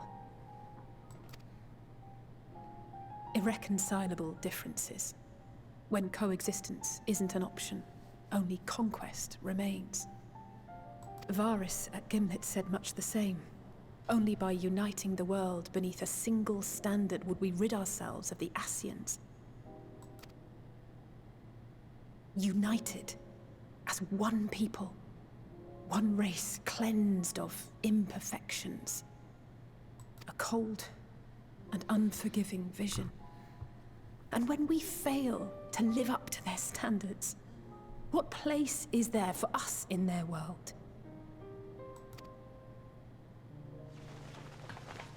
But the truly sad, truly frustrating thing is how damnably similar it all is to the lofty ideals of Father and the Forum.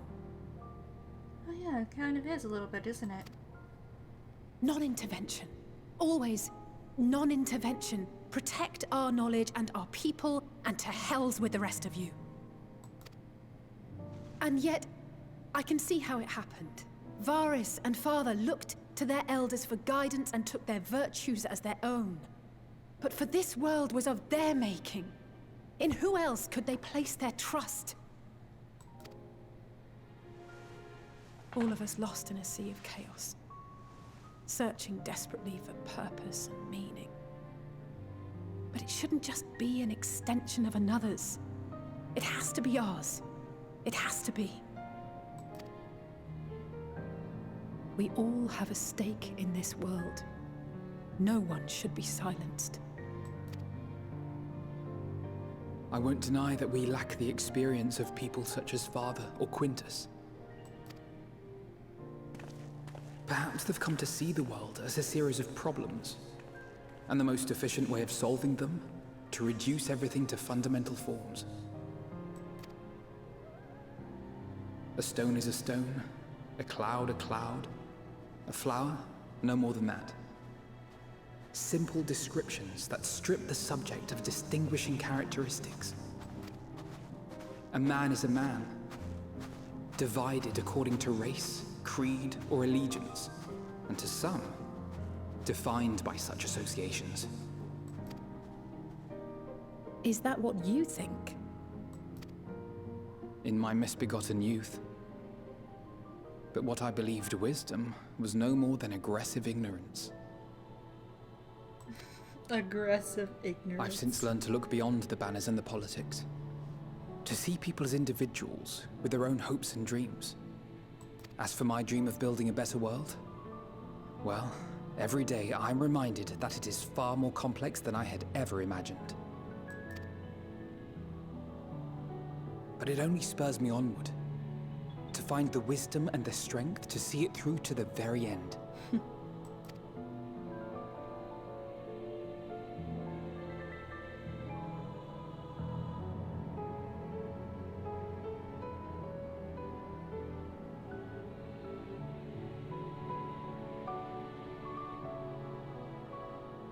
All of our supplies and an immediate withdrawal. These are your conditions? Demands. And you forgot about the airship. Once again, you will leave one behind. It will be used to return the prisoners. Their collars will be removed prior to the exchange.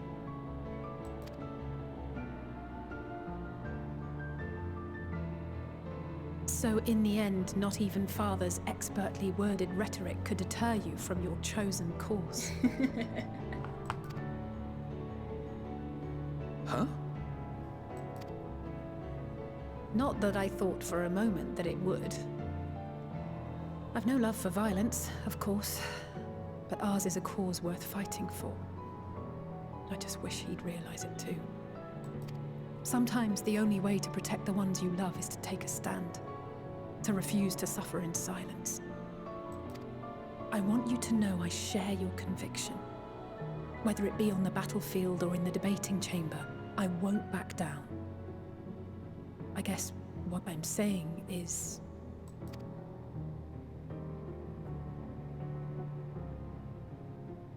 You've found your own reason to fight. Yes.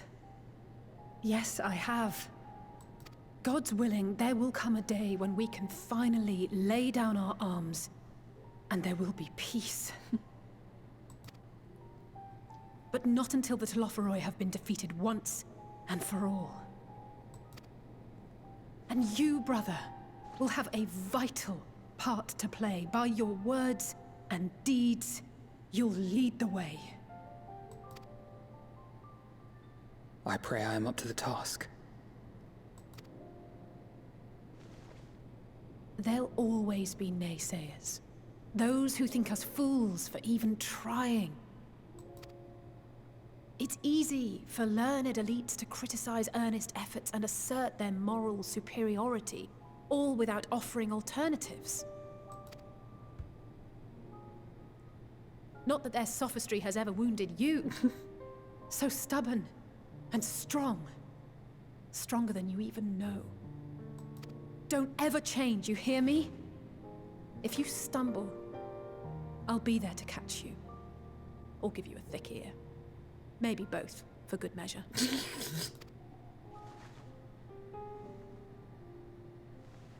Thank you, Alice.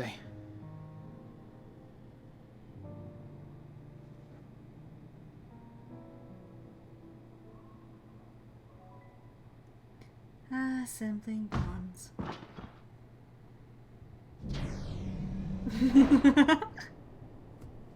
Well, we know who that is.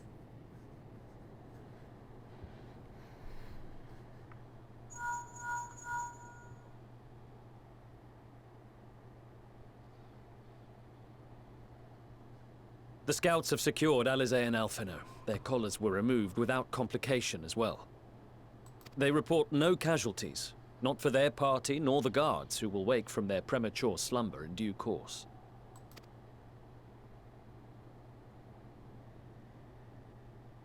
It would appear the situation has changed.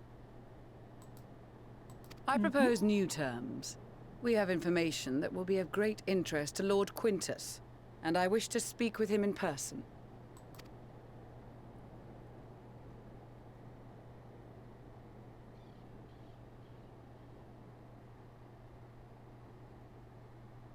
No.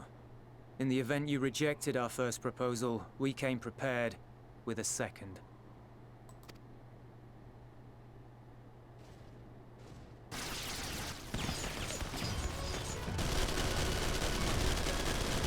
Ambush!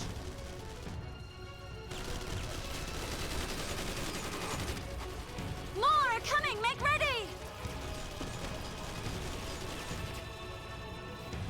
We, the loyal soldiers of the First Legion, proud servants of Garlemald, of the fallen Emperor Varys, shall safeguard these lands from the barbarian hordes until our countrymen return!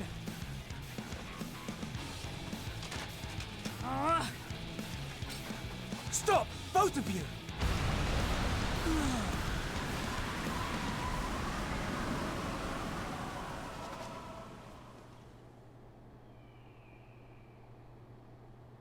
This child may be the worst emissary I've ever seen.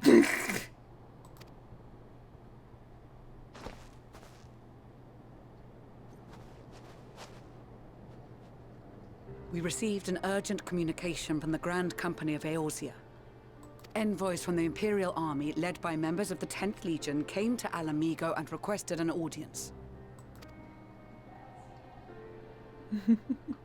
They explained that their efforts to coordinate the reclamation of the capital with the aid of the 4th, 5th, 8th, and 12th had ended in failure. Communication between most legions has broken down entirely. Most of the 10th's conscripts have deserted, leaving their forces severely depleted. That is why, unable to continue the fight on their own, they and their allies turned to the Grand Company of Eorzea for aid. Lies! Every word!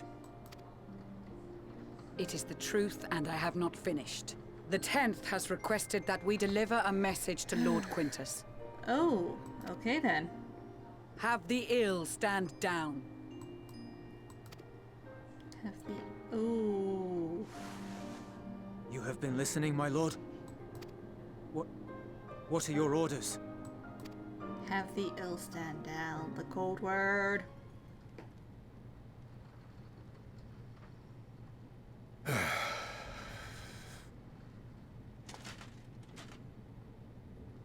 Inform her that we will honor the 10th's decision.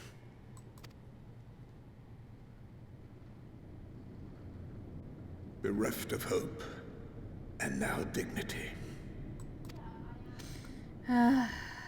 Goodness gracious me. I release you from your duty. All of you.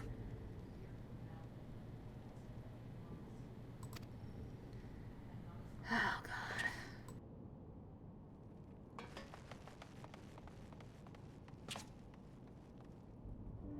I take solace, your radiance, in the knowledge you are not here to witness our debasement.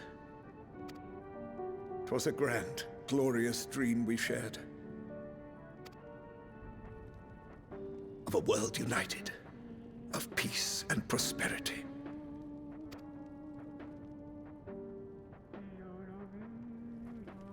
We are ghosts, you and I. Memories of days gone by.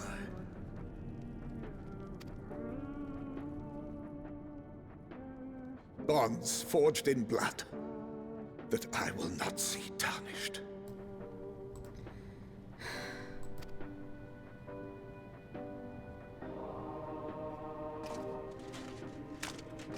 And this is why I put the trigger warning.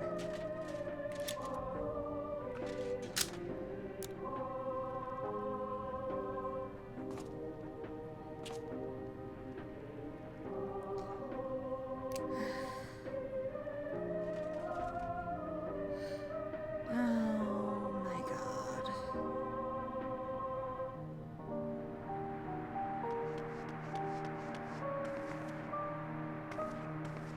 Quickly! We have to reach the station before it's too late. If there is still a chance that Quintus will agree to a truce, we must take it. I just hope we get there before he and his men do something rash. I think you're a little late for that, Elise.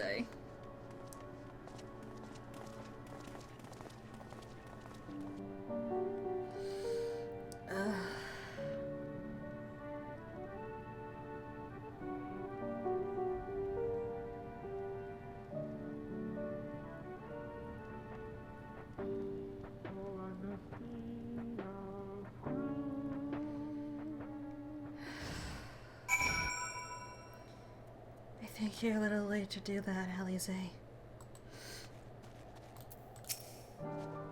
Much and more has occurred since we last met. As for determining what comes next, we must speak with Lord Quintus. Before we proceed, tell me what you know of the First Legion and the disposition of their forces.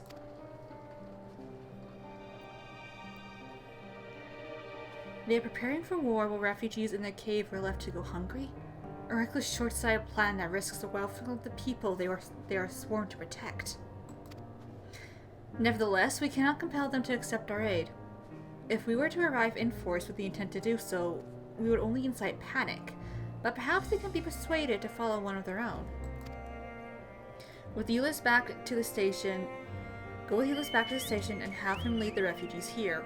Some may be unwilling or unable to leave, but for the time being, I'll take what I can get. Alphino, Alize, and the scouts sent to extricate them should already be at the station. I will also have our other comrades in the area lend their support should it be needed.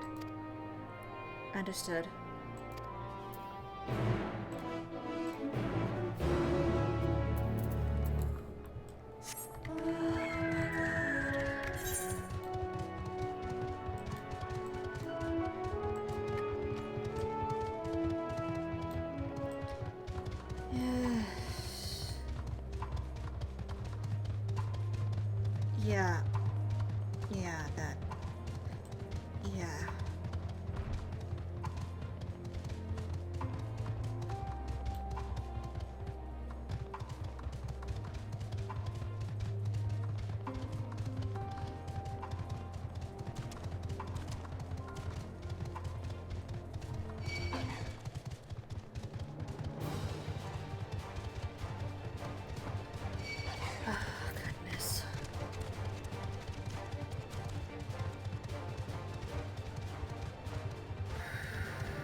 I have said before that Shadowbringers and Endwalker both deal with darker themes, so...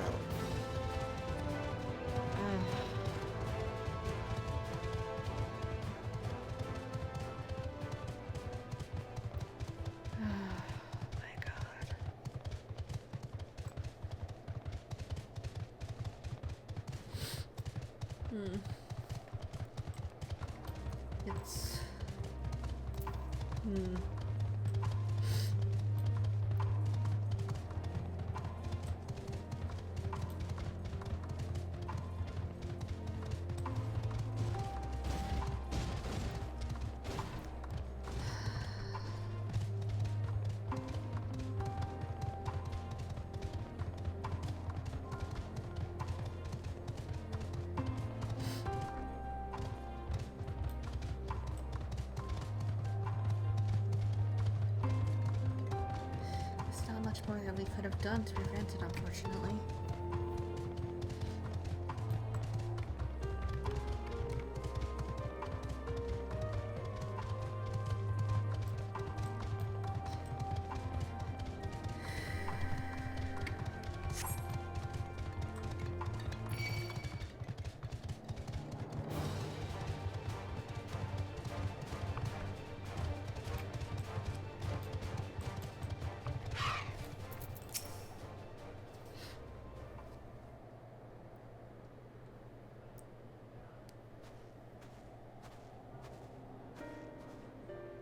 Kaharu, Aeneas.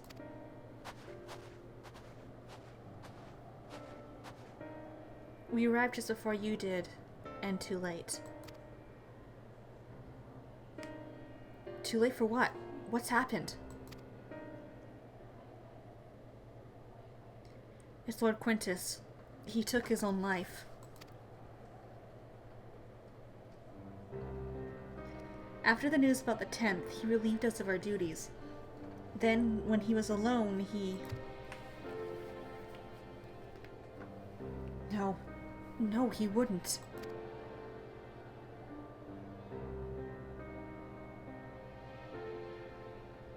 Tancred and the others, assisted by the soldiers, have seen to the remains. In due course, shall the legatus be afforded a proper burial. He released us from our duty. He wanted us to be free to choose our own fate. Without him to guide us where I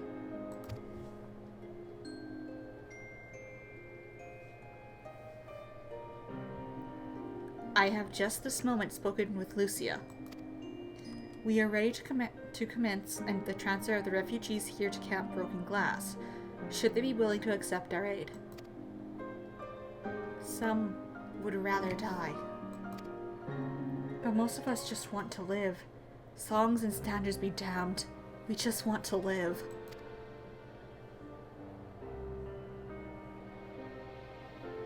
We'll need to speak with the refugees. They'll have to decide for themselves if they wish to come with us. If any would prefer to stay, we can have supplies brought over for them. It'll be a hard journey for the others, but we'll see if they reach our camp safely.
It was only ever a dream, wasn't it? To think we could reclaim it. We built it all ourselves. Before all this began, I sent my wife and daughter away to the provinces. If there's a chance I might see them again, I'll take it. So take me. Take me with you. Please.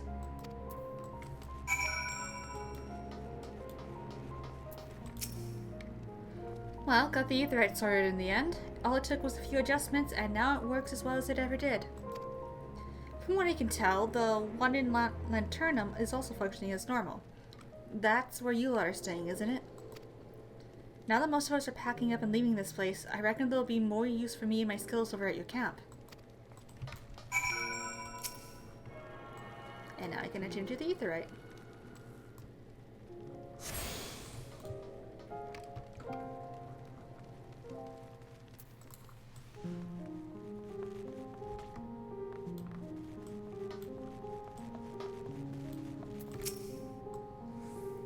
To employ healing magics now would likely invite catastrophe, but that'll Hence a test from thy experiences at Victor's spoils.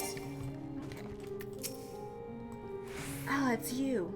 The one who treated me with such kindness. I heard from the Yellies that you're not from around here. I thought you were one of us. Not that it makes much difference now. Purebloods, migrants, savages.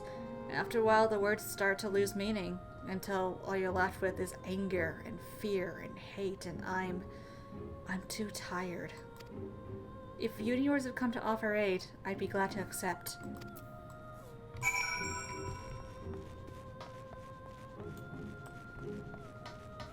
Oh, stop hitting the wall, Gaharu.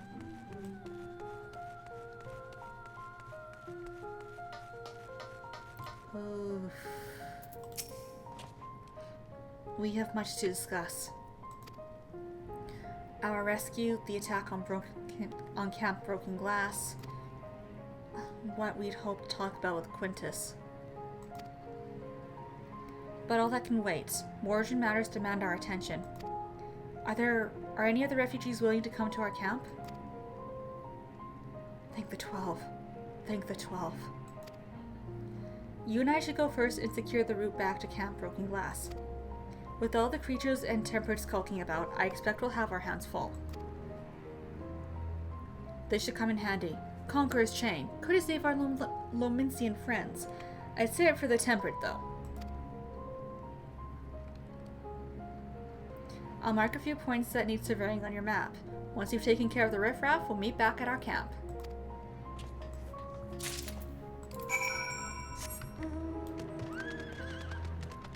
Right. Away we go.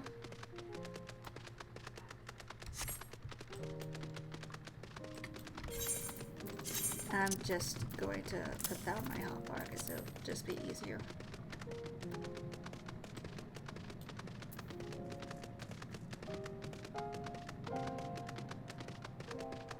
Oh, there's a chocobo keep here now. Neat. Okay, let's go this way.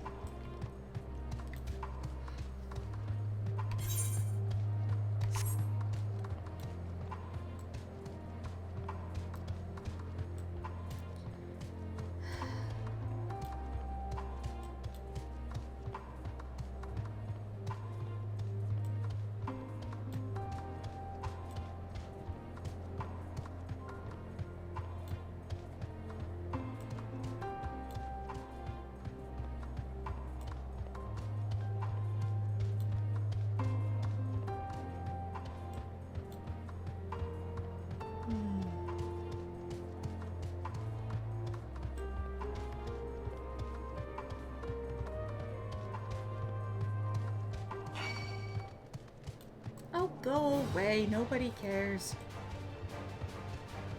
Where is my survey point? There it is.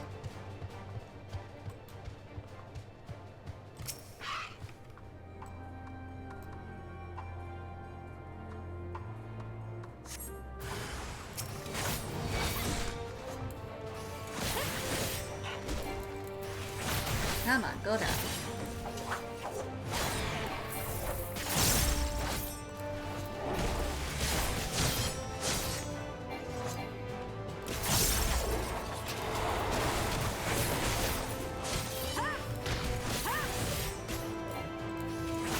And down you go.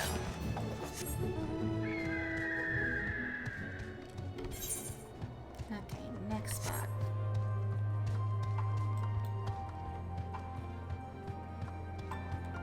The poor train. Poor train.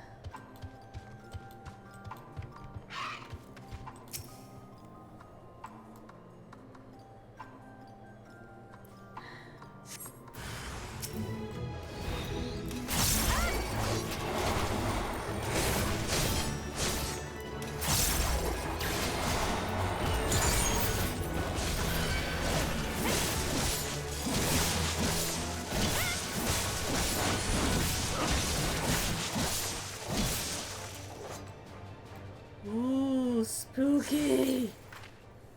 Oh, that is so spooky. I love it. Oh, that looks so cool. That is so neat.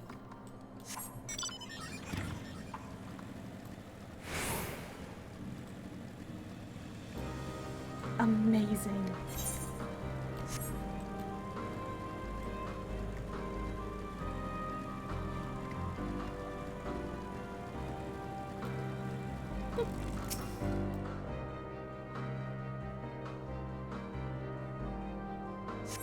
You see no threats in the path ahead.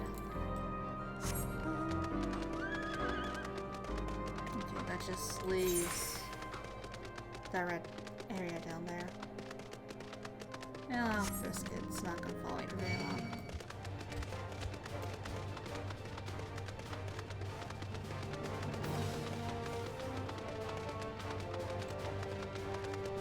Okay, where is the survey point? There it is.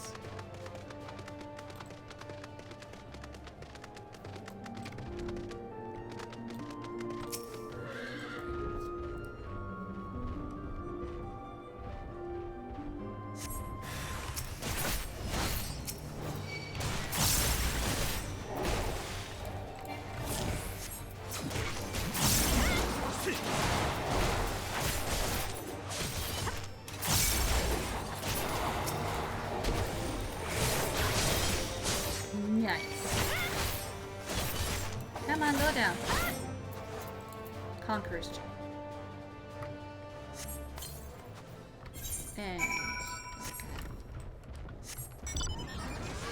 I have to be outside the camp, not inside it. Okay. I see how it is. I see how it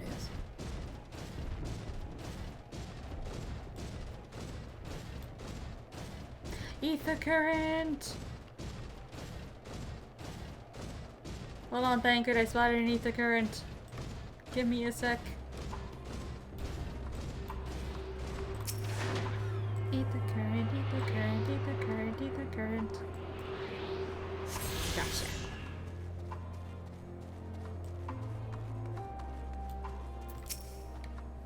Ah, there you are. As expected, I ran into a few beasts who went down without much of a fight. The temper proved somewhat troublesome, but those chains should keep them under control until our allies take them into custody. With that taken care of, I'm to gather a few supplies and then return to the station. While I see to that, would you mind apprising Lucia of our progress? As it happens, I have some rather pertinent information from one of our recent scouting forays, but I'll save that for later. First things first and all that.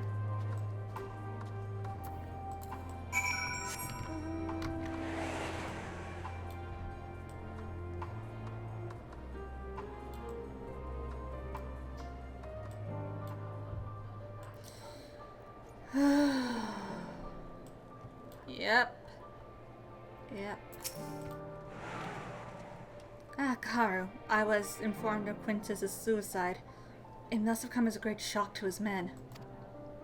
What of the refugees? I'm told some are receptive to our proposal, but I would hear your first-hand account. So that many did not hesitate to accept proves how desperate their situation has become. We'll do our best to make them feel welcome. Blah, blah, blah, blah. The troops who participated in the ambush are no exception. They will be afforded the same treatment as any other refugees. Perfidy notwithstanding. After all, even if I wanted to make an example of them, there's no one left to learn from it. We will tell our allies that these soldiers are acting under the direct orders of the Legatus, and that following his suicide, they offered full and unconditional surrender. Perhaps Quintus thought that had he lived, he would be tried as a war criminal, and his men punished with him. Perhaps by taking his own life, he had hoped to absolve them of any culpability. Or perhaps, like too many others, he was a true believer in the end. Who can say? I didn't know the man nor his heart. His reasons, noble or otherwise, died with him, and it falls to us to clean up the mess.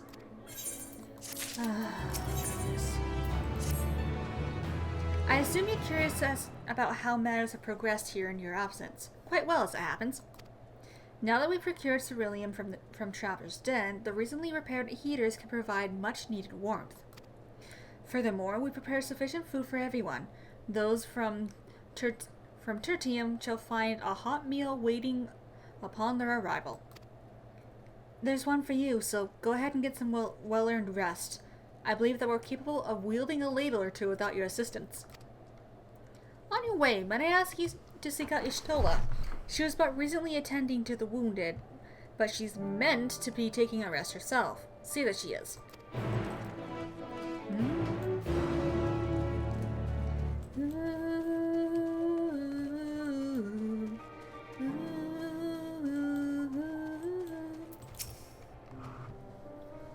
Yes, I've been taking proper breaks and imbibing sufficient water. But what of the Warrior of Light? You and the twins have an established history of reckless disregard for your own well-being. We're all fortunate that none of you landed yourselves in my care. I've already quite enough to deal with between the tempered and the first wounded. Alas, though I can mend their bodies, the toll their experience of taking on their hearts and minds is another matter altogether. For their sakes, we mustn't waver, but nor must we rush ahead in eagerness to see the day won, and in so doing, invite disaster. Well, let's sit down for supper.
Look at this.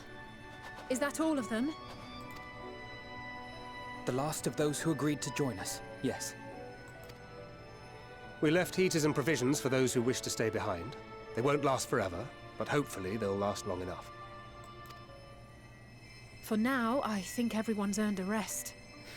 We'll see to those in need of medical attention, so take the others with you and get yourselves some hot soup.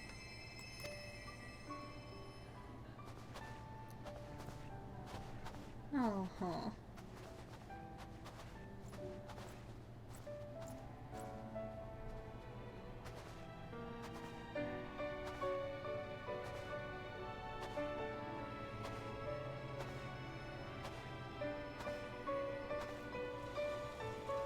Would you look at this?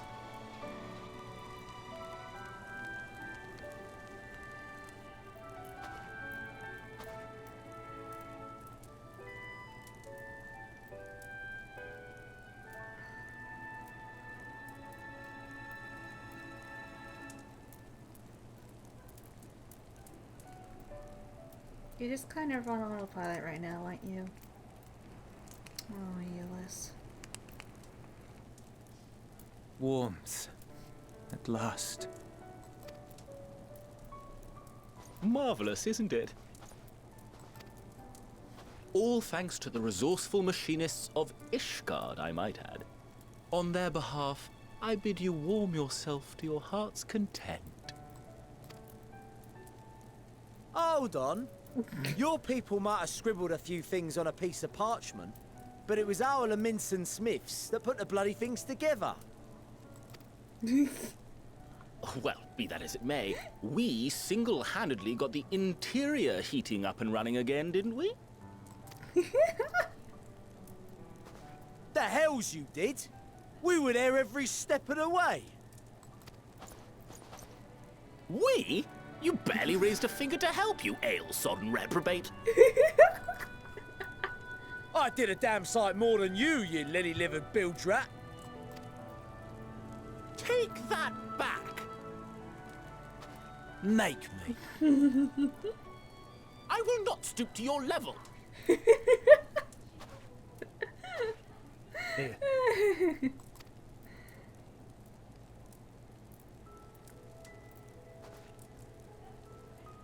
At ease, man. There's nothing funny in it.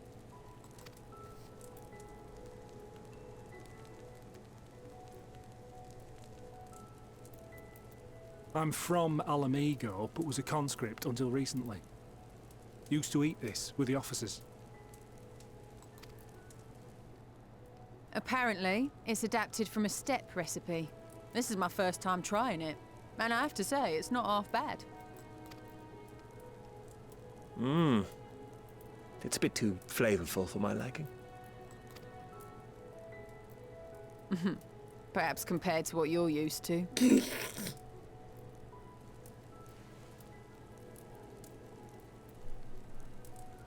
There you go.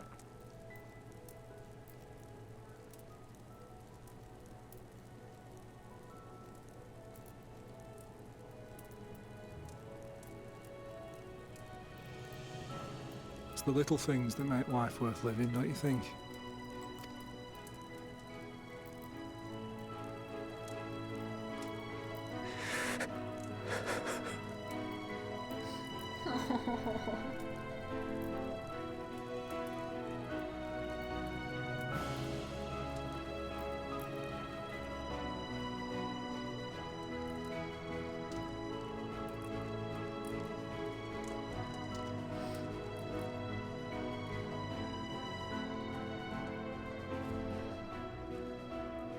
I know this is not a dream, and yet...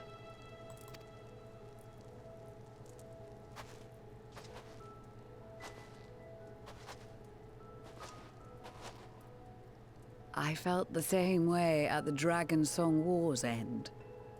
Every morning I would step outside and need to be reminded that it wasn't my imagination, that my world had been forever changed. And just as I had grown accustomed to the idea, again you change my world in ways I never thought possible. I know that's what I do.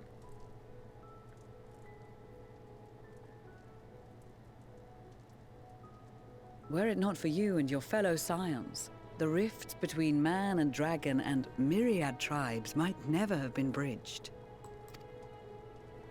The Grand Company of Eorzea, the Ilsabard contingent. We owe it all to you. We've shed many tears in recent days, of pain and sorrow, triumph and joy. I much prefer the latter.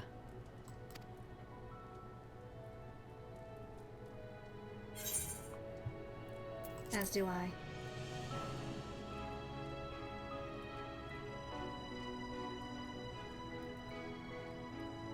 I'm honored to fight by your side.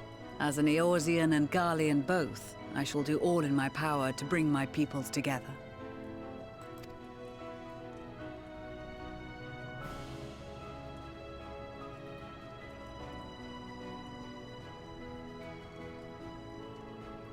It is a remarkable achievement.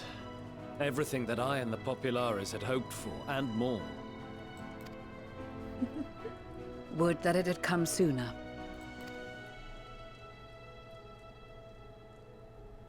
Indeed. Too many are not here to see it. And yet, there is a warmth in my breast, as if they still share in this moment. Yes, I know what you mean.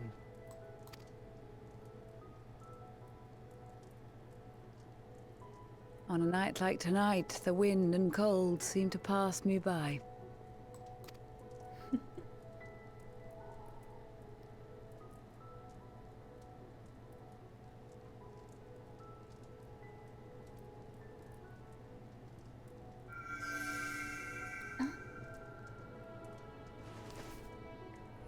Ooh. Blue and purple. Oh, that's lovely.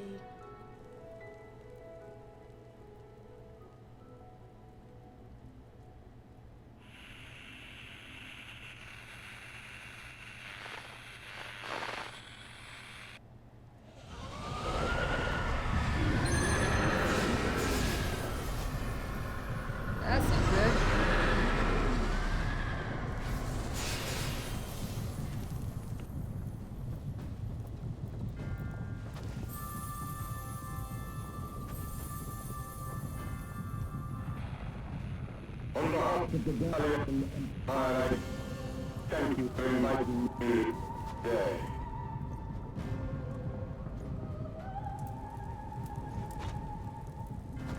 What? Emperor Varys? Ooh.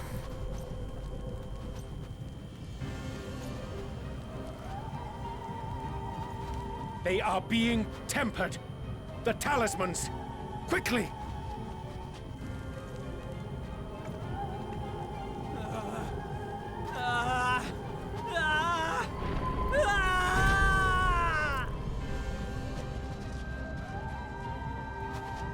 Save me, brave hero! Excuse me? Ahem.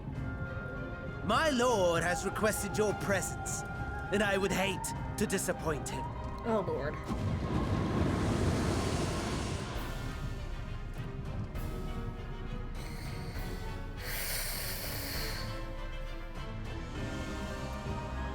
Of course. Of course. The experiment was a success, but I fear our time is short.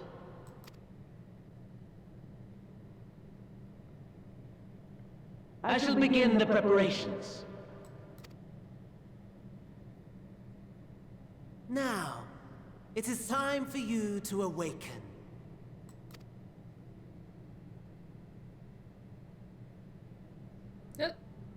Food? Oh, hi. How you doing? Good morrow to you. Here, have a taste before it gets cold. I'd rather not. Oh, but be sure to remove your helmet. Take a moment, too, to familiarize yourself with that borrowed flesh.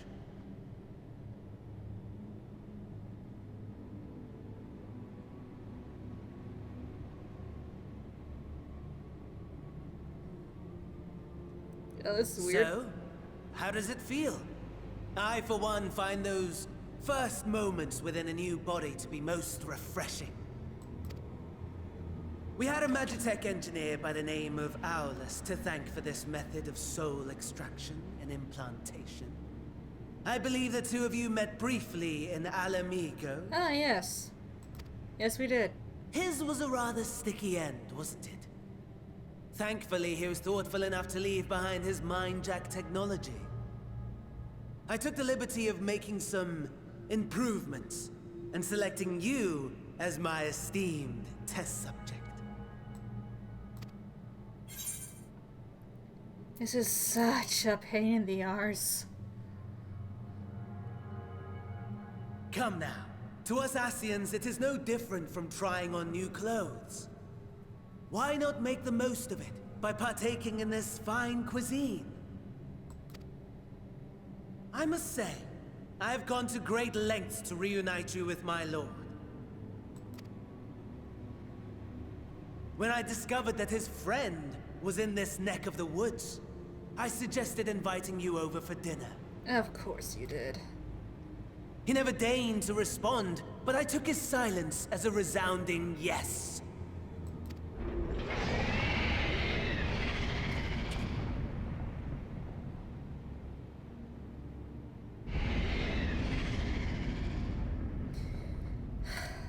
Oh my! Daddy is pleased his grumpy little boy has finally found his playmate.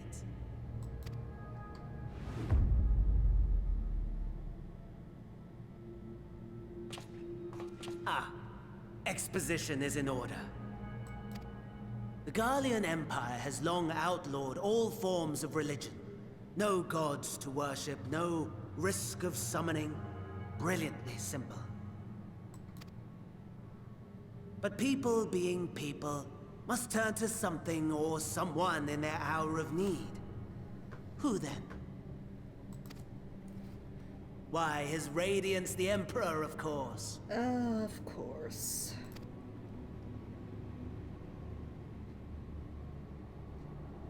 As you have observed firsthand, Garlemald has seen better days. The legendary Solus Galvus, dead.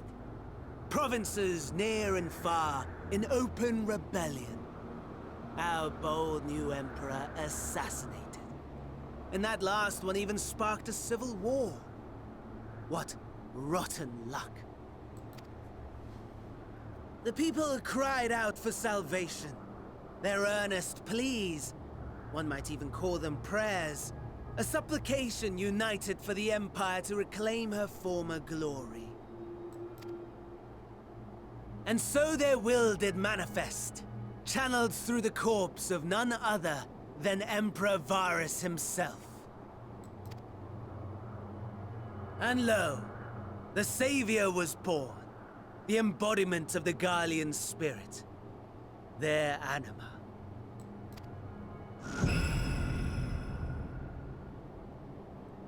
He ugly. It calls to its subjects, compelling them to take up arms and fight. And just as the wealth and power gravitate towards the Empire's capital, so too does ether from every corner of the globe. The towers with which you and your allies have been so preoccupied were created as an extension of anima itself. An ingenious design. Would you not agree, my lord?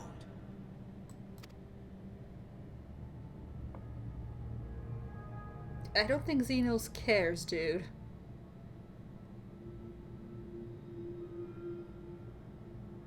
Does the pursuit of prey you have bested before excite you? Of course not. Absent the challenge, the thrill, you... Oop, sorry. Didn't mean to do that. Perhaps you think that to be the extent of my promise. I have no doubt fallen in your estimation since Alamigo. Fair enough. But do not let your disdain deprive us, of an opportunity to craft an even more majestic moment of euphoria. What is wrong with you, dude? I have been honing my craft as I set the stage for our reunion.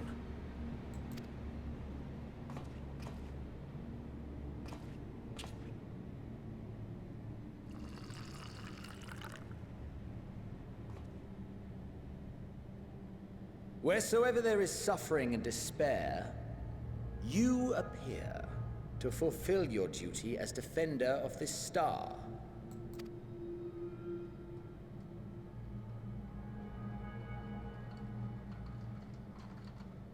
The chaos and destruction that my hordes have wrought are my gifts to you alone. Of course they are. Of course they are. You're involved.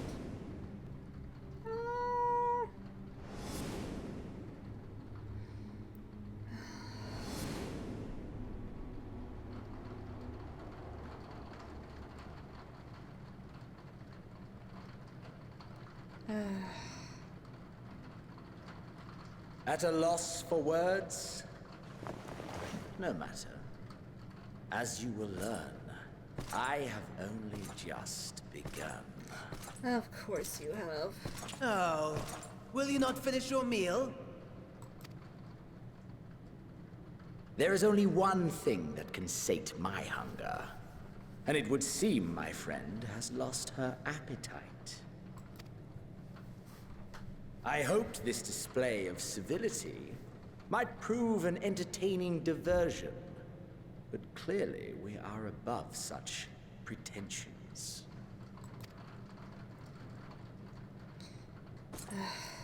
While my lifeless body was in the possession of the Ascian, I too claimed another's as my own. Magic It candles. was an enlightening experience to fight in an unfamiliar form. Flaws and failings in my technique were plain to see. Whence rises one's true strength? The flesh? The soul?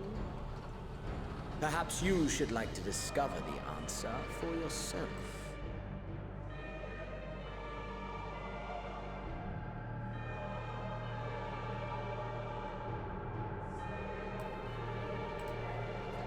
Yep, there's my body. That's my body. Give it back.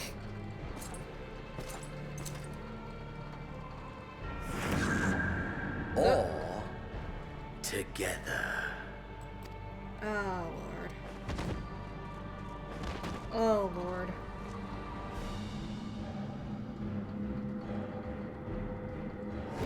Oh, Lord.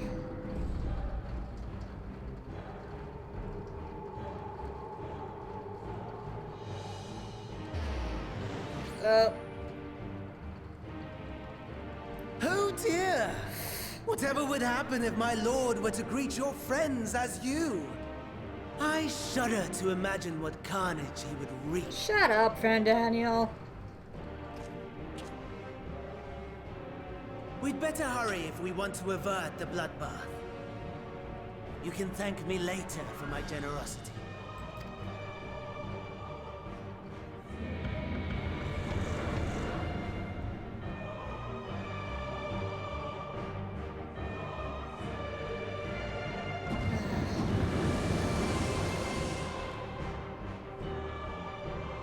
This is the capital. Ah, there it is. Your camp, I believe. Yep. If I were to hazard a guess, I would say that you, the other you, is making her way there as we speak.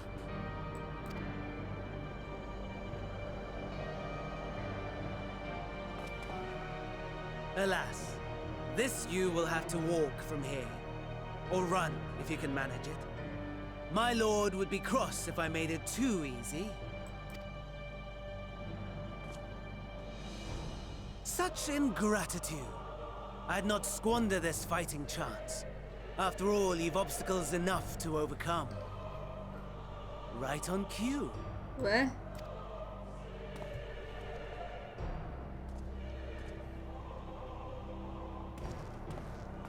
Oh, that's tempered dude, isn't it? Tempered soldiers. Yep. With standing orders to kill those not sworn to anima. Under normal circumstances, you would make short work of them. But on this occasion, the odds are not so heavily stacked in your favor. This is gonna be fun.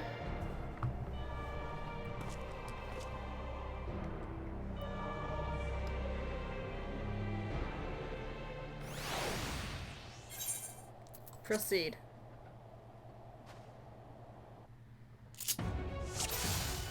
Alright.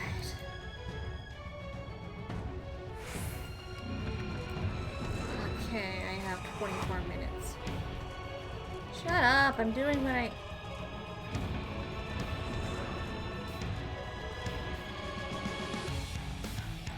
Fine.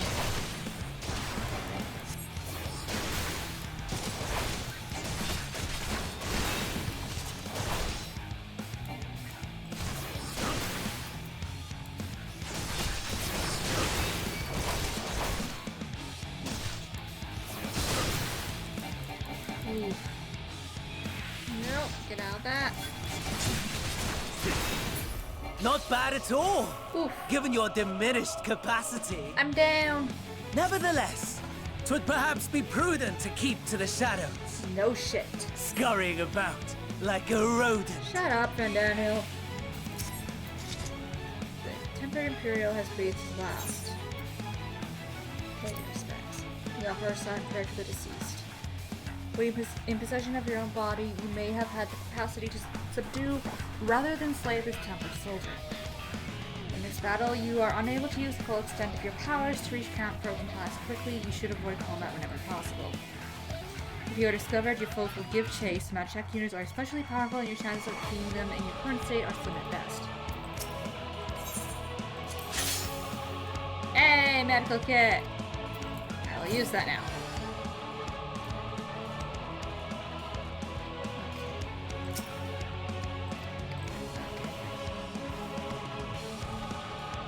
Turn around, turn around.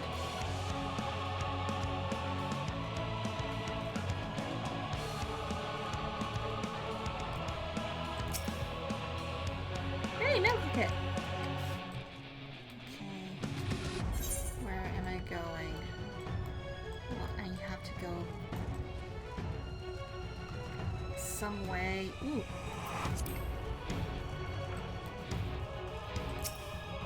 Medical kit. Shoo. Shoo shoo. Come on. I got places to go. Go away.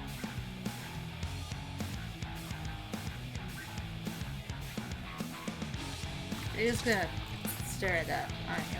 Okay.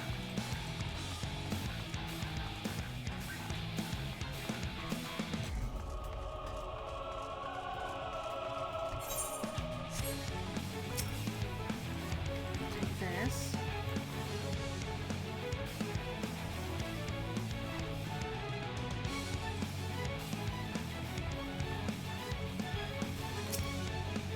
Hey, medical kit.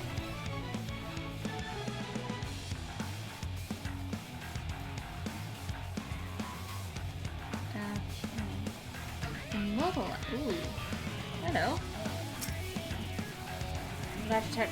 Just like the down for the workbench to still function. Okay.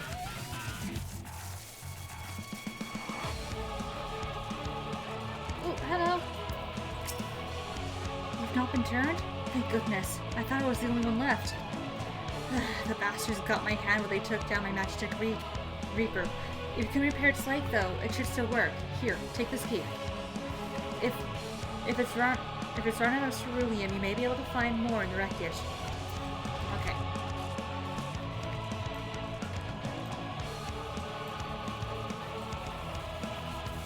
Okay, time to look for fuel.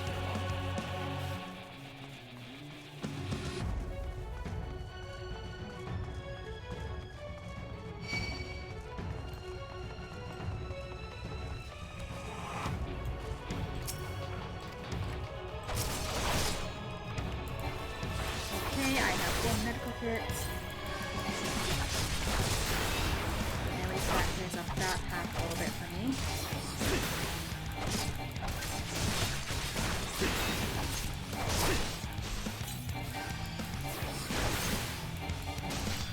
Down.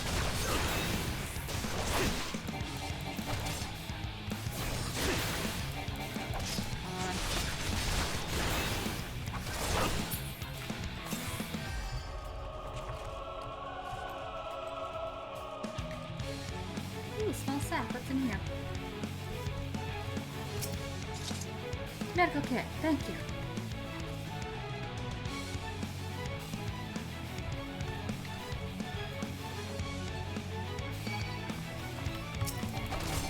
Oh, you must have turned around.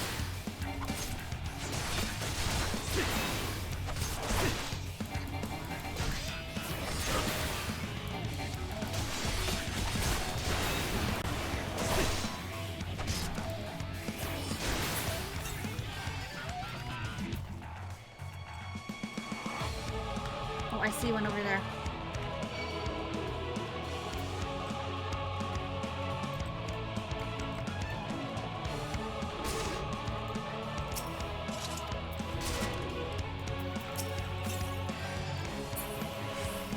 I'm going to see if I can just outrun the death claw.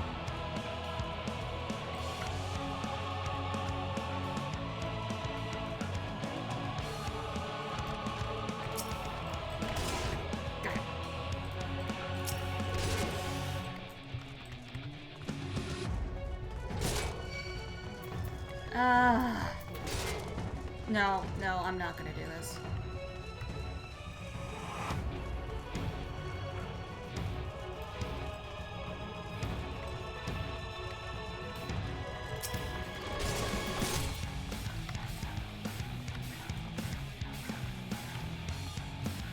Well, the Imperial stopped following me, but the Deathclaw hasn't.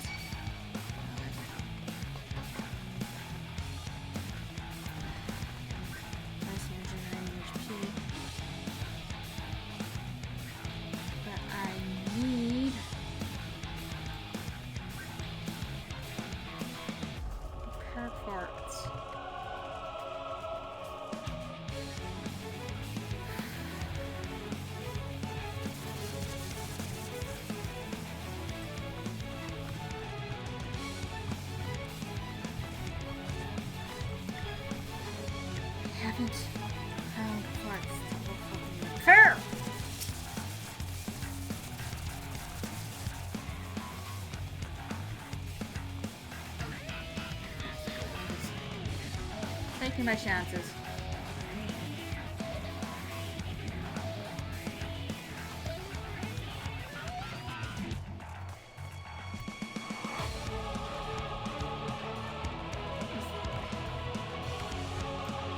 Come on, there must be something somewhere I can use.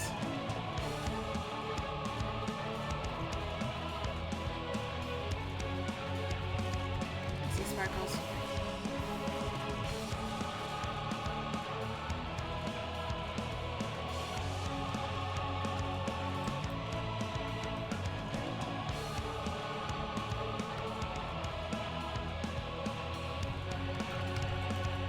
What am I supposed to be finding here?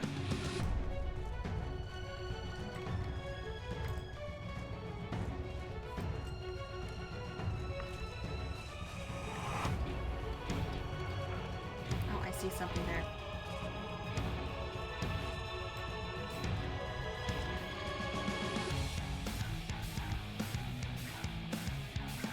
Please tell me what I need is in that wreckage. Ah.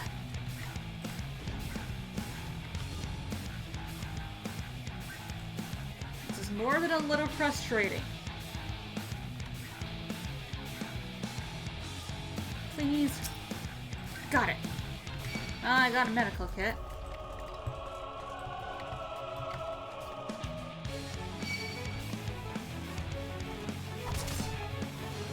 Hold on, I gotta run around a little bit until he's off.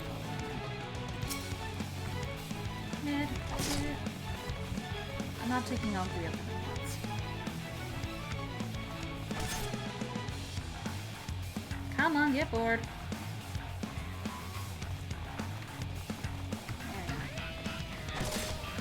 Okay, one I will fight.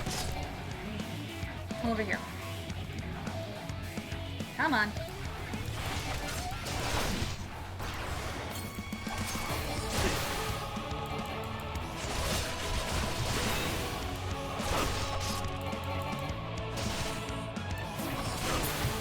I'm a little stronger now. Alright, because I got that buff.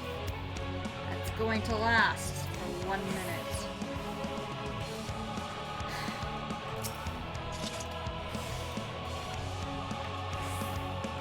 I don't even remember where I'm supposed to be going.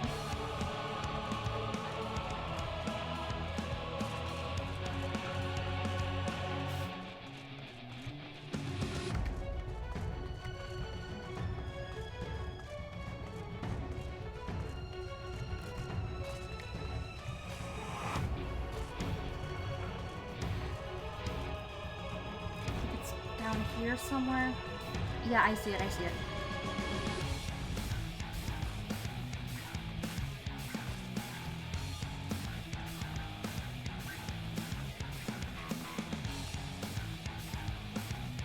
Just sneak up behind you there.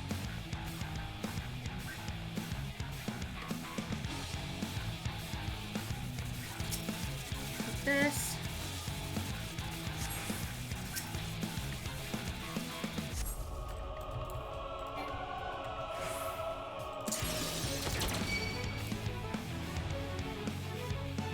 Come at me.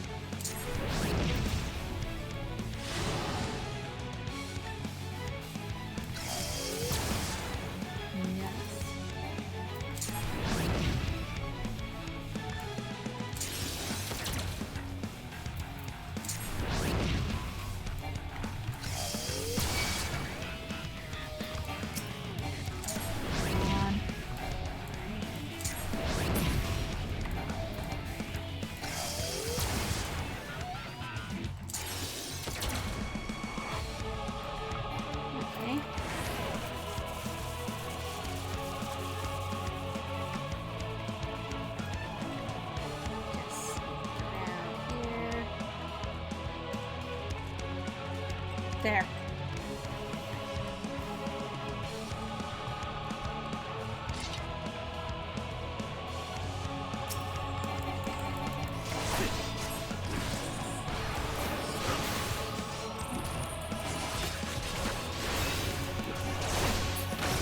Got you. Where did these things come from?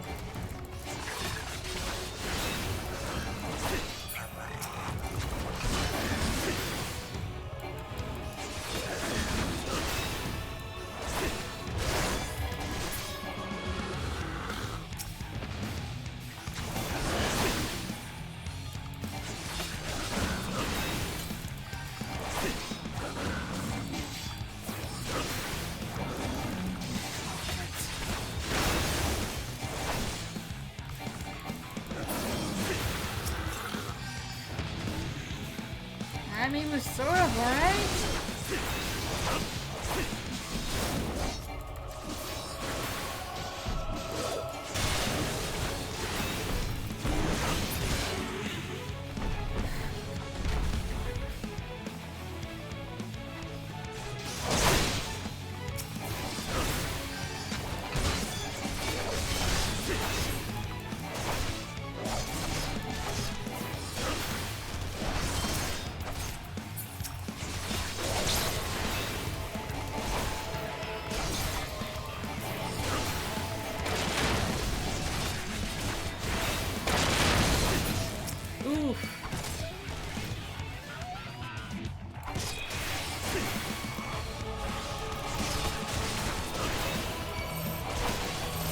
Help! Rim! Ow!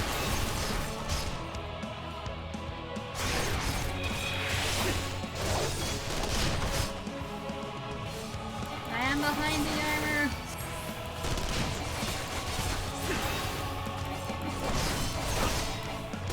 Oh, thank you.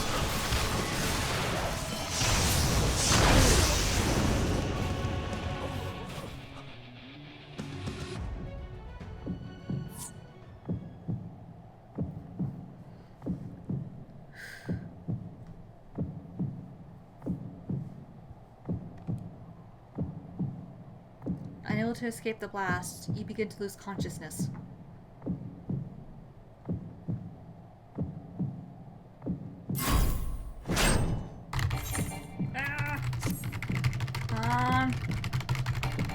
Come on! Gotcha.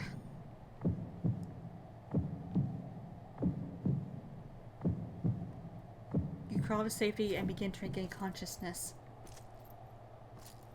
With the last of your strength, crawl towards Camp Broken Glass. I'm trying! I can only do so much with what little strength I have. Look at this. I'm getting kind of fast though. Yeah, I'm getting faster. Come on.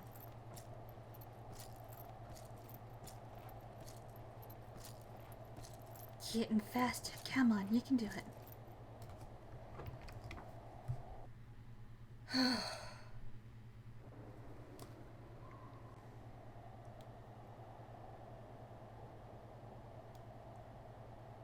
It is a miracle we were able to restrain the Tempered without suffering casualties. A welcome one. Arun, Senna, and the others have their hands full as it is. Thankfully, there are enough scales for everyone. And what of Eulus? His symptoms were particularly severe. They were, but others fared still worse, including some brought back from the Magna Glacius. As those in most desperate need take priority, it may be a while before he receives treatment. But rest assured that he will. In the meantime, we must find our missing friend. May the Fury guide you.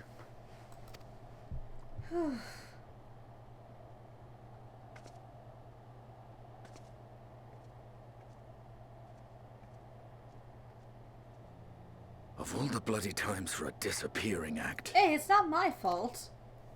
Right when the first wave struck, we'd be fools to think it a coincidence. But where even to begin the search? No one saw her leave in the chaos, and we've no trail to follow. While I know full well she can handle herself, I worry all the same.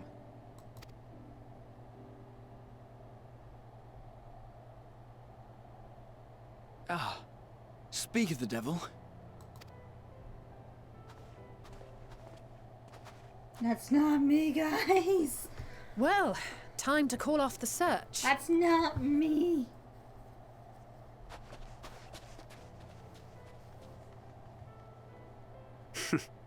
Case closed.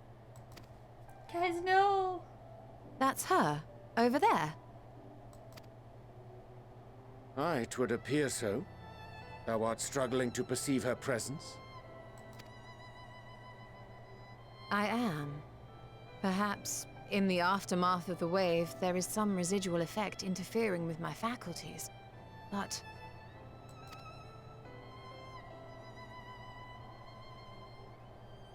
Where have you been? We've been worried sick. Now. All's well that ends well. Are you all right?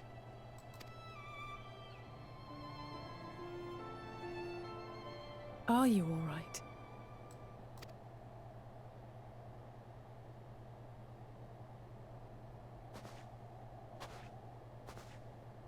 Who are you?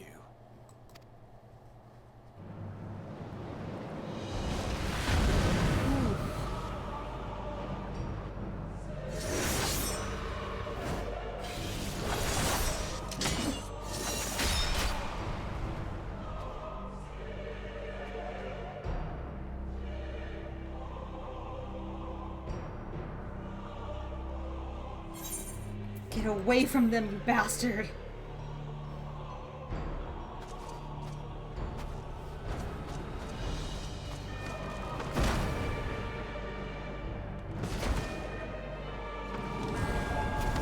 Oof. That's not good.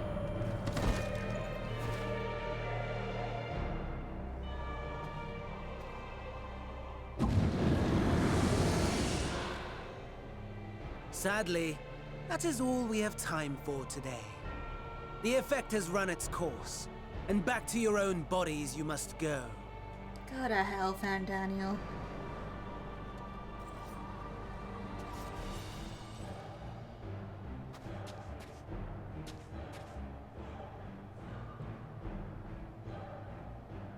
But where are my manners? We have all traveled so very far, and I've yet to pay my respects. Though in my defense, I was ill-prepared to receive so many uninvited guests. As such, preliminary entertainments were in order. A handful of tempered soldiers to hamper your progress. Refugees to command your attention while I siphon the ceruleum from the shadows. Particularly effective, that. Charitable souls that you are, you bent over backwards to aid them. Heedless of the delay. Predictable to a fault. And so my plan approaches completion unhindered. Anima will soon have absorbed the requisite amount of ether. And then shall come the spectacle to end all spectacles. The eldest and most powerful of primals will awaken, and all shall bear witness to the final days!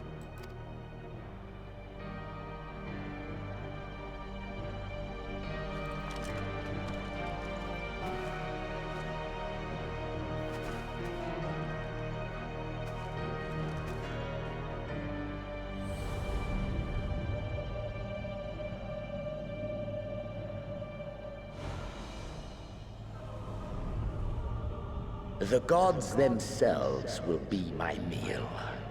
Your dear companions my dessert.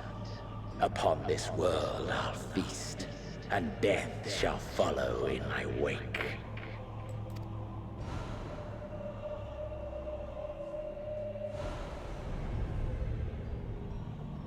All your hate, all your rage, you will render unto me.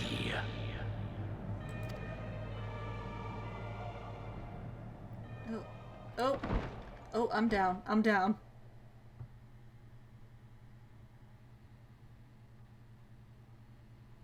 For upon thy life's reel wind too many threads of fate, power, weal enmeshed with woe. More terrible still is the attrition wrought upon thy companions, as they are swept up in the storm of thine existence. Take heart and protect them well. They will be your strength and your salvation.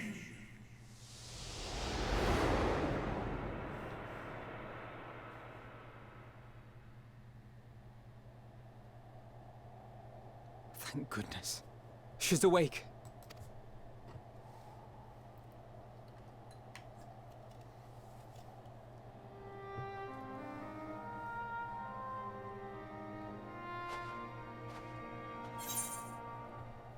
Is everyone alright?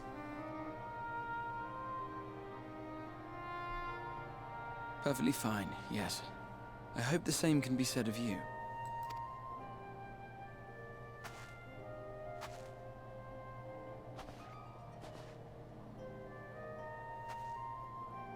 Everything in working order? That's a relief. Oh, and before I forget, thanks for coming to our rescue. You're welcome. Given recent events, I would be surprised if you weren't feeling a bit poorly. A hearty meal and a long rest would be my recommendation under normal circumstances, but these are anything but. Yep. If Van Daniel's boasts are to be believed, we must act quickly. Yeah, we have to. Once you've blown away the cobwebs, we can discuss preparations for our assault on the Tower of Babel.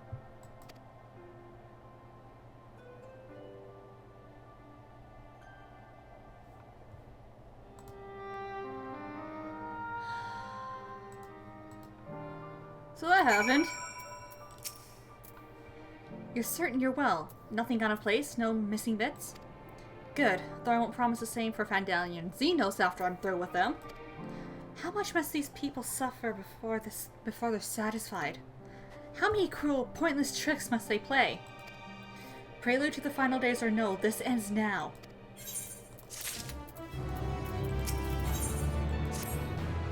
Are you well enough to make your report?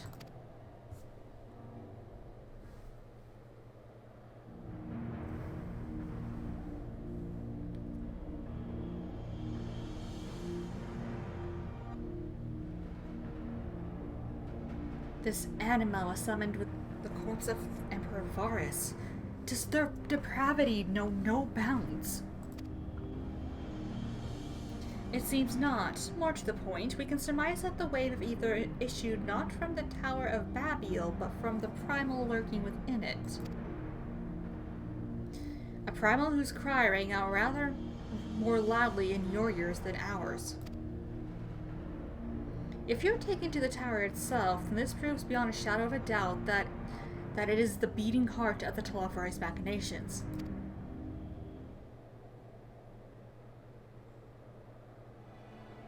In which case, we have some highly relevant information.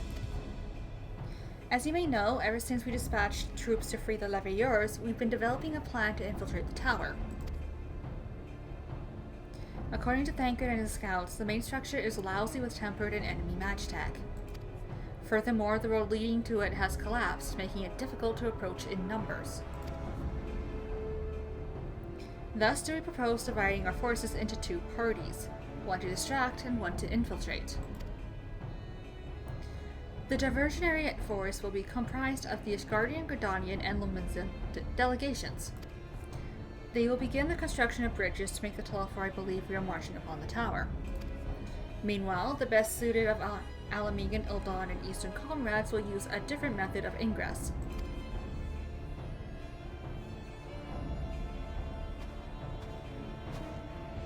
Look here.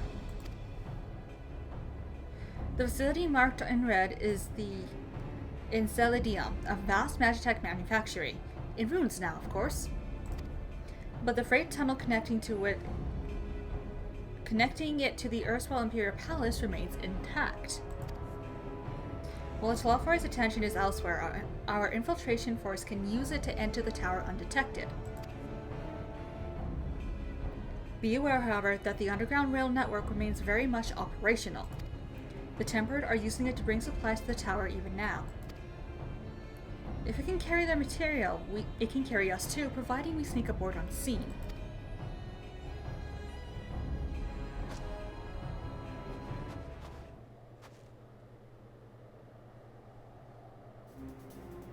The Zans will lead the infiltration party. Once inside, you must locate and dispatch Van Daniel and Xenos.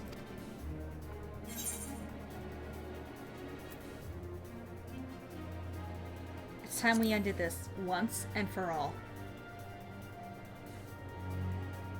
Aye, there will be no more casualties of the Telefari's maniacal ambition.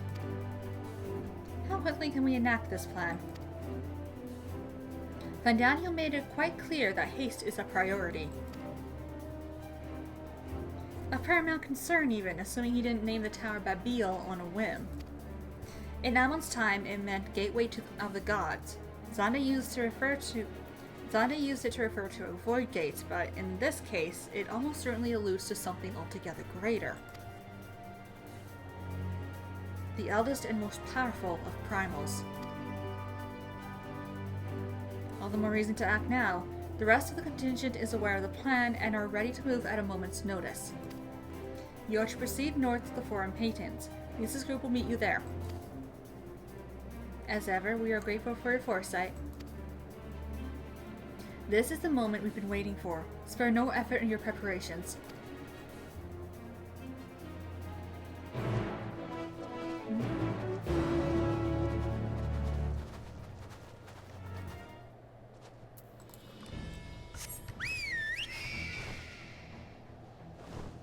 Alright. Hey, hold on. First, let's... Where is my... There it is. Fine. And move that one.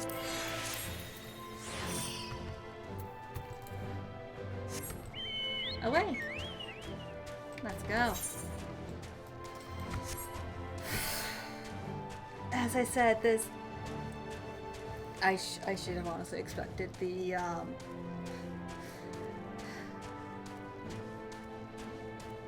stream to go on as long as it has, because again, there is a lot going on in this expansion. I believe it has the most quests out of any expansion so far. There's a lot going on here. But you know what? That's okay. That is perfectly okay. Means we're kept busy at least.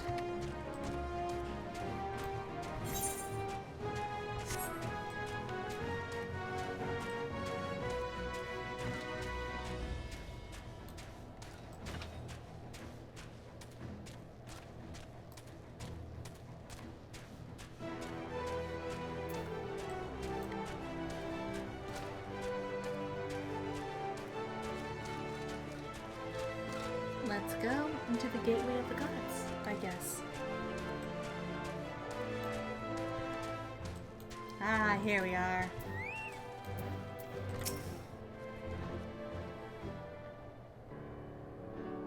Gaharu, the way into the tunnel is clear. We've made sure of it. Then we best get you in there before we freeze, especially you.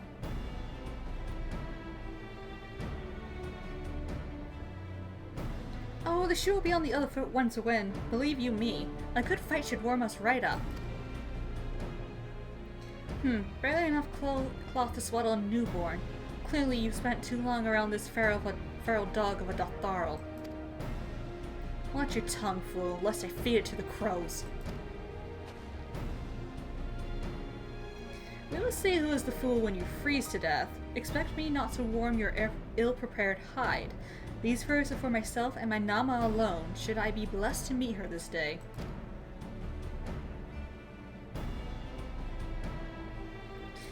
As if any woman of worth would wish to be warmed by you, little son. Should we find such a warrior within, she will bask in my glorious flame.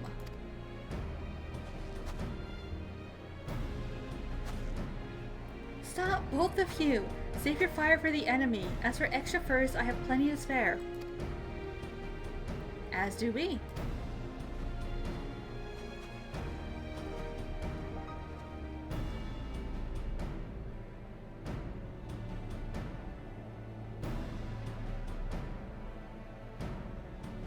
Hello everyone, all set for battle, I see. Yes, free of unnecessary encumbrance, if rather more susceptible to the cold. Let's review our strategy quickly, if you don't mind. Pippin's group has gone ahead to the Encelandium. We are to meet them there. We wait until the Temper's attention is drawn by a diversionary force, then we sneak onto the train. Next stop, Tower of Babil. If any, Tempered included, are injured, we Zayla will tend to them. You Scions must press on, no matter what.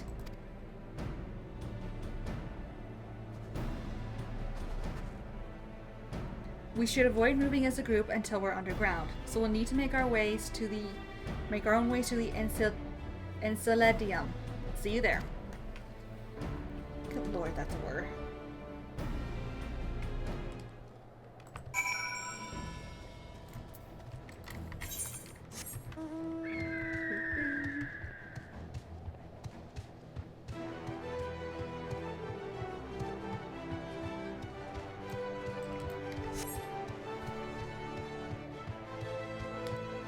Let's go.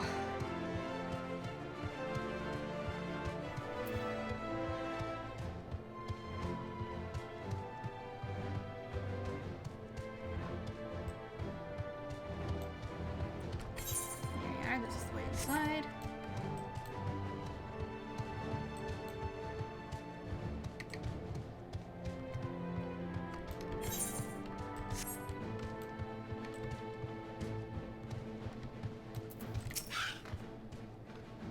Hail, it's good to see you, Kaharu. We heard that you collapsed, but were given only the most cursory explanation. I'm glad you've recovered, and quickly enough to take part in the operation at that. As you will have heard, we've secured the way in. Some few are to remain behind to keep your escape route clear. Our comrade from Linente's Tears will lead the way into the station. I'll join you soon. Let me in.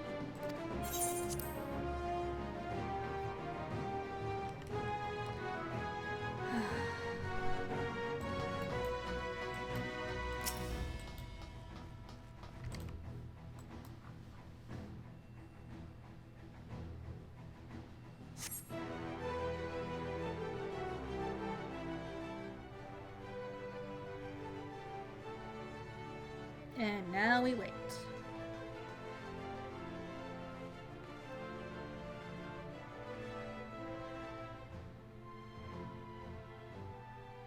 This is everyone. Oh.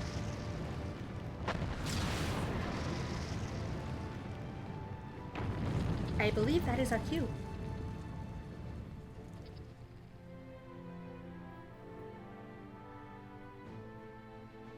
Consider the enemy well and truly distracted. Time to go. Our primary objective is, of course, the Telafori's leaders. But should we be presented with an opportunity to vanquish Anima, we must seize it. If it is indeed the force behind the towers, destroying it will deliver our allies from the Telafori's reign of terror. I, for one, would not see the Garlean people manipulated any longer, be it by Promiel, Ascian, or anything else.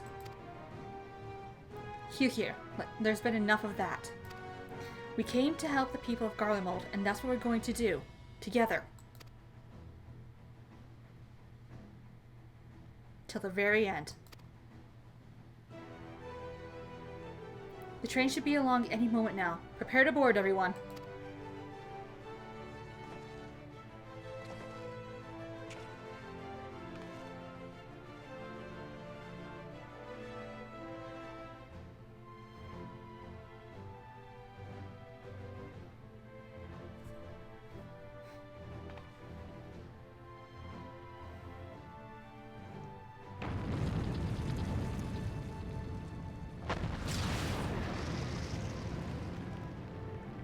This is gonna be fun.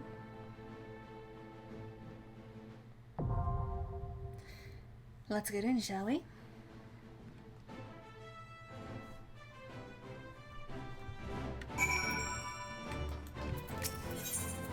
Form a party.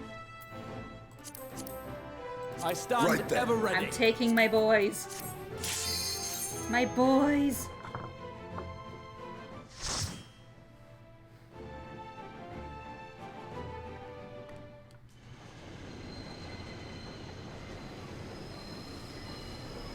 Tower of Babil.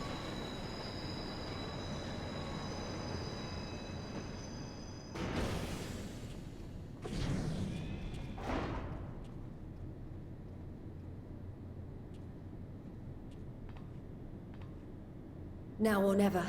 Go, go. entirely not noticing that. Like, that's quite a group we got going there.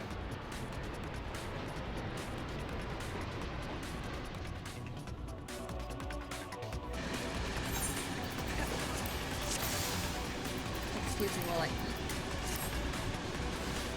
Yep, come on, let's go, guys.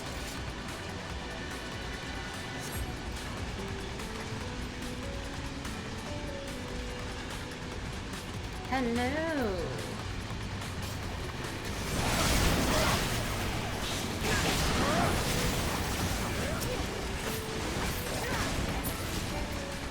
Well, I want to use attack, yes.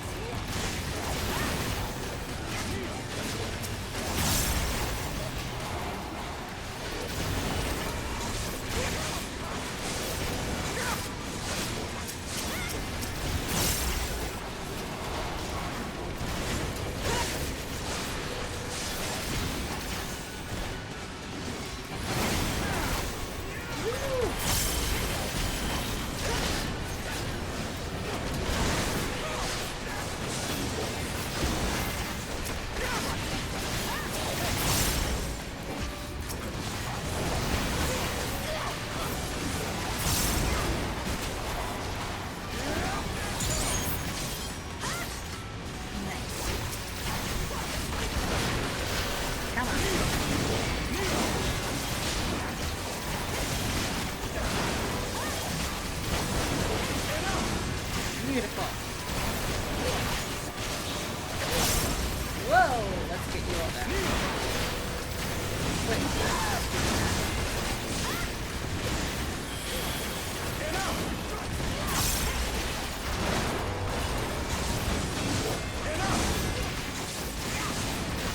Yeah, we did it, Magna. Enough. We did it. There.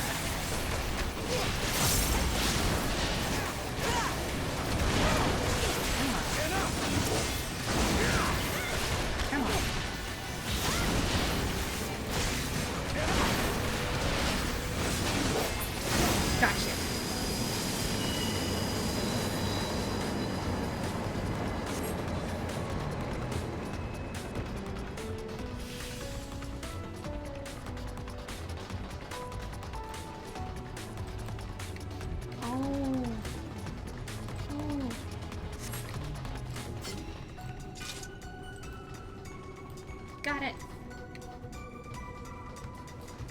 That spells onward. Prepare yourself.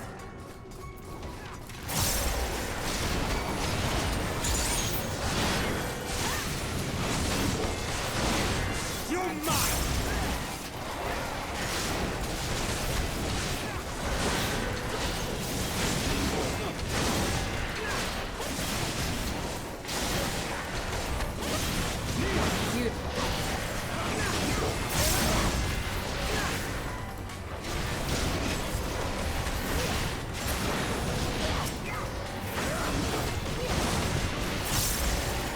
Allow me. You're mine.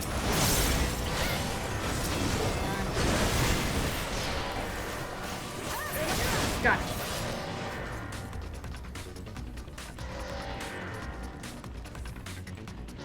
Why are you stopping? Okay.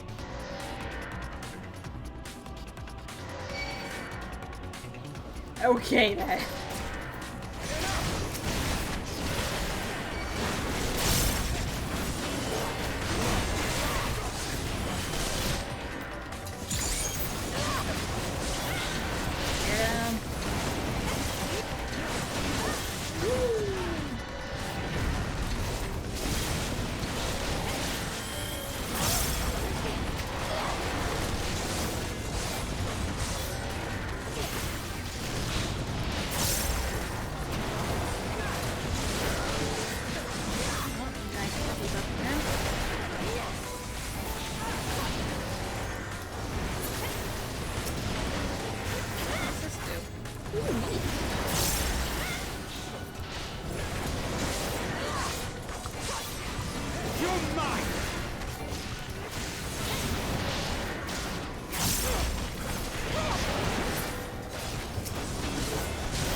Got it.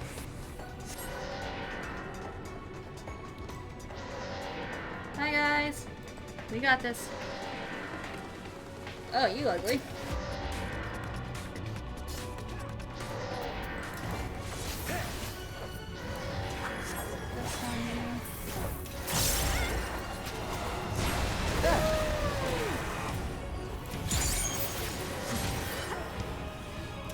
That's actually kind of funny.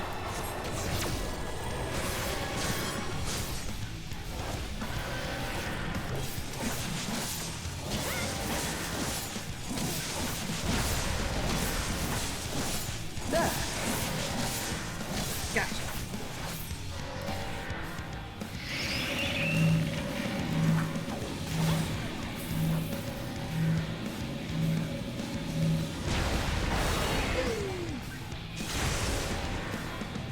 All or nothing!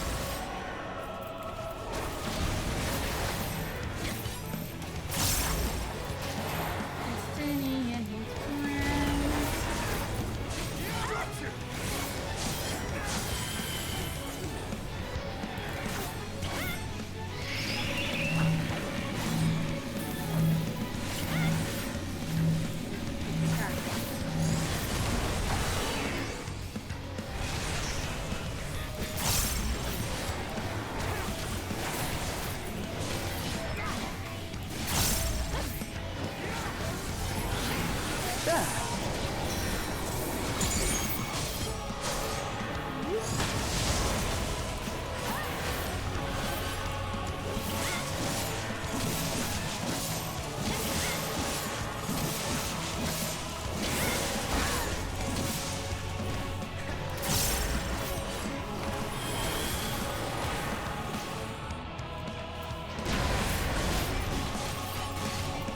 Work with me, keyboard. You're mine!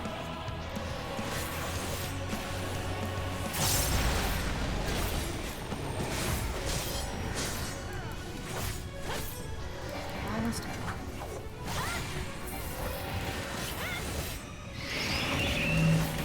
Okay, hi, Estonian, how you doing?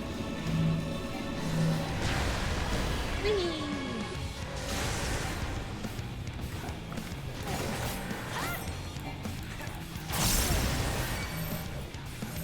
Friends, please. Thank you.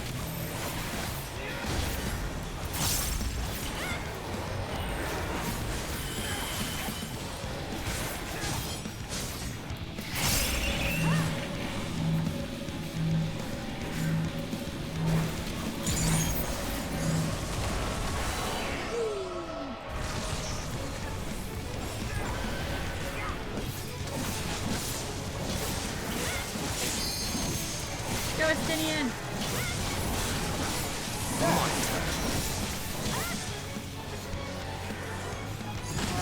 I will do it.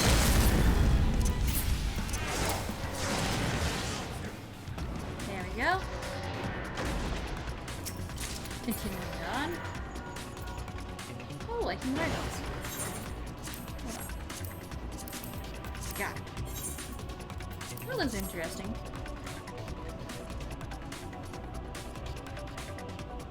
Those are interesting looking boots. This is this better with what I was wearing? No, it's not. Okay, that's fine.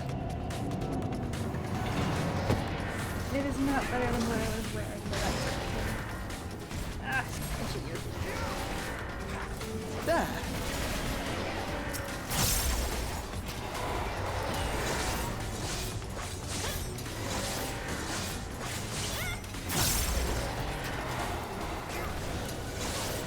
Allow me.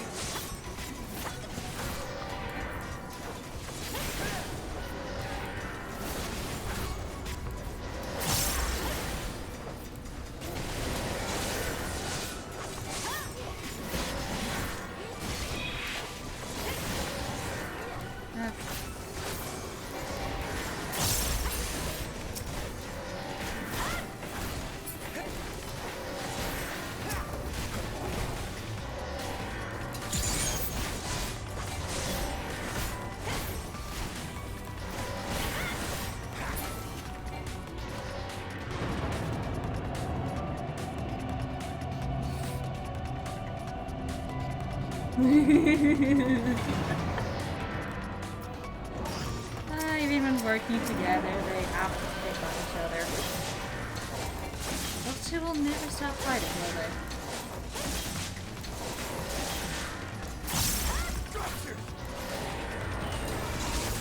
You're mine! Allow me.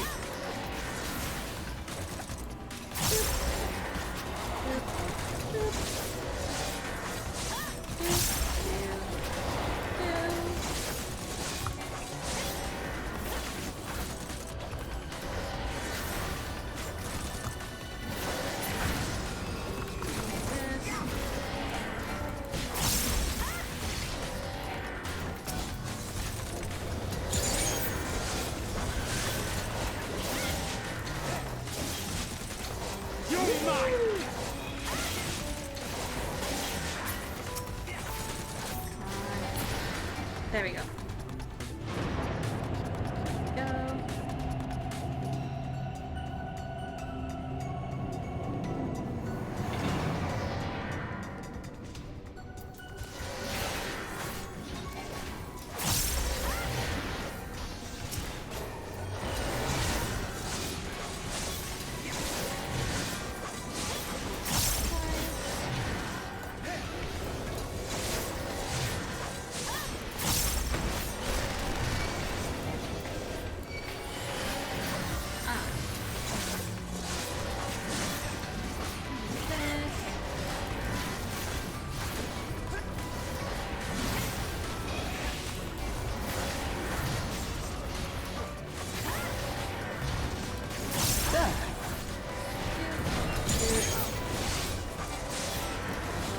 Save that.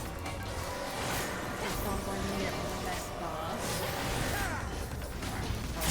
Save it. Off, rather.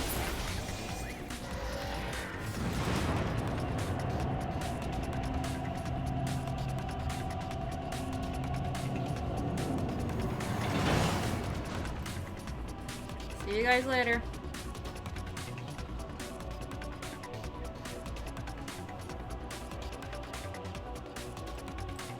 Ooh, treasure cover.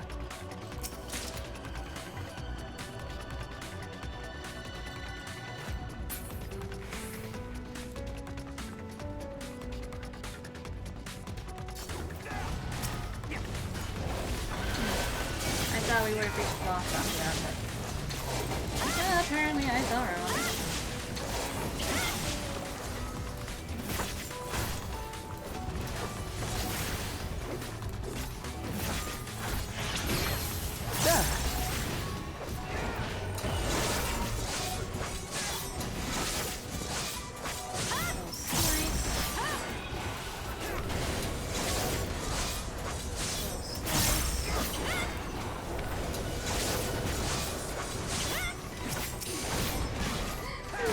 Machine.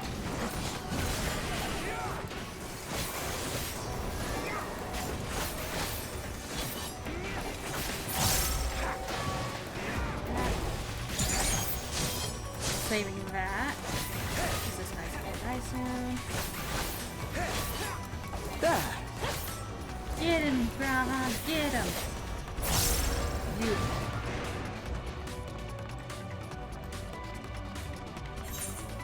Ah, that's the boss right there. Hello! Wow, what are you? You look weird.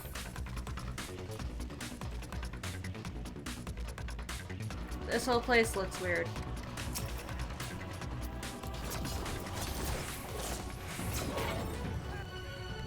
I don't know why I did that, but here we are.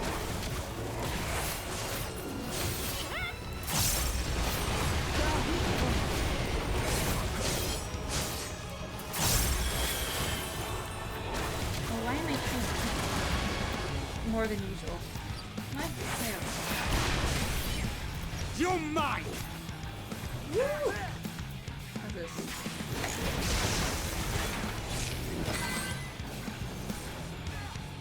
There. My turn.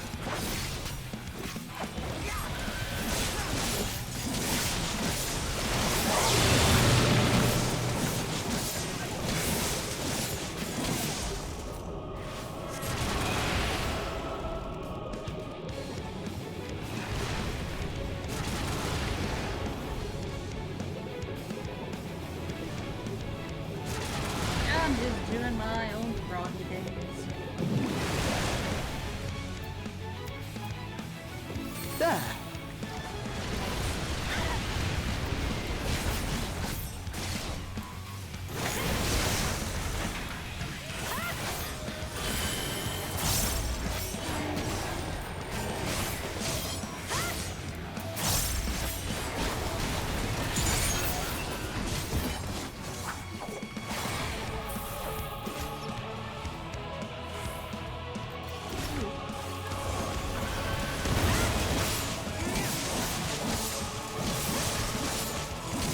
Let's get rid of ya.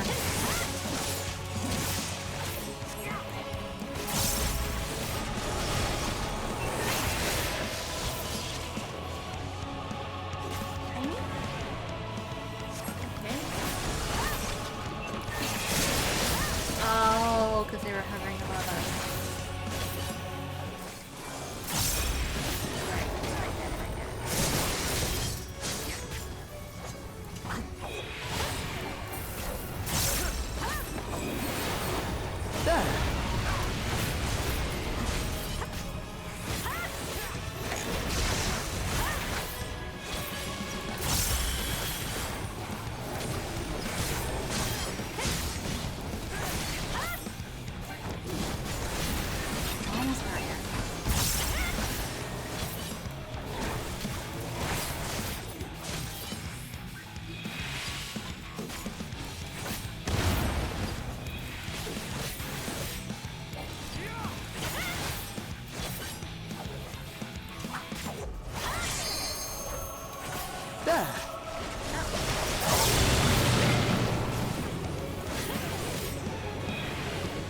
I'm a frog.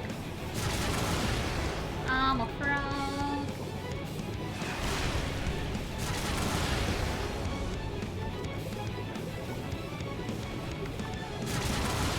I'm a frog doing frog things.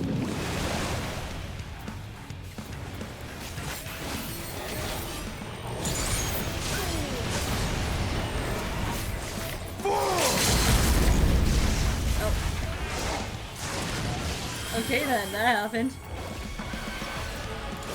You underestimate me! That happened. Wow. Okay then. Scouting. Am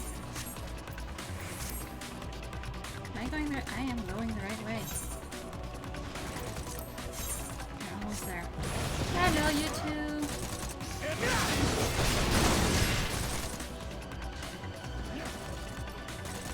Are these spider boats? Ew. I don't think we want to know, Thancred.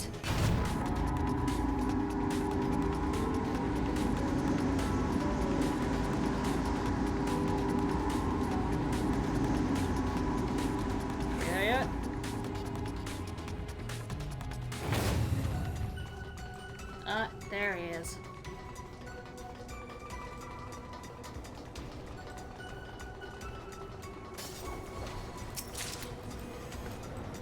There!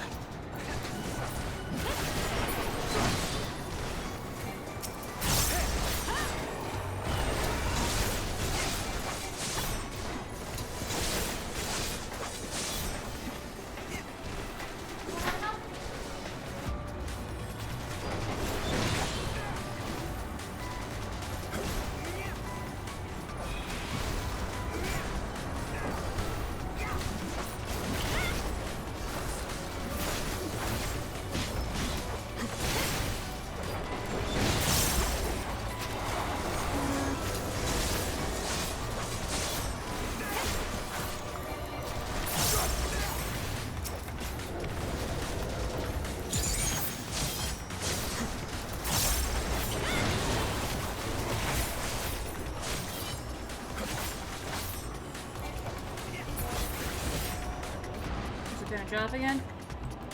Yep.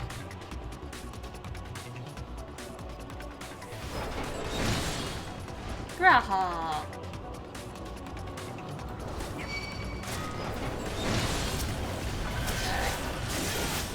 Let's just get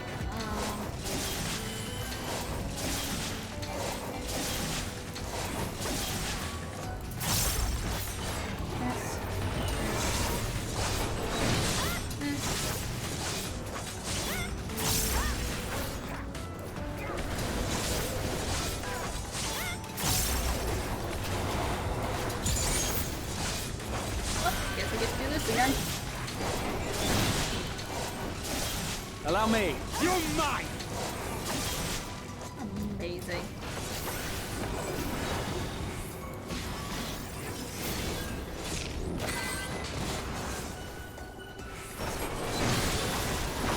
There we go.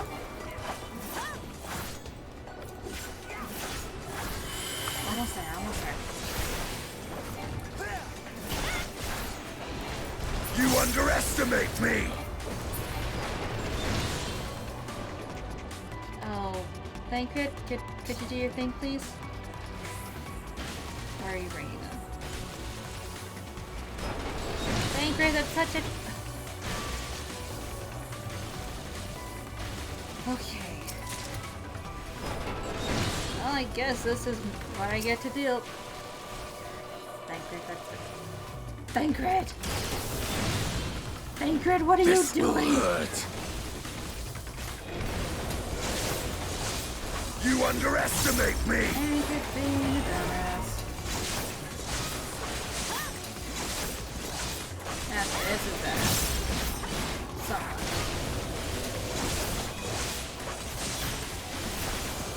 Somewhat.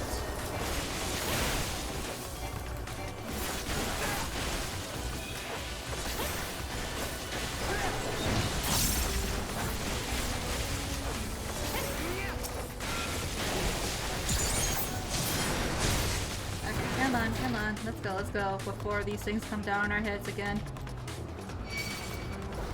Thank you.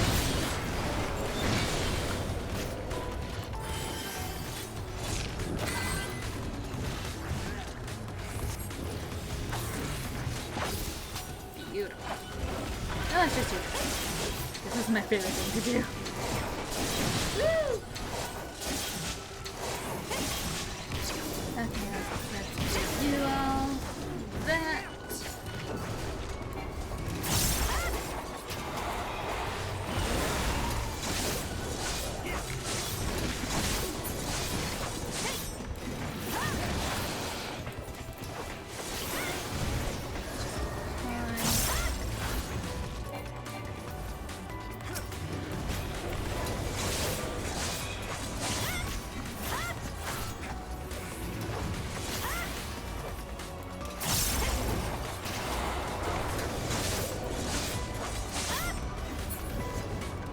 One down.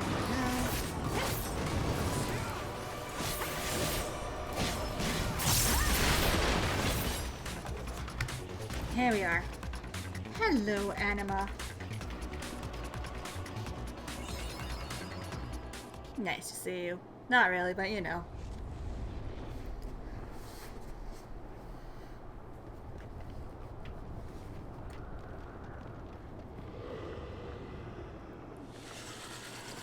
Ooh, look at you. Icon of icons, Anima. Aren't you ugly?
Allow me.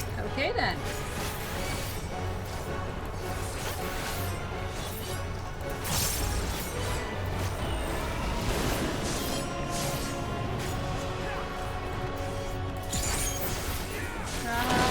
I'm gonna hug you.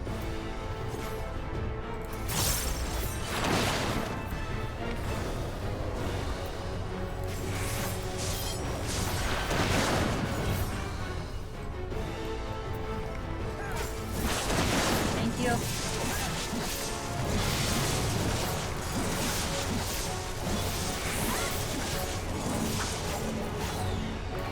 My turn. Or maybe I do. I'm just gonna follow tactically on this one. You're mine.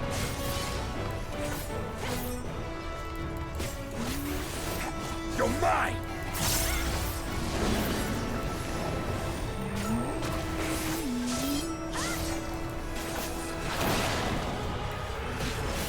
I'm gonna hug you again.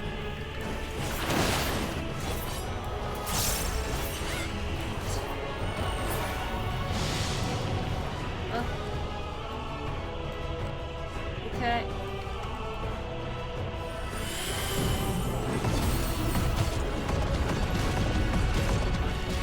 Wow, that's a lot of punching. Ow! Thank you, thank you.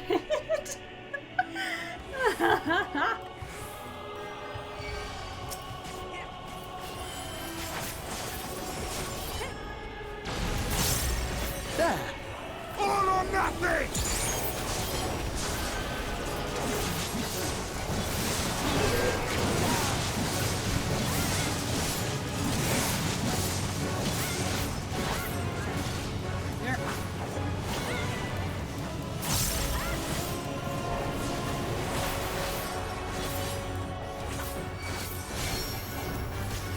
Thank you, Grandma.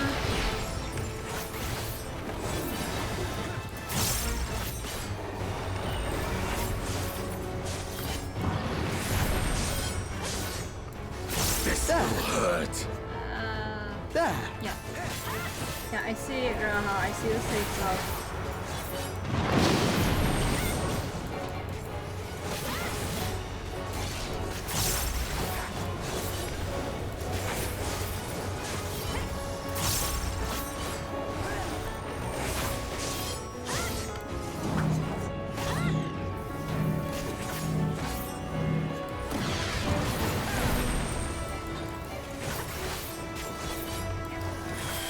Go on, Justinian. Have some fun.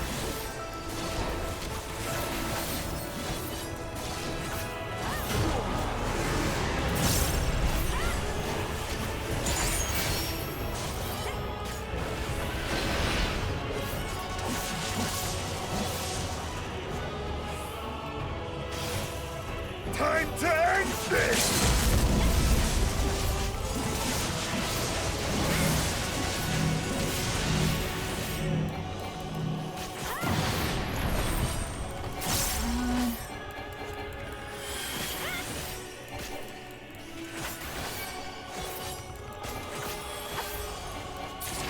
Got it.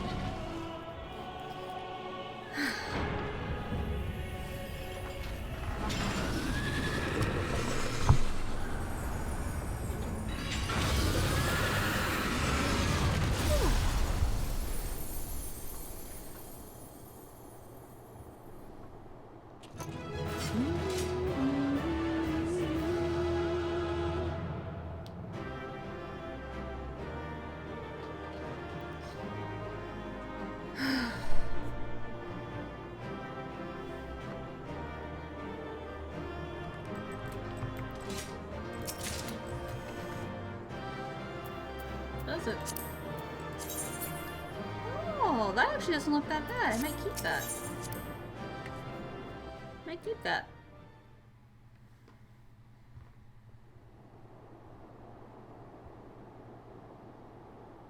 Farewell, Varus. May the gods have mercy on your soul.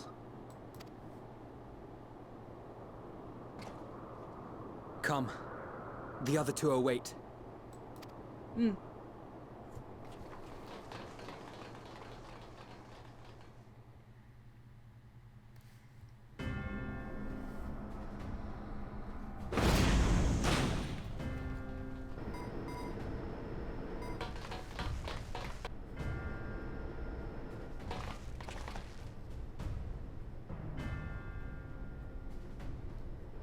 This madness ends here! Oh, hush. This is the best part. Enough!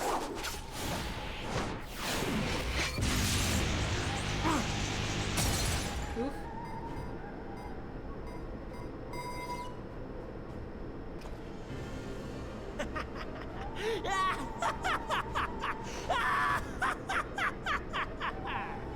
Oh, mighty Zodiac! Awaken from your slumber and descend!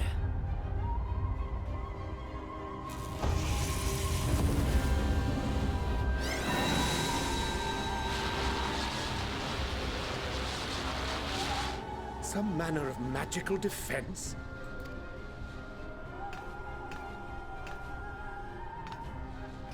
Cryo? Cryo? But how?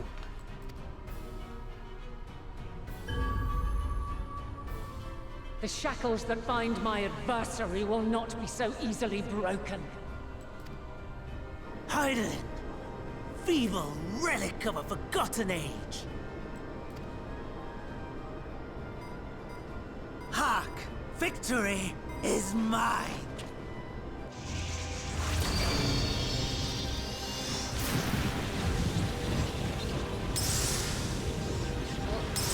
That's not good.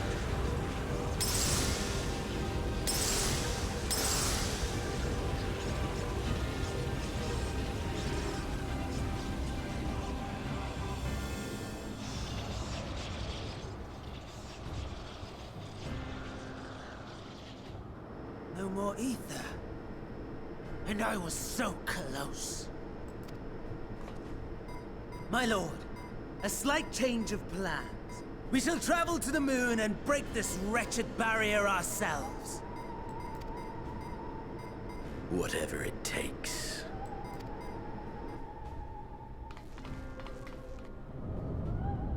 What was that?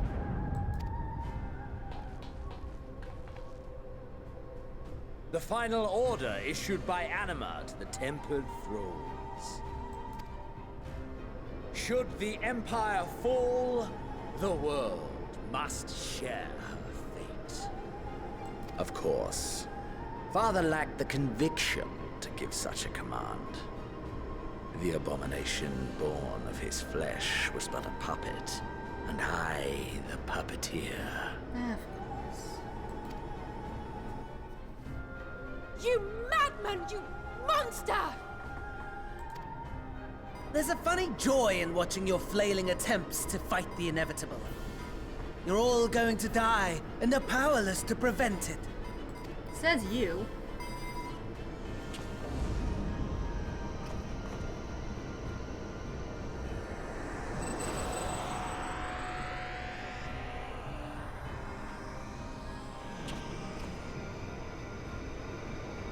We really must be on our way. You're welcome to give chase, provided you are content to leave comrade and tempered alike to die screaming.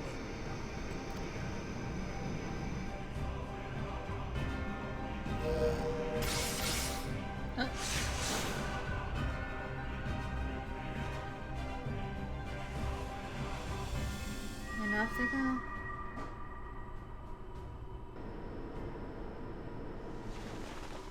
Cryo.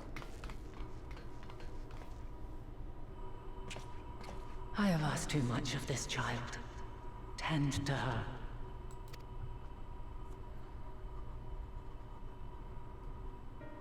The last brand at Mare Lamentorum is yet unbroken. Zodiac remains bound.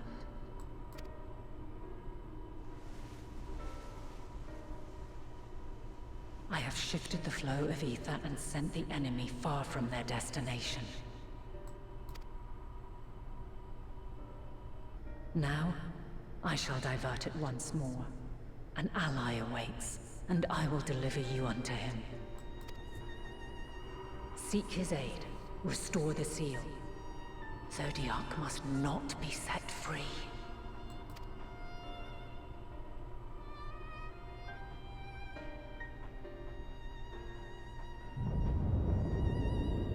The Tempered are running wild. Not only those at the tower, but those back at the camp. Oh no. The others are doing their best to contain them, but the situation is growing beyond our control. Leave them to die or give up the chase. Just like Van Daniel said.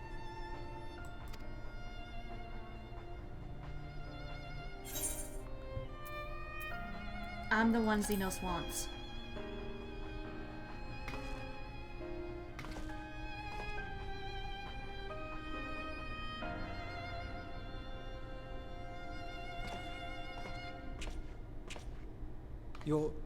You're going alone? Yes, that is correct.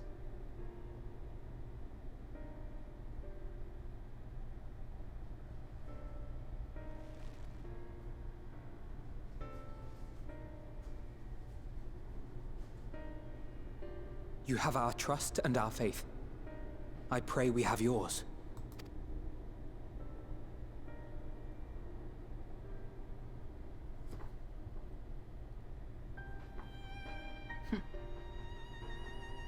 Our friends in the Tempered need our help. We will save as many as we can, I swear. Once we have matters well in hand, we'll join you on the moon. Until then, be careful. There's no telling what you'll find. When has that ever stopped me, Thancred? When has that ever stopped me?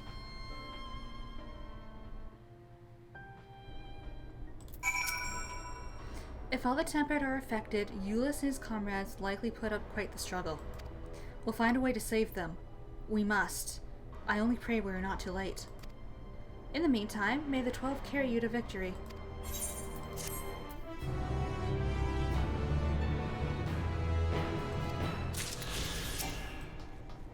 To the moon. My apologies, I was lost in thought. This device is of elegant design, which leads me to think I was right about Van Daniel. No matter what he claims, he still has an attachment to the trappings of his past. Whether knowing this will make your path forward clearer, I cannot say, but bear it in mind. But let us turn to the task at hand. As Hydeland said, the flow of ether will transport you to Mare Lamentorium. We must hope this ally of hers can provide you with the necessary assistance to restore the seal before Xenos and Van Daniel arrive to stop you. It seems we are ever one step behind, but I have faith that it'll make up the difference. Know that whatever awaits, our prayers are with you. Now go, beyond the sky.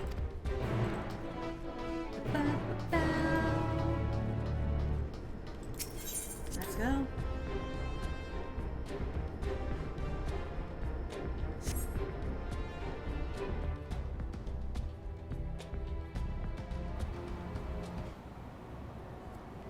Long, long before Dalamud was forged to imprison an Elder Primal, the eldest of them all, savior of the star, was sealed within a moon of his own.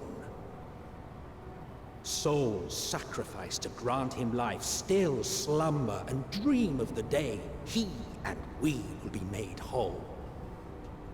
Here he waits, in this cold, barren place, his cradle and his grave. Silent lamentations and prayers of hope echo soundlessly to a sundered star, adrift and alone. Mare Lamentorium.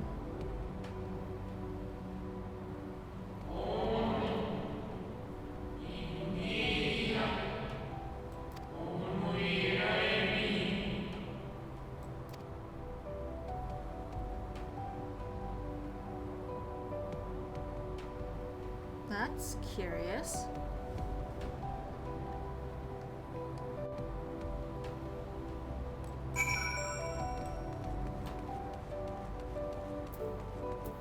Let me get this ether right real quick.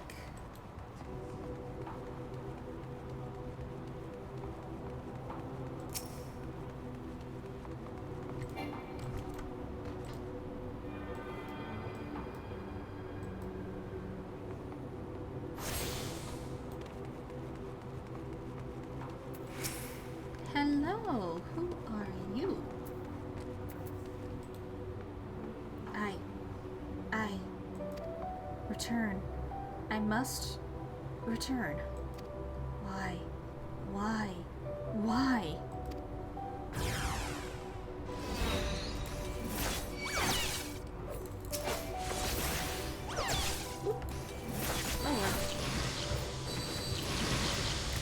Midnight, you're not making things easy.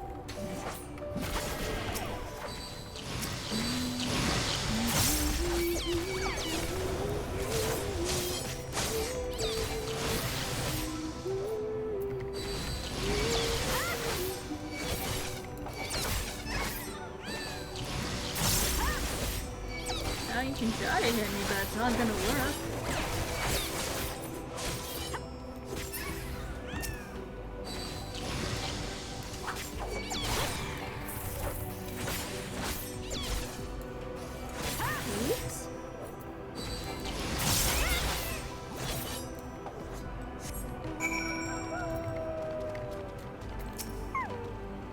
Home.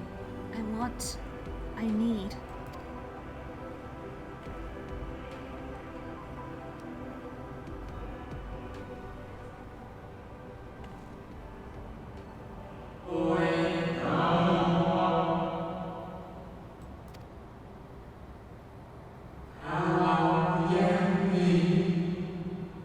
Okay. Oh, that pretty. That's pretty.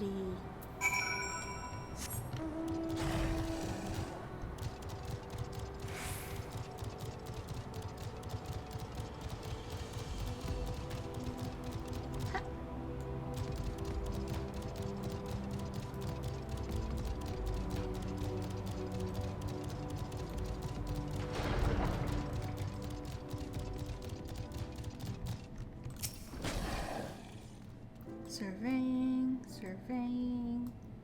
Everything is gigantic. No steps echo through this looming spire, save your own, but you nevertheless sense a presence above.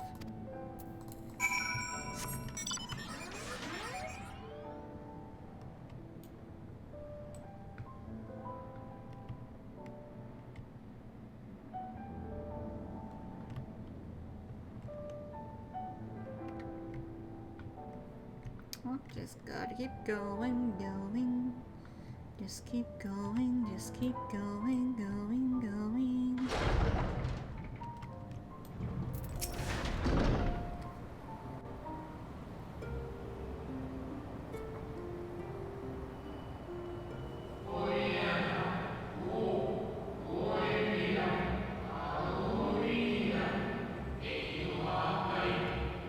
Oh, that's okay.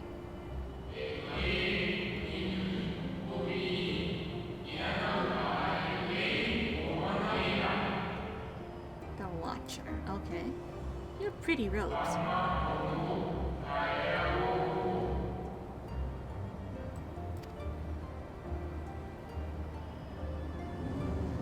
Ooh.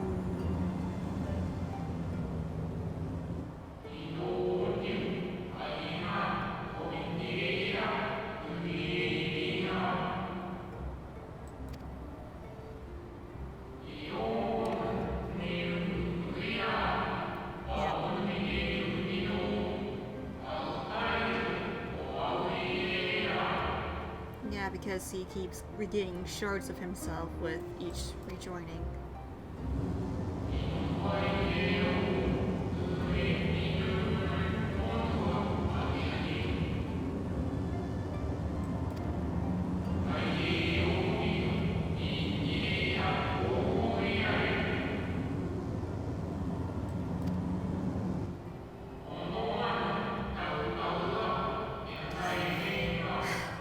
Yeah. That someone would be Fandaniel.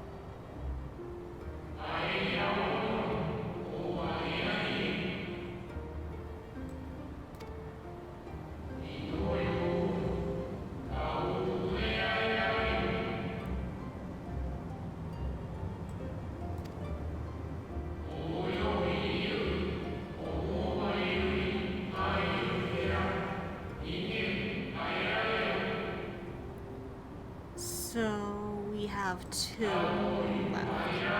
Yeah.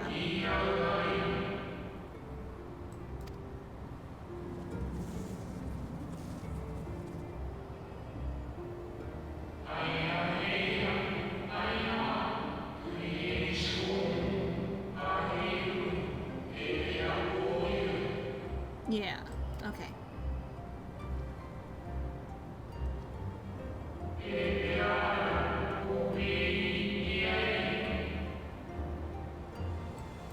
I can help with that, I think. If keeping Zodiac imprisoned is the right thing to do, I will aid you.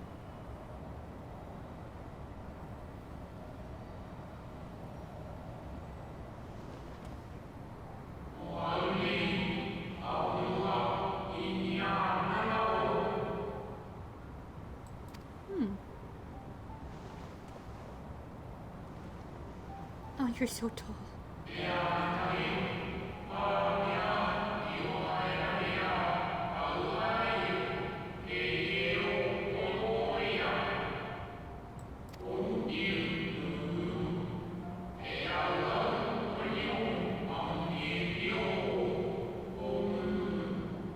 The forces of stasis. That's interesting. Oh, okay.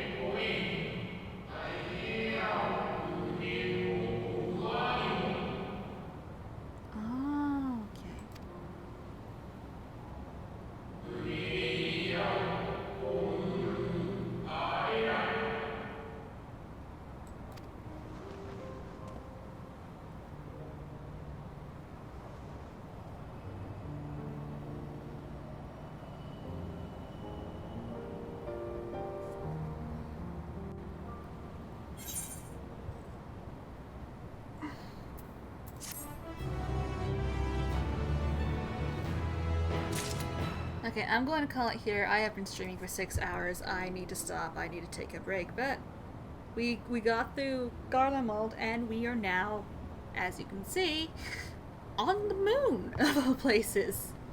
But yeah, I'm going to end the stream here. We will continue next time. Go do moon things. Isn't that right, Mr. Midnight? We're going to do moon things. We'll speak with the Wandering Spirits next time. Until then, thank you for everyone who joined me. Thank you for everyone who watched the video afterward. And I'll see you all in the next stream. Bye!